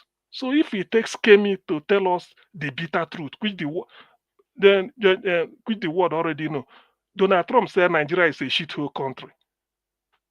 Yes. People make noise. Those that don't say, look, why can't see? We should have learned a lesson. By the way, what Kemi said, what started this thing was Kemi, in an attempt to become the conservative leader, they went for a conference or convention where they select their leader. She has to say something about herself. He was saying her background. She stood up and was saying he grew up in Nigeria, that this is what happened. I mean, it's a childhood, because all those things, British press will say, ask her all these things. They will still ask her in a one-on-one interview, did you remember this? Because it's documented. The father knew. We all know this. What Nigeria should have done was to keep quiet about it, pretend that it didn't happen, or delegate somebody to be bantering on Twitter with her, than for a whole vice president to come and be talking nonsense. You know, by the time they said, who is even the vice president and the Chibok girls? How did it came about? If you want to go to the altar, people believe in your record. They believe in your personal record. Your country can be bad, yes, but they believe in your personal record. If they look at you, you are clean. They said it's you, because in the end, Kemi is not representing Nigeria. So whatever happens in Nigeria, it doesn't concern the British. She's here. So they are judging her based on her what can she contribute to the greatness of the country. But busybody like Shetima will leave Nigeria and then come and talk what? What are you talking? Shetima is not clean. It's not. Thank you. It's not even the type of person that should be replying. That is the first error. She's not even the person that should even talk in terms of public relation about it, because all it takes is to put her and then tell her, give her her. Give him his what is it? His activity as a governor of Borno State, and then everything will come to light. So that Nigeria should learn. Now tomorrow, that's why France is messing up. If care is not taken, the British people may be sort of fueling this thing, and I know why. Tinubu is going close to France. In terms of diplomacy, they expect him to come to UK, but he's going to France and giving France opportunity. Maybe French troops in Nigeria, and they will be mining. Why Britain will be looking, a country they colonized. So a lot of things, but Tinubu, they know France is willing to overlook Tinubu's dirty linen because they are doing politics. So they now use Kemi to be saying all these things, because Kemi might improve. So there are a lot of, in another perspective, but Shetima shouldn't have escalated it by even replying. Let it be that he came from one aide talking and not a vice president opening up to come and talk. If they open up Shetima's background, the world will refuse him visa. Thank you very much. Let me stop here. Yeah, Dr. Sim, thank you so much. It's a review, Shetima background, Dr. Sim, international diplomacy, you get how it really work. Indian Prime Minister, Modi, the current Indian Prime Minister, he was placed on a terrorist list. He couldn't fly. Yeah. So it was when he became the president that Obama and co, they have to remove him from that list. So if you become the president or the vice president of a nation, it offers you a lot of diplomatic and soft pad. And immunity, diplomatic immunity. Yeah, immunity, soft pardon also. This Kemi issue, it's never going to go away. The reason is that we are all looking at it from different perspectives, from just one side. So you can look at it from the side of her not being patriotic. You can look at it from the side of her saying the truth. Now, another thing I will even have to say, imagine, I'm very sure if Kemi had painted a very beautiful picture about Nigeria, Yes. I'm very sure people will still say, you see, with all this evil that is going on in this country. God will bless you, my brother. Nigeria go talk here be that. God will bless you. These are the people that are ruining Nigeria. These are people that colonized us. They sold us to the British. She has They'll say it opportunity here. to tell the British people that the country they created is not working. Now she's turning it and saying that the thing is working. So how do you expect the British? How do you expect us to get any help from anywhere? If that's what she has said, and moreover, we have to see Anthony Joshua's. You can't bring Joshua's speech you cannot compare both of them, in the sense that Kemi's speech is being estrayed. She's she wants to to become the Tory leadership in the UK. Yes. Tory. I don't know what people think about that position. See, anything Kemi says, now anything she does is going to be x-rayed. So any attempts to even say something that is contrary to the truth is an automatic end to her political career. God bless you, sir. You analyze it very well. To come and be saying, no, it will end her career, because the same journalists, they are going to ask her. But in June 2022, so and so thing happened. In August 2027, then if Kemi wants to argue, they say, so you mean you don't know about all those things? So how are you going to perform your duties? She cannot even lie in this kind of thing. You cannot lie. Can't. That is what we must understand. And Anthony Joshua, the videos are also there, where he lamented about the nation before. On the occasion where he was, that was when he was being given this award by the Queen. And let's not forget, una remember say Abike Dabiri became close to Anthony Joshua, and when Anthony Joshua was winning left, right, and center, he was being used as a PRO to fund the government of Buhari then. Chris, you too get brain, oh. God will bless you. Let's not forget all this. Abike Dabiri, when Buhari went to the UK, Abike Dabiri led Anthony Joshua, and Anthony Joshua went to where Buhari was and lied down flat. This was all PRO stunts. So for the fact that he's close to Abike Dabiri, we will expect what he's going to say. Anthony Joshua was denied of representing Nigeria in the London Games 2012. Yes. The only thing Anthony Joshua committed was because he's from the Yoruba section of the country. And he went ahead to win the gold medal of that Olympics, that boxing competition. Yes. He has complained about all those in the past. So we cannot compare both of them. And see, the ultimate is this. Let's even leave every other thing. We must understand that Kemi could not have said anything different in that interview, because if she had done that, it will also be taken up against her. There are no two ways about it. It will also be taken up against her that she's lying. How can we trust you? You see, Chris, what she said ordinarily is not positive for Nigeria. It's a negative thing. But my concern is, it is not Shetima that should reply. That's what I'm saying. He could have looked for one of these their cheap aides to be bantering on Twitter so that it doesn't attract. Because do you know this thing? They will say anything that comes from either the presidency is number one, the vice is number two. So they say, look at what the vice president is saying. And if they dig into his records, they will say, see, that's why he's covering, that's why he's attacking Kemi for exposing police. The thing is that after he said that, Kemi's team, a political team, they have already started saying all these things you are saying. It's already everywhere. That it's on record that Shetima was the governor when the Chibok incident happened. That Shetima should explain his role. It is either it was a failure on his part Or Chris, can I chip in? Yeah, Black Panther. Chris, you know why I was praising you now. You see where you came out from. That's why if you are delivering a note to the public, we should not box ourselves. Rather, let's make ourselves open and let's look at where this person is coming from, where it's going to. Now, I want to say something here.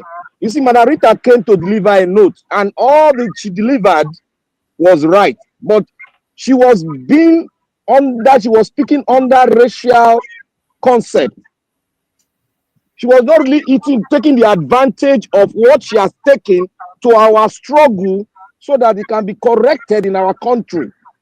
Nobody's taking advantage of it. That's the same mistake we did when Kanu was speaking. Nobody took advantage of it to make correction and extract the country and see to his own part of his own reasoning. If she has come out to say, oh, Nigeria is lovely, most of us that is into the struggle that are saying Nigeria must be emancipated, or Nigeria should divide, most of us will say, oh, you know, Siam, he don't sell us out. That is it. We should always open our mind, not to box ourselves under one thing, like, oh, our colonial master, let us throw that aside. Let us take advantage of what she has spoken to correct the abnormalities in our country. Don't look at it from the concept of, oh, she's working for the white man. The question you should ask yourself is that, is what she's saying, is it wrong? Exactly. Is it wrong? That's where we should come from. May we just continue now? Nigeria don't fall tire. It don't fall. We don't know how to fall and die again. No, sorry, Black Panther. Not before US. A policeman asphyxiated somebody by putting the knee on the neck and the person cry. The whole world had it. Is it hidden? Americans were even saying it. They even showed up. So if we say police, they took advantage of it and they built a monument, that big plaza in Washington DC. They took over it and named it Black Lives Matter Plaza. Big one, huge one, 32, almost 24-story building. You see, but in Nigeria, if police buy somebody, is it why you want me to go and even this one Kemi is talking? There's British High Commissioner in Nigeria. Do you think they don't know what is going on? They know. So it's not only when you change, they know. The thing is that whether they know or they don't know, I don't know how to put this any longer. Nobody, Kemi cannot come and lie. Yes. It will sabotage. She cannot lie now. Sabotage our government, our party now. Yes. To sabotage her career, to destroy everything. That's the thing. And again, you know, she's a black lady. Before she rose to that position, it's not be Kalu, not be ballot. Exactly. The Tory leadership, they already saw that she was black. They knew her background and everything. And she has climbed and gotten to that level. Let's not forget, there used to be somebody, is it Umana? Yeah, I can't remember his name. Umana, that was almost going to be the leader. Okay, no. Chuka Umunna for Labour. Umunna. Another Nigerian was almost going to be, the leader of Labour Party. Yes, it's true. So if we Chuka Umunna, I think like 4 or 5 years ago, he was almost there. There. Chris, what we forgot is, you know, like this Kemi now, even if it's me, the moment you raise your hand up that you want to do this thing, Secret Service, everything don't check your background. That is they don't cover you already now. They don't cover. So the truth is that anyhow you look at it, if she goes to cover up, now we go to sacrifice them. And moreover, just last 2 weeks, Obasanjo not tell you, wait till Obasanjo tell you over the sitting president. That was the correct picture. Yes. Obasanjo painted the correct picture. Okay, Chris, let's look at it from this way. South Africa was having problem. How they are going to emancipate themselves. Some of the world bodies supported. And what happened? The ANC took advantage of that support. And what happened? They got it. Now, somebody is speaking of a Nigerian origin for us. We are not taking advantage of it. We are saying that, oh, he's speaking from the white supremacy or one thing. That's what we're always doing in Nigeria. I don't know how we're going to get this right. Yeah, but the truth is that white supremacist thing is also there. is also there because We know it's there, but we should not recognize it. Let us take advantage of what she's doing now and push on so that we'll get it right. That's why they are called conservative, you know. And of course, the politics in Europe today, across the world, is right-wing politics. Everybody is nationalist in Poland, in the Netherlands, everywhere in Europe, in Sweden. You know, those nationalist parties, they are all winning election. It's just the normal fever that's happening across the political landscape all over the world. So, for whatever Chris, let me ask you a question. If you're there for England now and Augustine, if you want vote now, you know who you go vote for? Now Kemi, if I get God go bless you now. Somebody will want to open the cancan one, but I say no. Yeah, because what to make me go vote for her is very clear. If we are now making a demand for the emancipation of our nation, if we are now talking about the buyings in the northern part of the country, at least we cannot point to somebody amongst one of them that has also acknowledged the position. See, do you know, Chris? For me, it's as simple as that. Chris, while you are talking, this thing came to my mind. You know, Britain is an example of a confederate country. Of course. Confederacy. Scotland, Ireland, Northern Ireland, Wales, and England. Yeah. So yeah, you're right. Yes. Yes. If something like Nigeria is pressing seriously restructure, and the opposition like Kemi, he go like him. He goes after all. That's what we're practicing here. So if they table it anywhere, you say yes, they should. After all, here in the UK, Scotland had their own currency, had their own national anthem, had their own flag. Scotland here, even educational system, their own is different. Healthcare system, they have their own word, they administer their own. They raise their own taxes. They have a separate Bank of England, the way you have, Bank of Scotland, the way you have Bank of England. In other words, Central Bank of Nigeria will be something like in Abuja. Another Central Bank of maybe one area will be their own. Print currency. So when we have this type of thing, because he's coming from, he knows it. These are the type of opposition that if Nigeria knows how to play politics very well, they will even go through her and say, when you are saying these things, so that while you are leader of opposition, something like if there is any policy of the government of the day that you feel is not favoring us, you will raise it as opposition. Thank you, Mr. Dr. CM. This advantage you should take. You see that you oppose we are causing her, abusing her. That you oppose to it, and when you say you oppose to it, you give reasons. It's not knowing that you are indirectly speaking for us, because you've seen the brutality when they are talking of all those things. But you know, in Nigeria, Shetima just come out like everybody just follow Shetima. It's not patriotic. It's from Nigeria. It's not this. If Shetima is patriotic, what happen in Borno State? Nobody ask that question. Ask them the question. Jonathan. Yeah, even talking about patriotism, they not tell them they not go exam that day. They not tell them. Now we can be minister. We sign letter. We can write letter because that's even the politics. The Minister of Education, Madam Rita and the FMN, please, I'm coming to you shortly. The Minister of Education then, he was dragging foot to tell you how bad these people are. Now we can even carry, and Jonathan, they do gentleman. Now we can quickly carry a letter. Say, if we not get something to show, say we do something about these Chibok girls, the world will come for us. Now, so we can go write letter. Quickly. They sign and send and go give these people there. Then that principal of that school, make una dey hear the girls were still missing. The principal of that school, they find the girl. Shetima, this vice president, make that principal commissioner for young government. You see, you know this is they are all in the public space. Now make una tell me now, I beg. Principal when they kidnap children for a school, you go promote them from secondary school principal to commissioner in your government. Chris, all I am saying is that let us take advantage of this lady and go into her. Let us see how we're going to break our own coconut for here. That is what I'm saying. Everybody just only they follow. Oh, she's not talking well about Nigeria. Blah blah blah. Who cares about it? Nigeria, it has fallen. It has fallen. Make the other people spend their Black Panther. Aha. Black F. Panther. Emmanuel, thank God say Yeah, you open your see, microphone.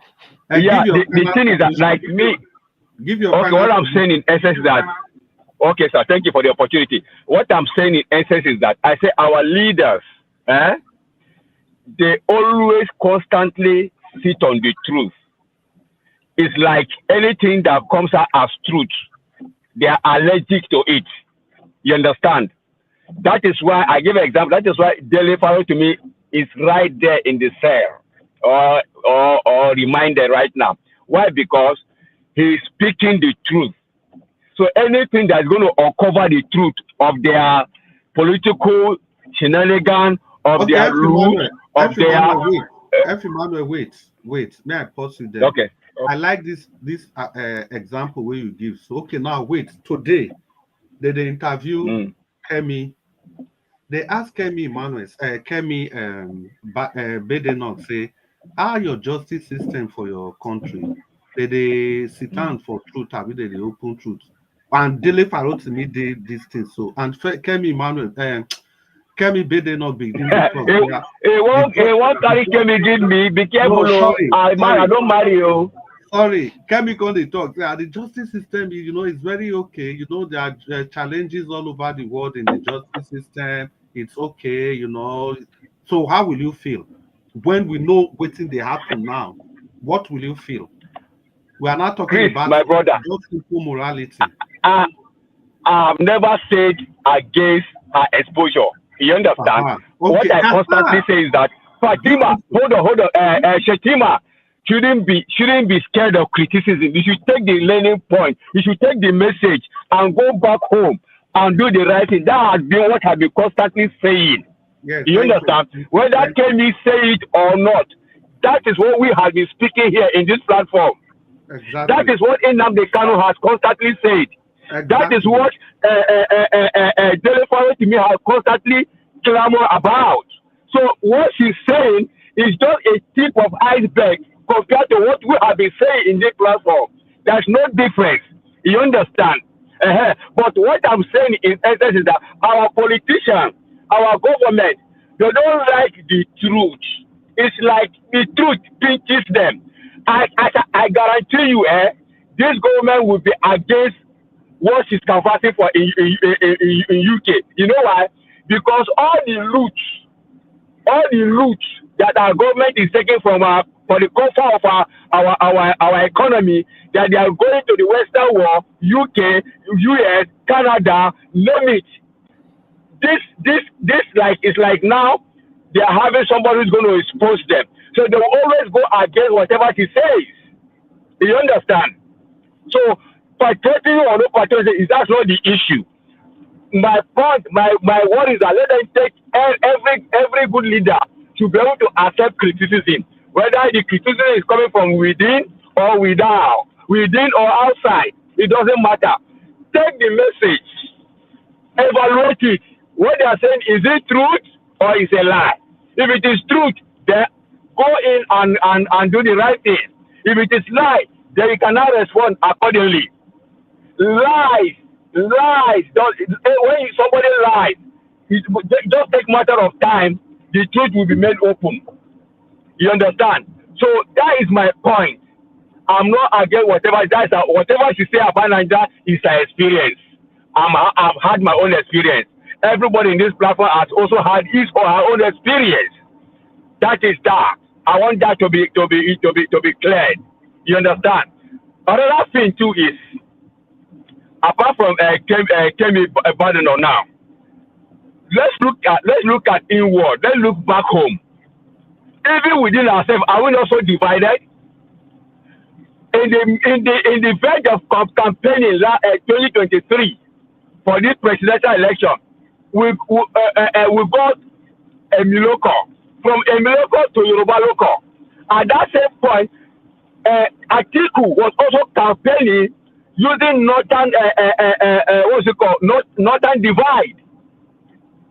You understand? It is only one man that stood out. Peter Obi said, "Don't vote for me because I'm an Igbo man. Vote for me because I'm a Nigerian. Don't vote for me because I'm from the East. Vote for me because I'm a Nigerian." That is someone who is patriotic. That is someone who is patriotic. So these are the things. So within ourselves, we are already divided. So whether Kemi say or didn't say, it doesn't matter. We know the truth. You and I know that we are not together. So that's the point I'm trying to make. You know? So that is that. Well, let's not overflow this issue. Everybody has his own opinion. Everybody has his own experience. The truth is always bitter. It's a bitter pill to swallow. It's a very bitter pill to swallow. But it is still the same truth that will set us free from this quagmire. Ye shall know the truth, and the truth shall make you free.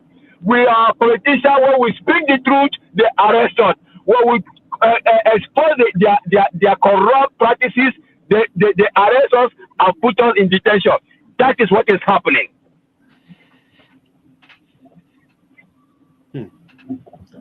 Emmanuel, you don't land. My brother, I don't land though. I don't come out from the flight. As a quiet all of it. Now you don't break the whole floor. You don't see him now. You don't break the floor. Thank you. No, that is the FM Emmanuel where I know. Yeah, Black Panther. Now the same to everybody they talk eventually somehow. No, he break the floor well. I expect him to scatter the floor. You don't scatter him. Black Panther, I want you to understand my point. If you want, if I say my first submission, I keep saying Shetima shouldn't be scared of criticism, constructive one.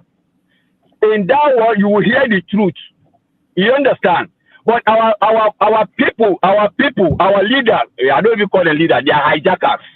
Our hijackers, once you point one finger to them about their bad leadership, about their corrupt shenanigans or whatever they do, they get angry.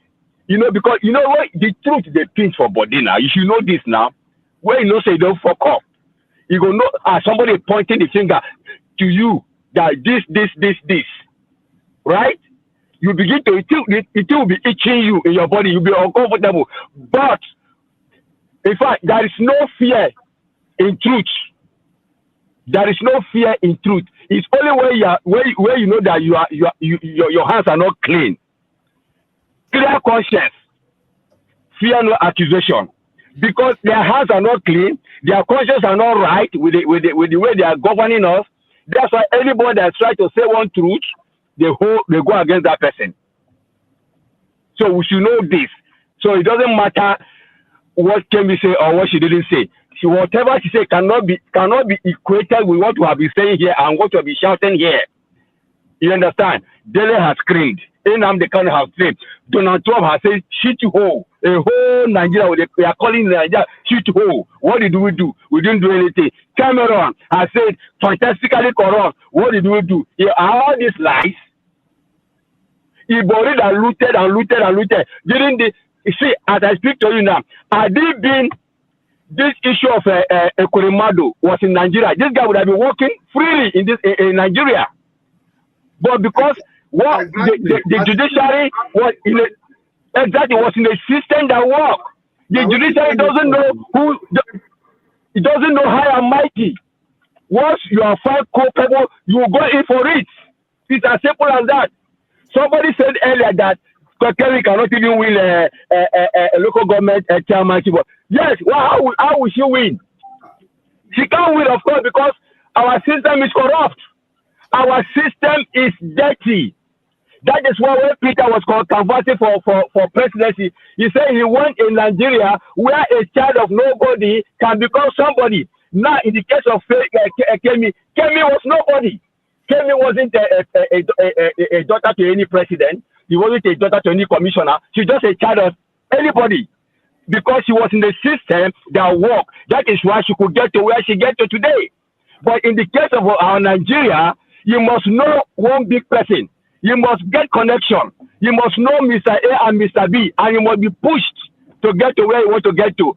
So that is it. You can see the system that works versus the system that doesn't work. So that is it. I rest my case for now.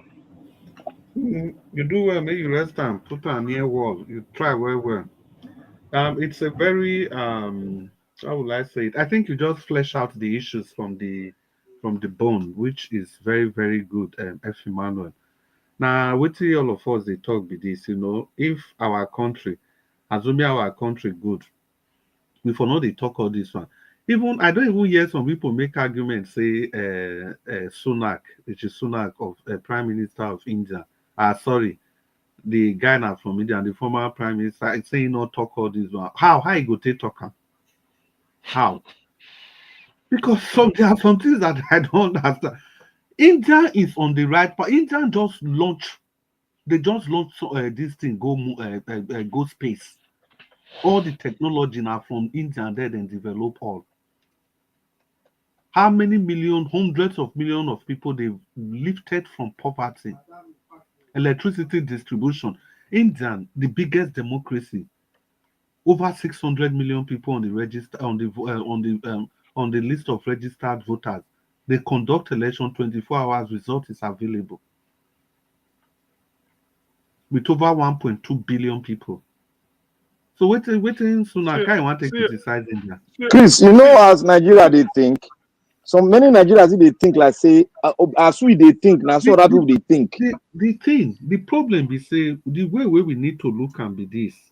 Let's even assume say Kemi wanted to be a diplomat, and Femi Emmanuel. Sorry, wait to make me they say Kemi Emmanuel. There's a preacher Femi Emmanuel. So now I make Kemi Emmanuel the entire See, let's even assume. I was surprised. Now I say I be one marry another wife give me. So there's this preacher Femi Emmanuel. So and the thing just the clash. See, let's even assume. Let's assume that okay, Kemi she even wants to be diplomatic. She cannot even do it because any attempt will be lying. Now they go ask and say, so now this lie you want to they feel not tell you, they're not going to tell you. But the journalist go just ask you one simple question that are these verifiable? Then you go stammer small, then go to the next question. The jury don't already hear. Chris, sorry sir, no go too far. What did the Obasanjo say recently? Say Nigerian decade, the economic decade. It's so glaring. I don't use that one. It's so glaring. Therefore, even referring to that one, say your own president talk for this Europe, say see at your country dirty, see at things bad. So which one you they talk here? See what in Google give me. The countries with the largest GDP in 2024. When they hear them, United States, $28.7 trillion, followed by China, 18.5 trillion. Number 3 na Germany, 4.5 trillion. Number 4 na Japan, 4.1 trillion. Number 5, India, 3.4. Before United Kingdom and France. You see where India dey? So wait Sunak, waiting go come talk. I want a bad one. It's not even possible. Is it Aveg? Indians are doing well. They are so the country. How Sunak go take talk against India when they are correcting themselves? The country is we don't want to correct ourselves. When one person talk against Nigeria, you're unpatriotic. That you don't stick it to our head like anything. May we continue. Like I talk, my only disappointment now with Rufai for this matter, sincerely. Now Rufai just disappoint me. I'm very sure say in the coming days he will modify some of those things when he talk. Well, I think somebody, yes, Madam Rita never talk. Oh gosh. Madam Rita, sorry. Thank you. It's okay. Yeah. Madam Rita, talk to us. You will get extra time. Some people are not going to be jealous, so they're giving me extra time. No, not the Most of people are on my case. But I ready for them, Sha. I ready for them. But people just have to be quiet. You know, talk since nobody will they chop the time. Since it's only fair that we allow you to talk. When it comes to Madam Rita, no, she shouldn't speak. Anyway. Fire. Anyway, from what I am hearing. Oh, Madam Rita, nobody talk about Edo State. Well, fire, Sha. Was there any topic about Edo State that I missed? Really. Not really. Okay, anyway. Okay, that's fine. Perhaps, as we move along, we'll probably talk. Thank you, Mr. Chris, again. From what I'm hearing, it seems like I'm going to make references. Black Panther, perhaps Dr. CM, I don't know who else. Yeah, even you, Mr. Chris. From what I was hearing from what the three of you were speaking about this Kemi Badenoch issue, was that the fact that is coming from outside Nigeria, a statement that is, talking about, okay, let me put it this way. The fact that Kemi Badenoch is speaking about her personal experience, you guys are making it seem like she is validating what Nigerians has been talking about for decades. And the fact that she mentioned it now, we should use that opportunity to amplify it. So after Kemi Badenoch, is it not going to be amplified? Whatever she's saying is what people have been talking about. So why is this, desperate crave to ride on what she has just said? I look at it like it's seeking validation, or rather, she has validated what we have been complaining about.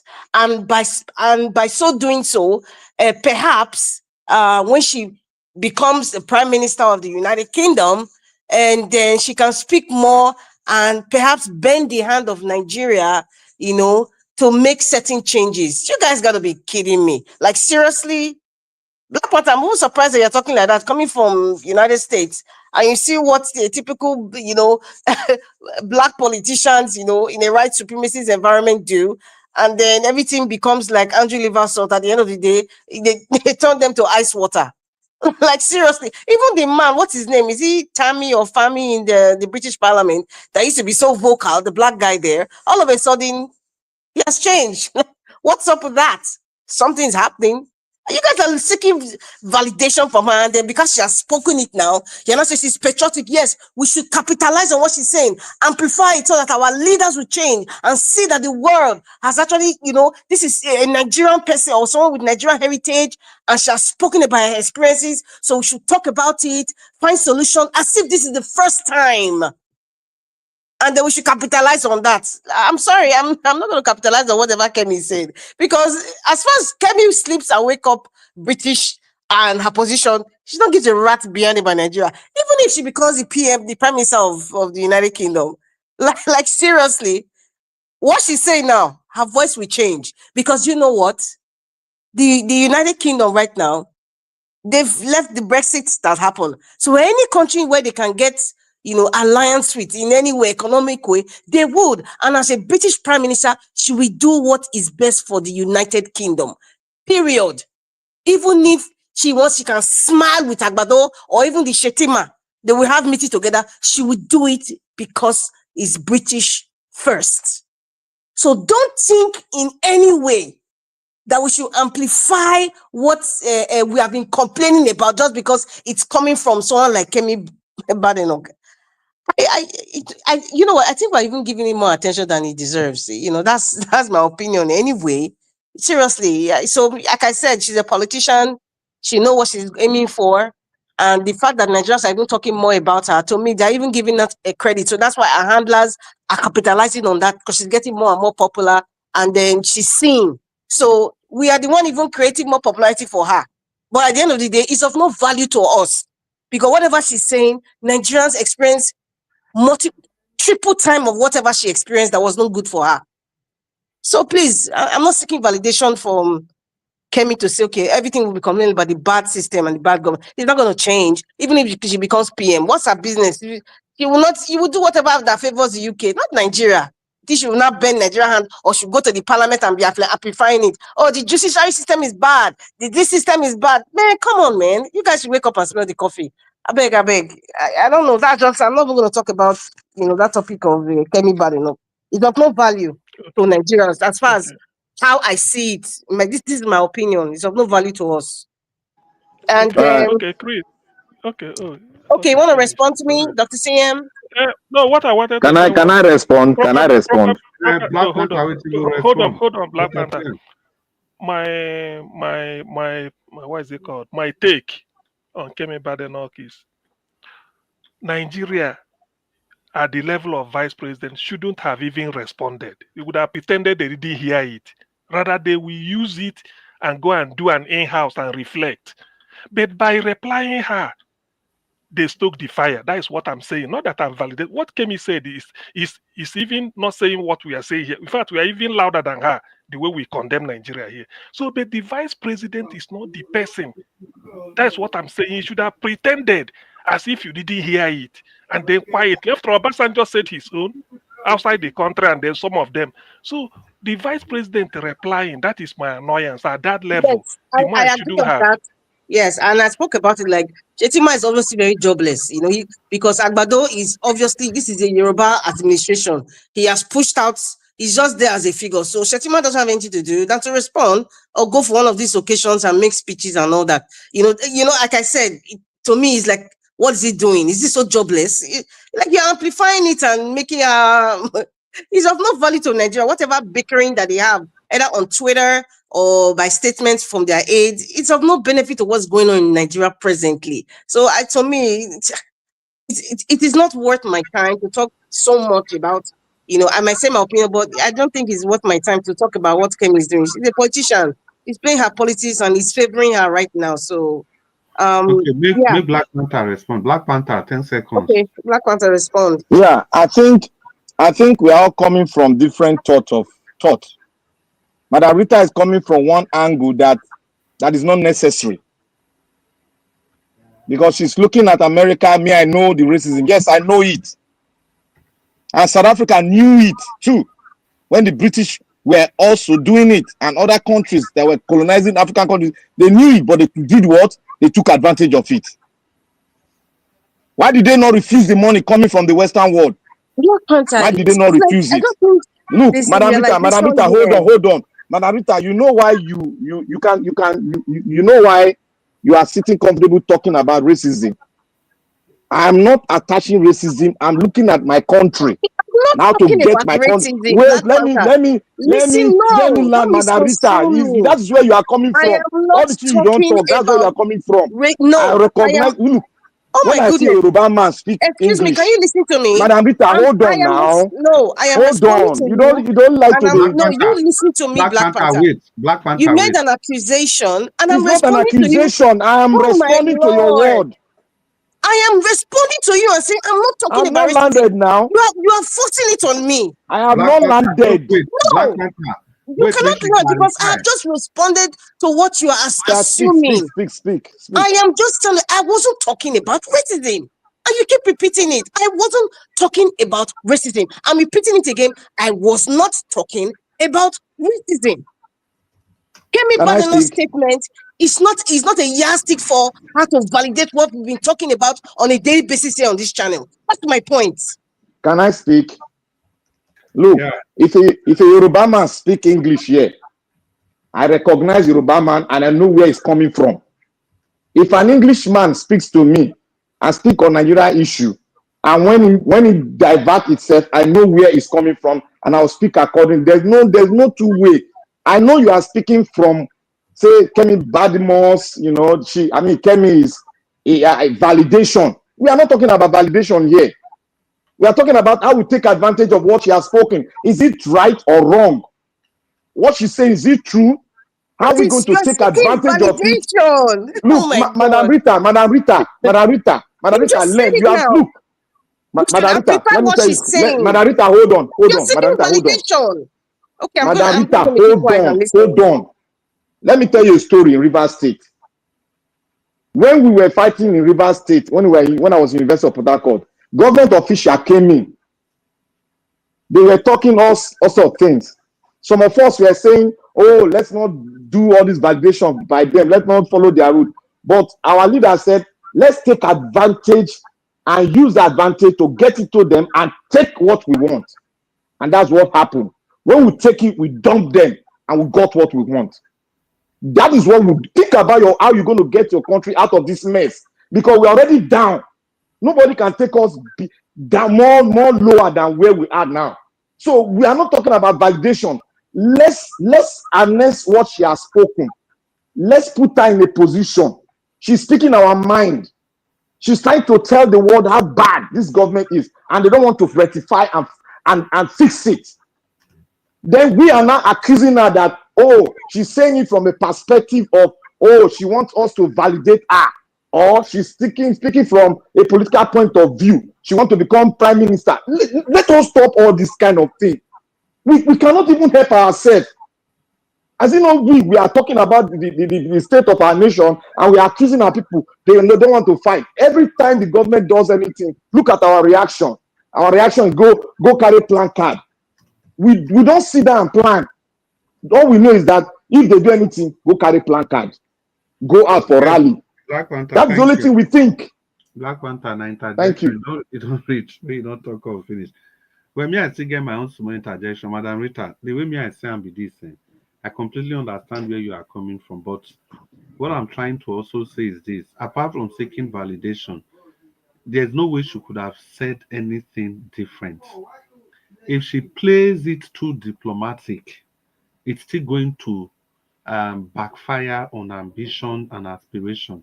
The next thing the British press will run away. Maybe the next question will be, you want to tell me you are not aware that so and so things are happening in your country? So it now becomes a problem for her. I think the safest thing for her to do was just to be plain. If she's already in the position, it's a different thing. Because if she wanted to sugarcoat it, you don't think it could have also backfired on her, considering the fact that she's been x-rayed left, Mr. right, and Chris, center? Mr. Chris, Yes. typical question. You see the question they asked her about the police. The interviewer never asked her about her experience in Nigeria. She didn't ask her. What I am trying to say, whatever she's saying is her truth. It's her personal experience. I just gave you that interview. The question that the interviewer asked, he did not even mention Nigeria. He just talked about the police. Kemi is using her experience in Nigeria to up her game. Period. I am not saying she shouldn't talk about her experience. Even me talking about it now, to me, I feel I'm wasting my time, because this amplification or using this as an advantage, as what, to amplify what we have been crying for, what every Nigerians have been crying for, what we have been talking about here on a daily basis, what Mr. Lalong has explained, what Dele Farotimi has written in books. He became #1 bestseller for Amazon. So is it what Kemi bad enough is saying that we should amplify and capitalize on that? Come on. Yeah, well, Madam Rita, I don't know if you get what I'm saying. We should, there's nothing because listen, Nigerian politicians would not change. Whether Kemi Badenoch is conservative leader, whether she's the prime minister of the UK,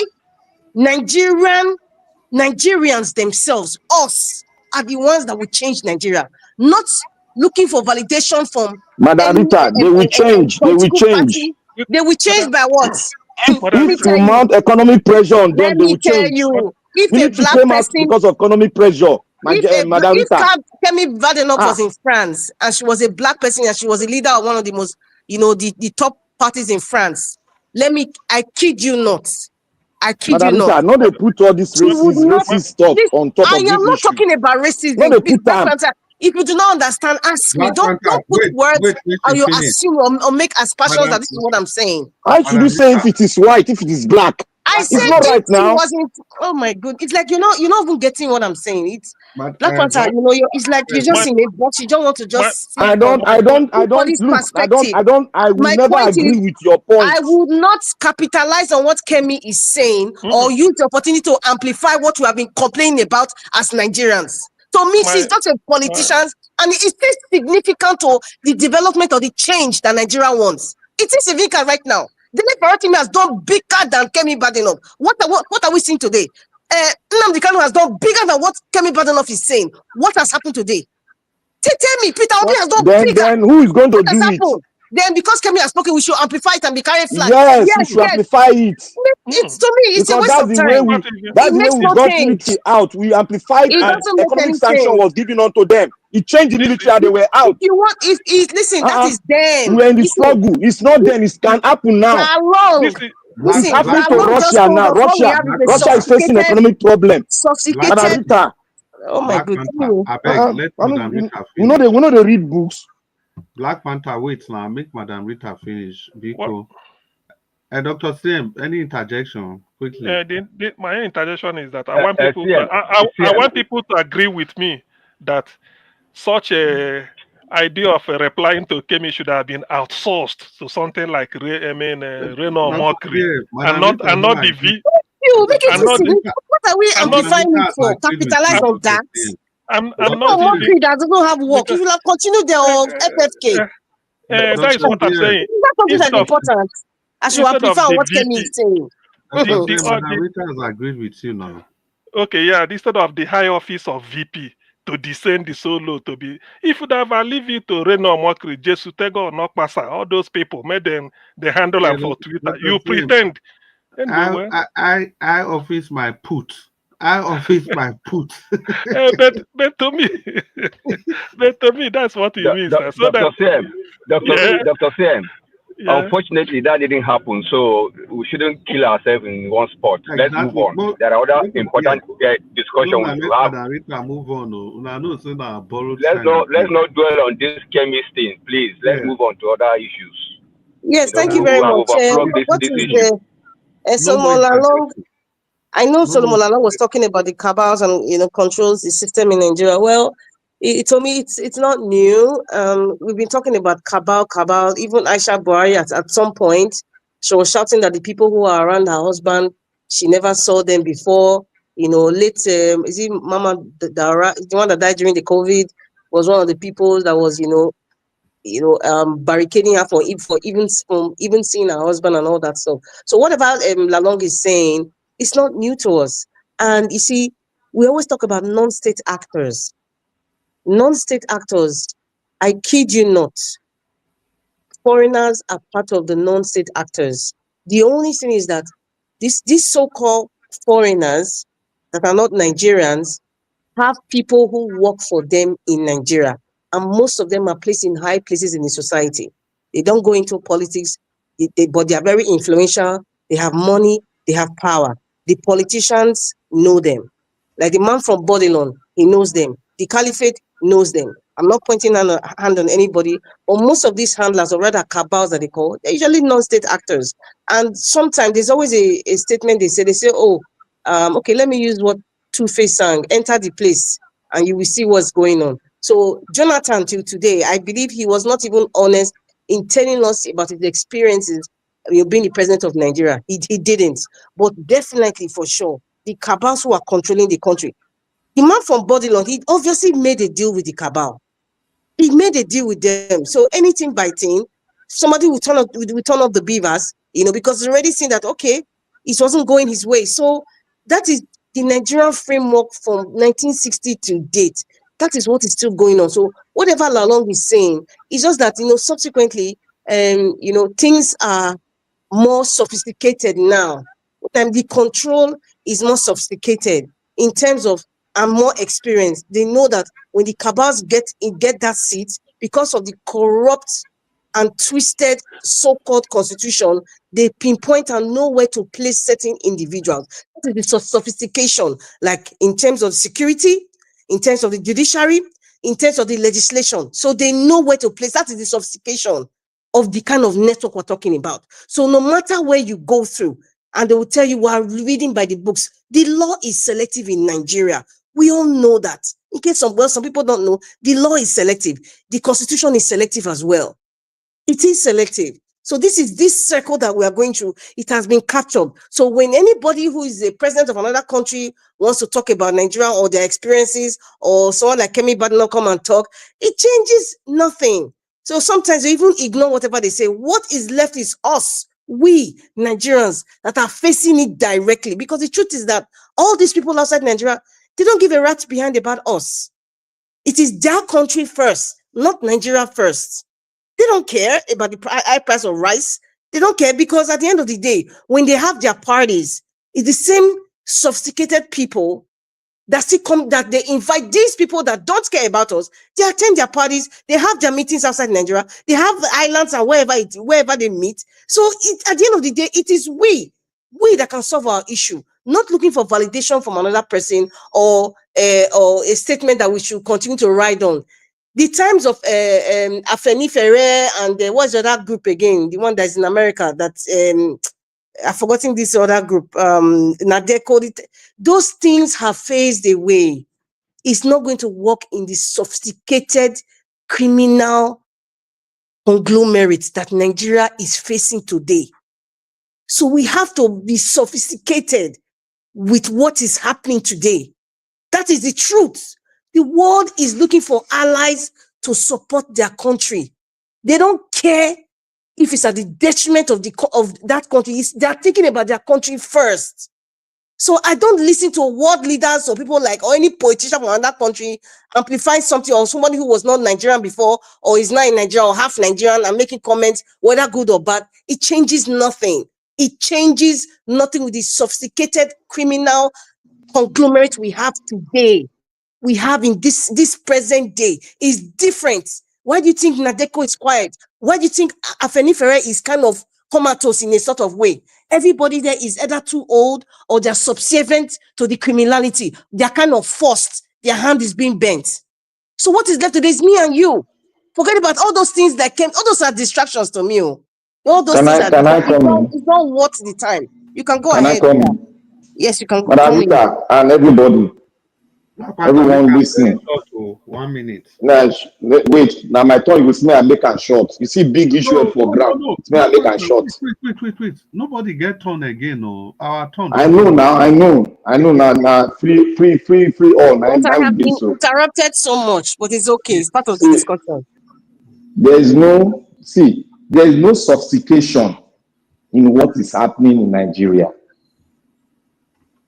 You may say it is coming from a different dimension, but there's no sophistication.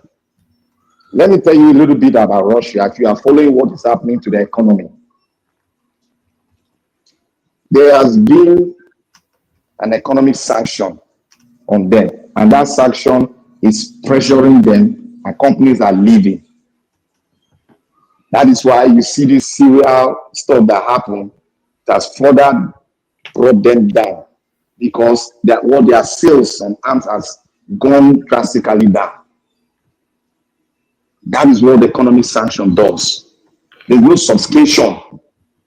If you put it on Nigeria now, they will all drop, and you see pressure from the people will all come out. That is what the economic sanction does. So there's no sophistication. Whatever you call it is not. There's nothing that they are doing there that is new. If they apply it, it comes in different level. If they apply the first level, they are still playing game. They apply the second level, they will fall. And that's what happened during the Nadeko era. Black Panther, I disagree with you. If you like disagree, let me land. I'm making reference, and I'm not just speaking with my own authority. I'm bringing an authority for which has been practiced, and it has been there for more than before we even came. It has been happening. So there's no sophistication in it. What they are doing is that they're just working on us. And you know, generational come, the new generation come, and you don't know how the new generation is going to react. The way they are reacting around the other generation is quite different from this one. So what is happening, there is no amount of prosperity that a country will be if economic sanction is pressed on them, they will fall. Look at China. China is very careful. They are very careful. If an economic sanction comes now, they will fall because of their population. So we should not say something is, what is sophistication? Is it not man creation? If man create, man can destroy. So there's no sophistication there. It's not a tech issue. It's an economic issue.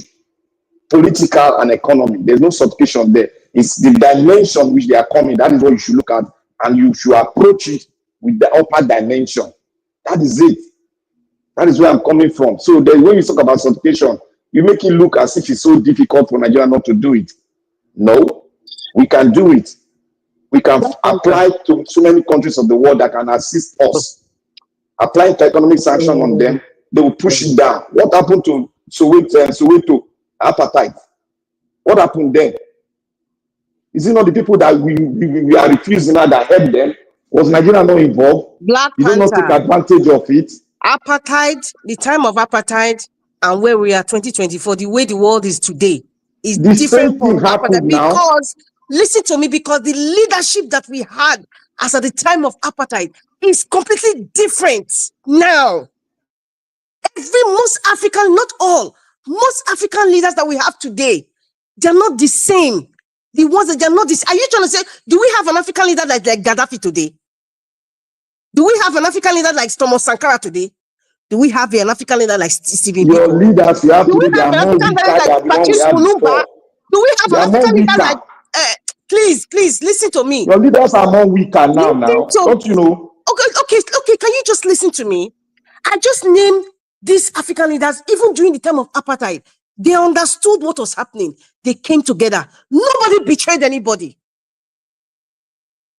The ones that were betraying, like Thomas Sankara that was betrayed, Patrice Mulumba that was betrayed, those ones have faced away. But as at the time of apartheid, the kinds of leaders, African leaders we had then, it's not the same now. So when you start saying there's no sophistication, like I was just laughing when you were saying that, oh, it's just economic and some political. Hello? There's some level of sophistication of when you want to see a criminal. I just mentioned the 3 tiers of government and how they have hijacked it and how they have placed people there. And when you come, like Dele Farotimi now, they will use that sophisticated evil network to make you seem like you need to be in jail. We will derob you. We will fine you some ridiculous amount of money. What are we talking about here? Let me tell you, it's not just the 3 tiers of government. We're talking about the financial system as well. Do you know that they're involved? Even the traditional system, they're involved. That is the stuff. It's different from when you make such comparison. I just like, do you understand what is going on? No, listen, do you understand the kinds of give leaders me we have example of today? what you are talking. Give me an extract. Don't What do just you talk mean? because you read something. Just give me an example. Please, no. You see, You sometimes don't just talk to the public like that. You have to give example where it has happened. You just make certain statements that are you don't. Anyway, let me just leave that side, Black Panther. I'm telling you that your Wait. leaders Let me now leave that side. are You more asked me a weaker. question. Listen, you asked me a question. Nigeria as a case study.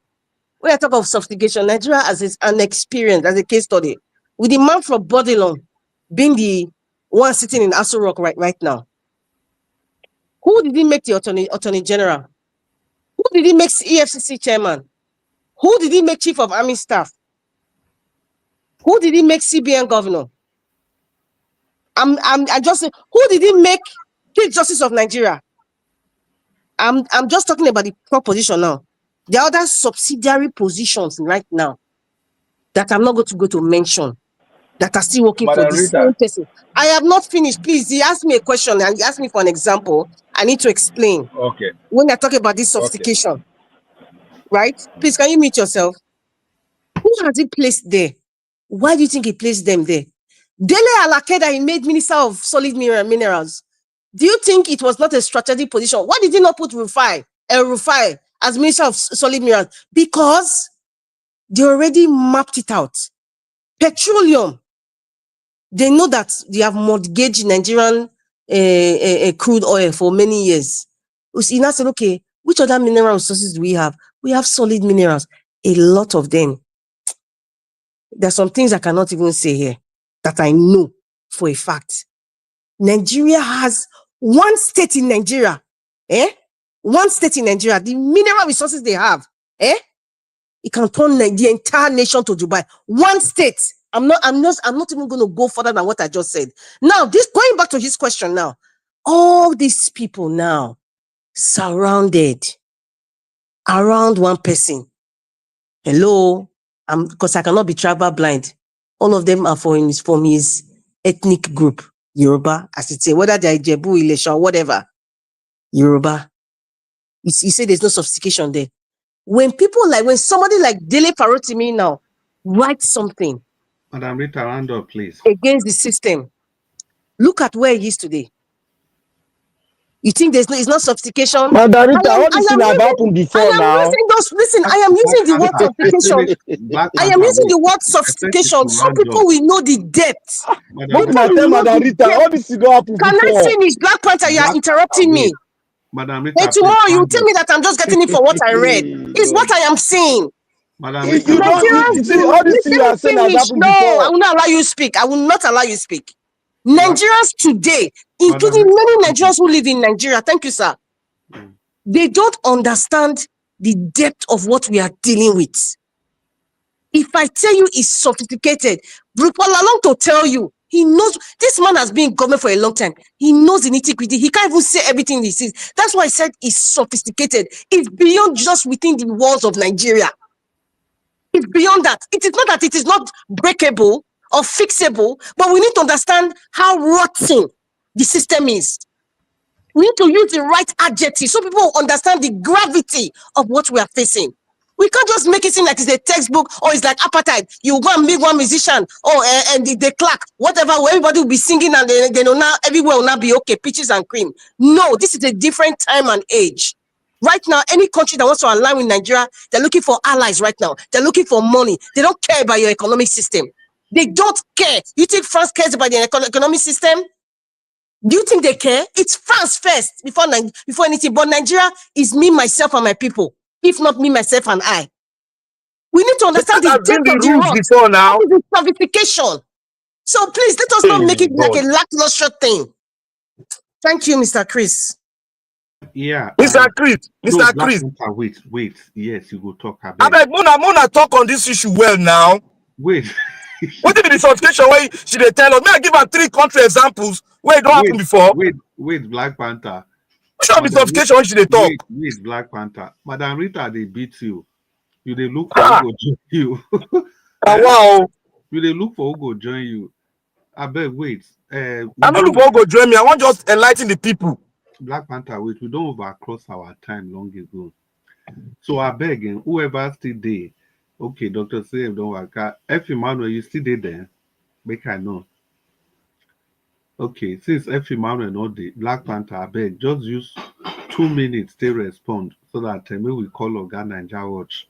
Black Panther. You see, he talk about sophistication. The only sophistication that you say that has changed is only the economy and monetary aspect. But in the political atmosphere, every country, the day it was created, everybody has been selfish. It's all about their country. It's all about their continent.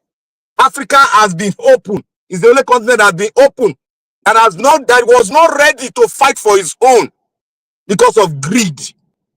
And let me give you an example. Mobutu, in Burkina Faso, the man that changed the name to Burkina Faso, Thomas Sankara, the deputy to Thomas Sankara, his father trained the guy from secondary school to university level.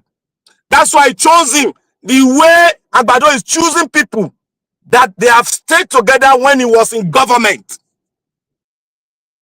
The suffocation Lalong is talking about is that they have tightened all the loophole where they can come in and talk to the president. Even phone conversation, you can't get to the president. And they are gagging the president that whatever they are saying out there is a lie. We have come out, this is our fact. And the president believes in his brothers and people that he has worked with. That is what is that. There's no sophistication there. Don't let them paint it, like one thing that Nigeria cannot understand. It has been happening. They only move it from one level to another level. There's no sophistication. Burkina Faso, Kenya, it happened in Kenya too. Arab Moi, it happened there. Go and read it. It happened in Uganda.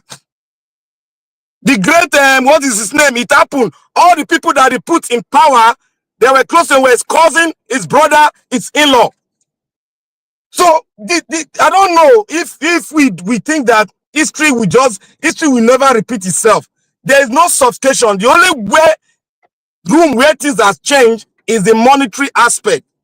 That is where things have changed. And let's say the economy too, it has changed. But when you talk about sophistication in terms of governance, in terms of Nigeria first or England first, it has been there before it even came. It has been there. That is the thinking and that's the mentality of Western world.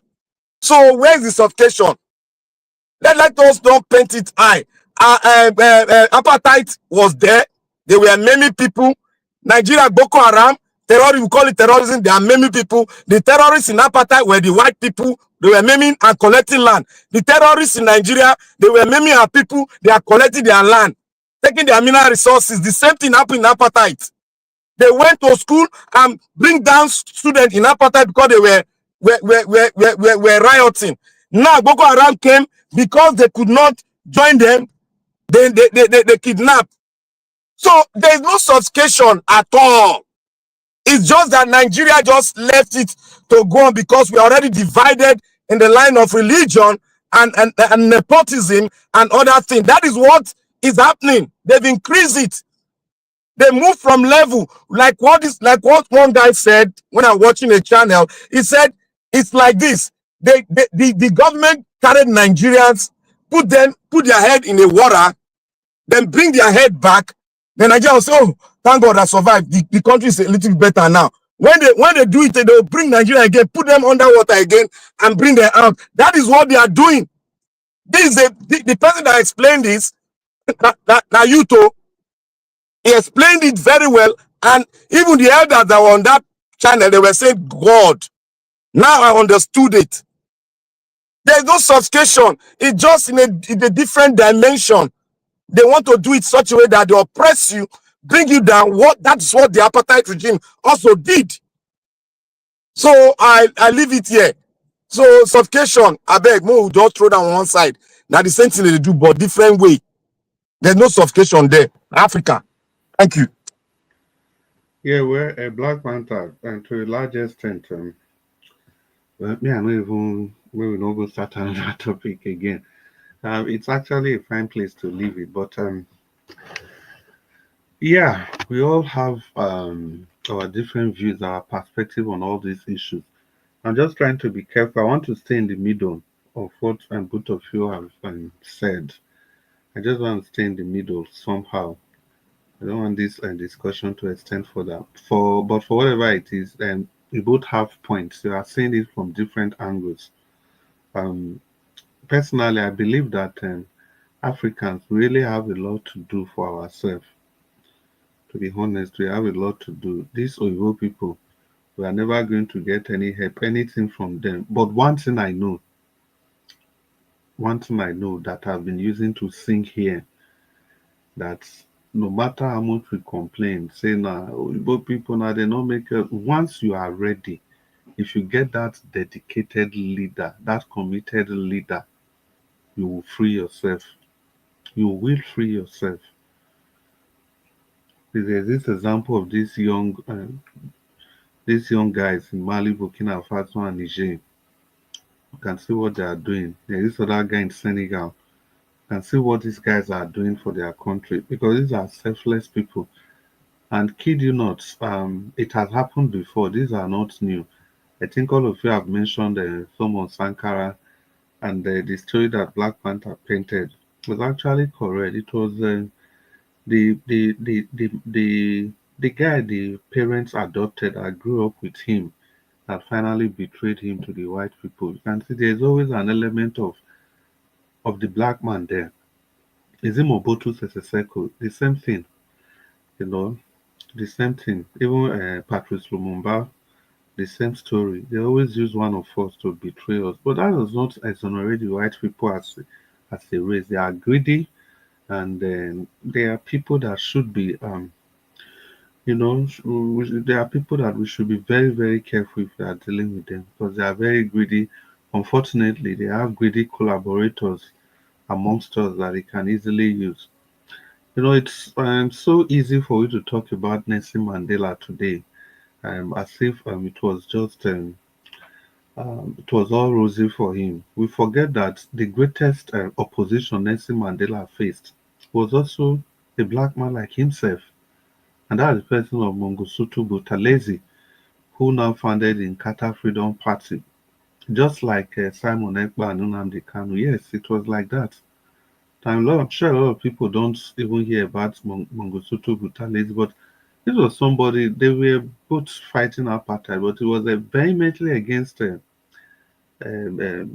Mandela style.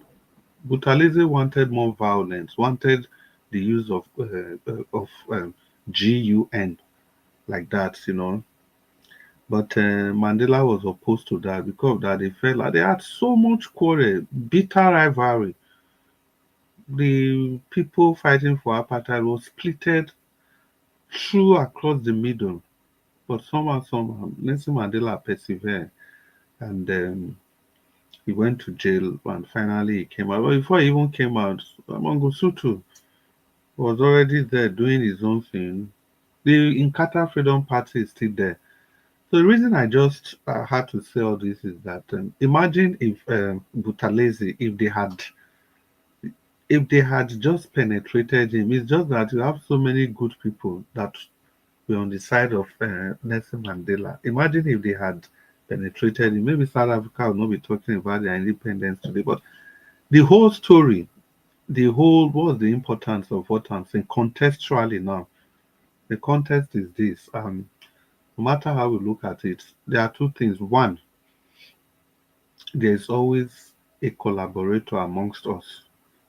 Two, that does not mean that the West, they are not against the development of Africa. They are, but there's always somebody amongst. There's always one of us that will be there, willing tools.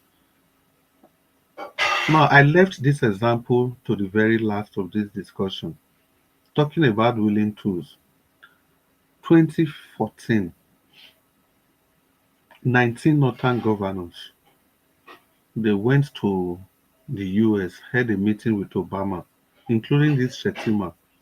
What was their complaint? Including all of them said Ebele Jonathan, good luck, was buying Northerners because he was fighting Boko Haram, and they shouldn't sell weapons for Jonathan to do whatever he was going to do to fight the fight against Boko Haram. They did that, and Obama flowed because it was a very good opportunity that the America lashed on.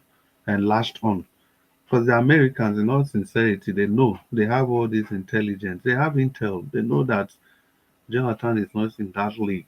But somehow, because 19 governors, they've come to, you know, to ask for their help. So they saw it as an opportunity to quickly come in. But Jonathan was the economic policies, they were all moving in the right direction. But that doesn't mean Jonathan didn't fail. He failed like the rest of them. I'm not making any excuse for him. I'm just painting a scenario. How we always have a ready collaborators that we always work with these so-called Western people, the people from the Western world. So, and they refuse to sell weapons for Jonathan. The onslaught continued to the extent Obama had to address Nigeria on television, and they kept Jonathan incommunicado. In his book, Jonathan said he was even surprised that he didn't have any problem with the British Prime Minister, David Cameron.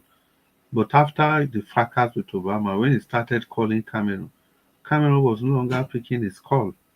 And he knew that, okay, the West is now against him. Of course, if Cameron was not picking his call, Canada would take suit, and the rest of the European Union, they will just follow like that.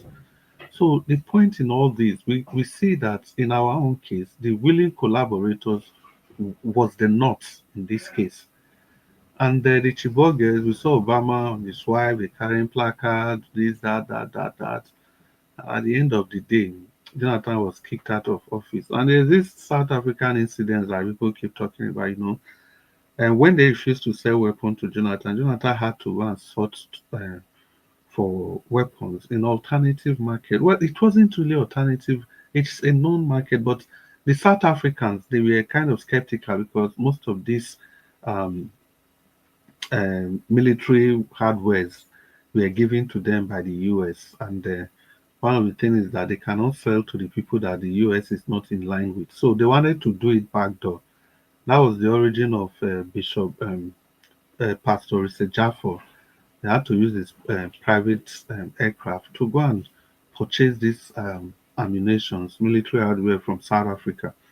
But of course, like Jonathan said, Boko Haram were part of the government, and they leaked this information, and the rest they say is history. The funds were seized, and that transaction couldn't go on. So Jonathan was essentially handicapped by the West in collaboration with Nigerians. So that has been the story of Africa, the dark continent, the continent that has refused to grow. Well, having said all those, this broadcast ought to have ended like 1 hour 30 minutes ago. like I said, having said all those, we can't just end the broadcast like that. Madam Rita and Black Panther, if you have just one minute to put your voice so that we can go home. 1 minute each. Black Panther.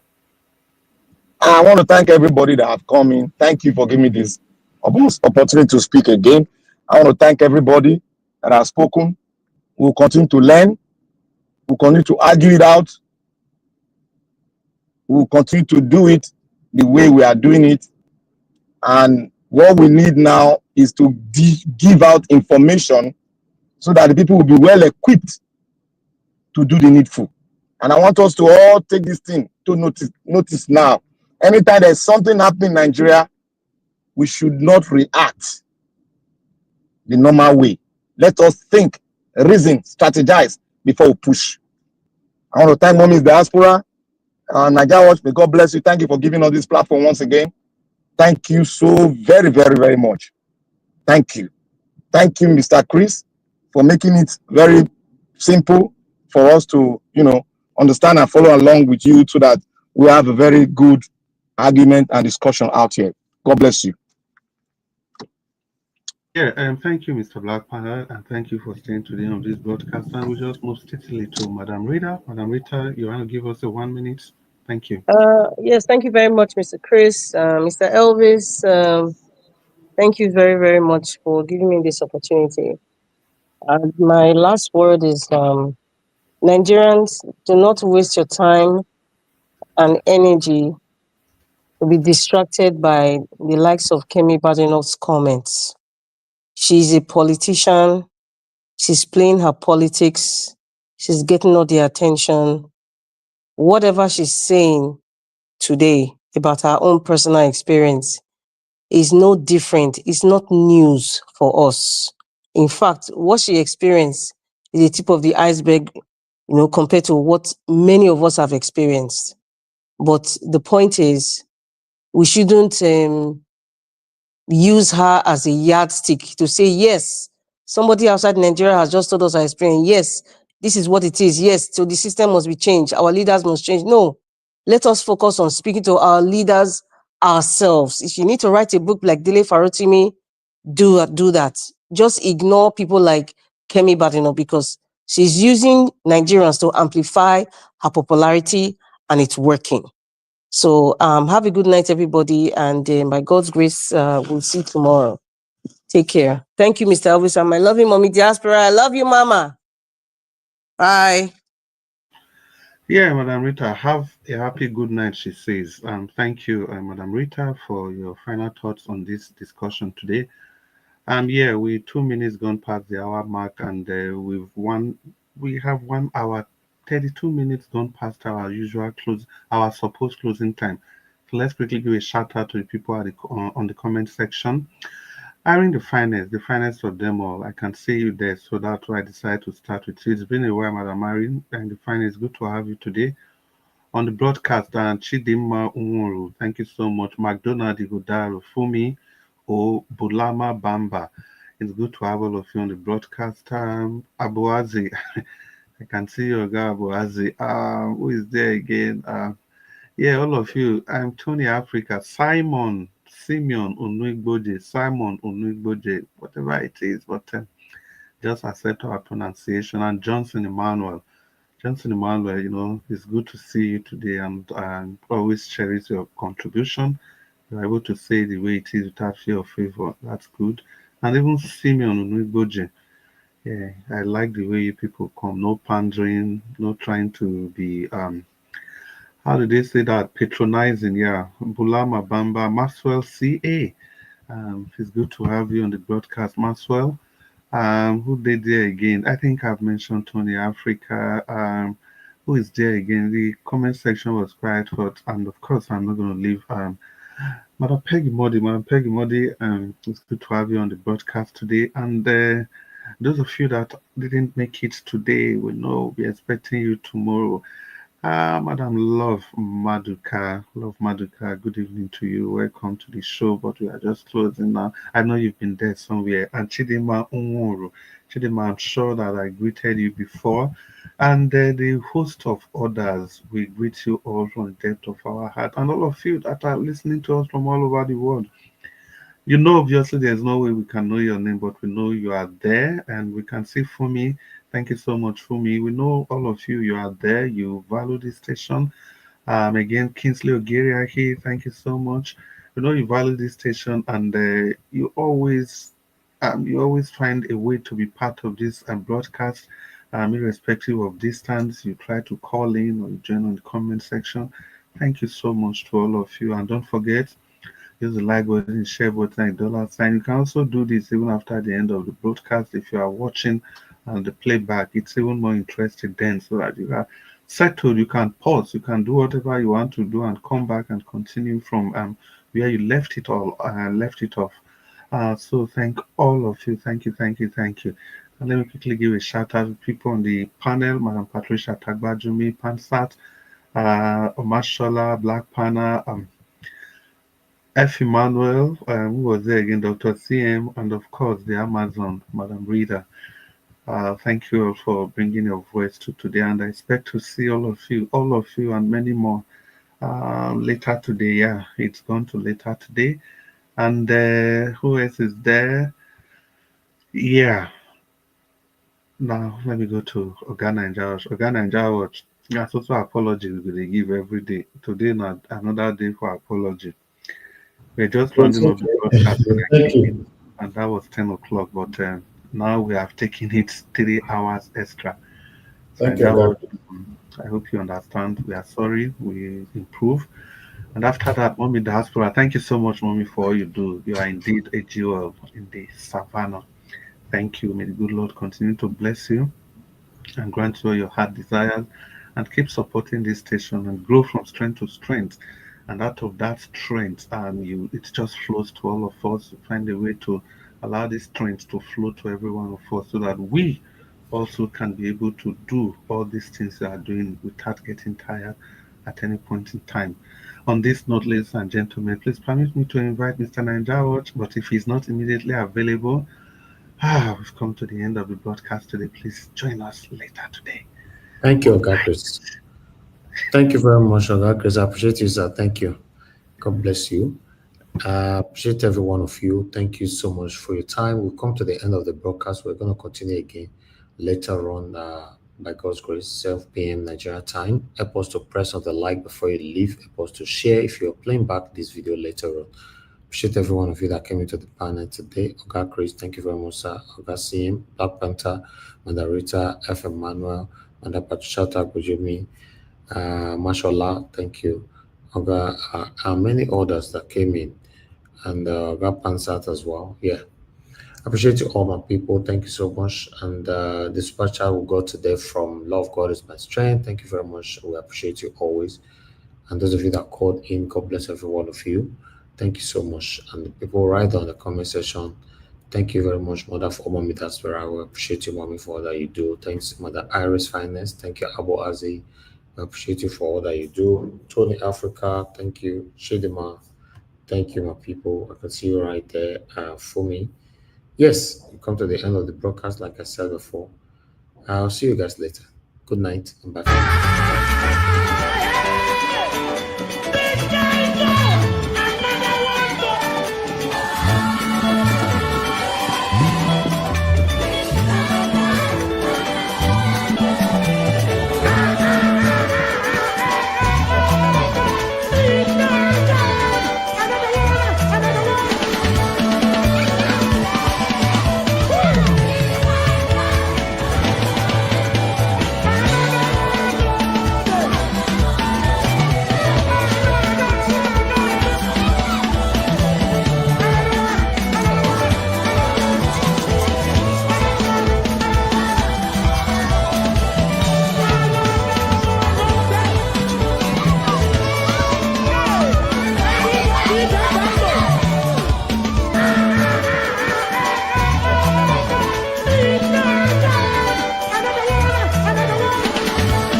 Jesu meni metutie okpero nile yo baba regi amekpeme o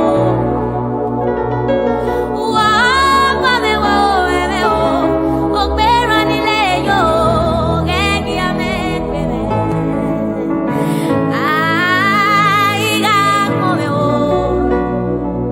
iga kome no nyema tiga kome o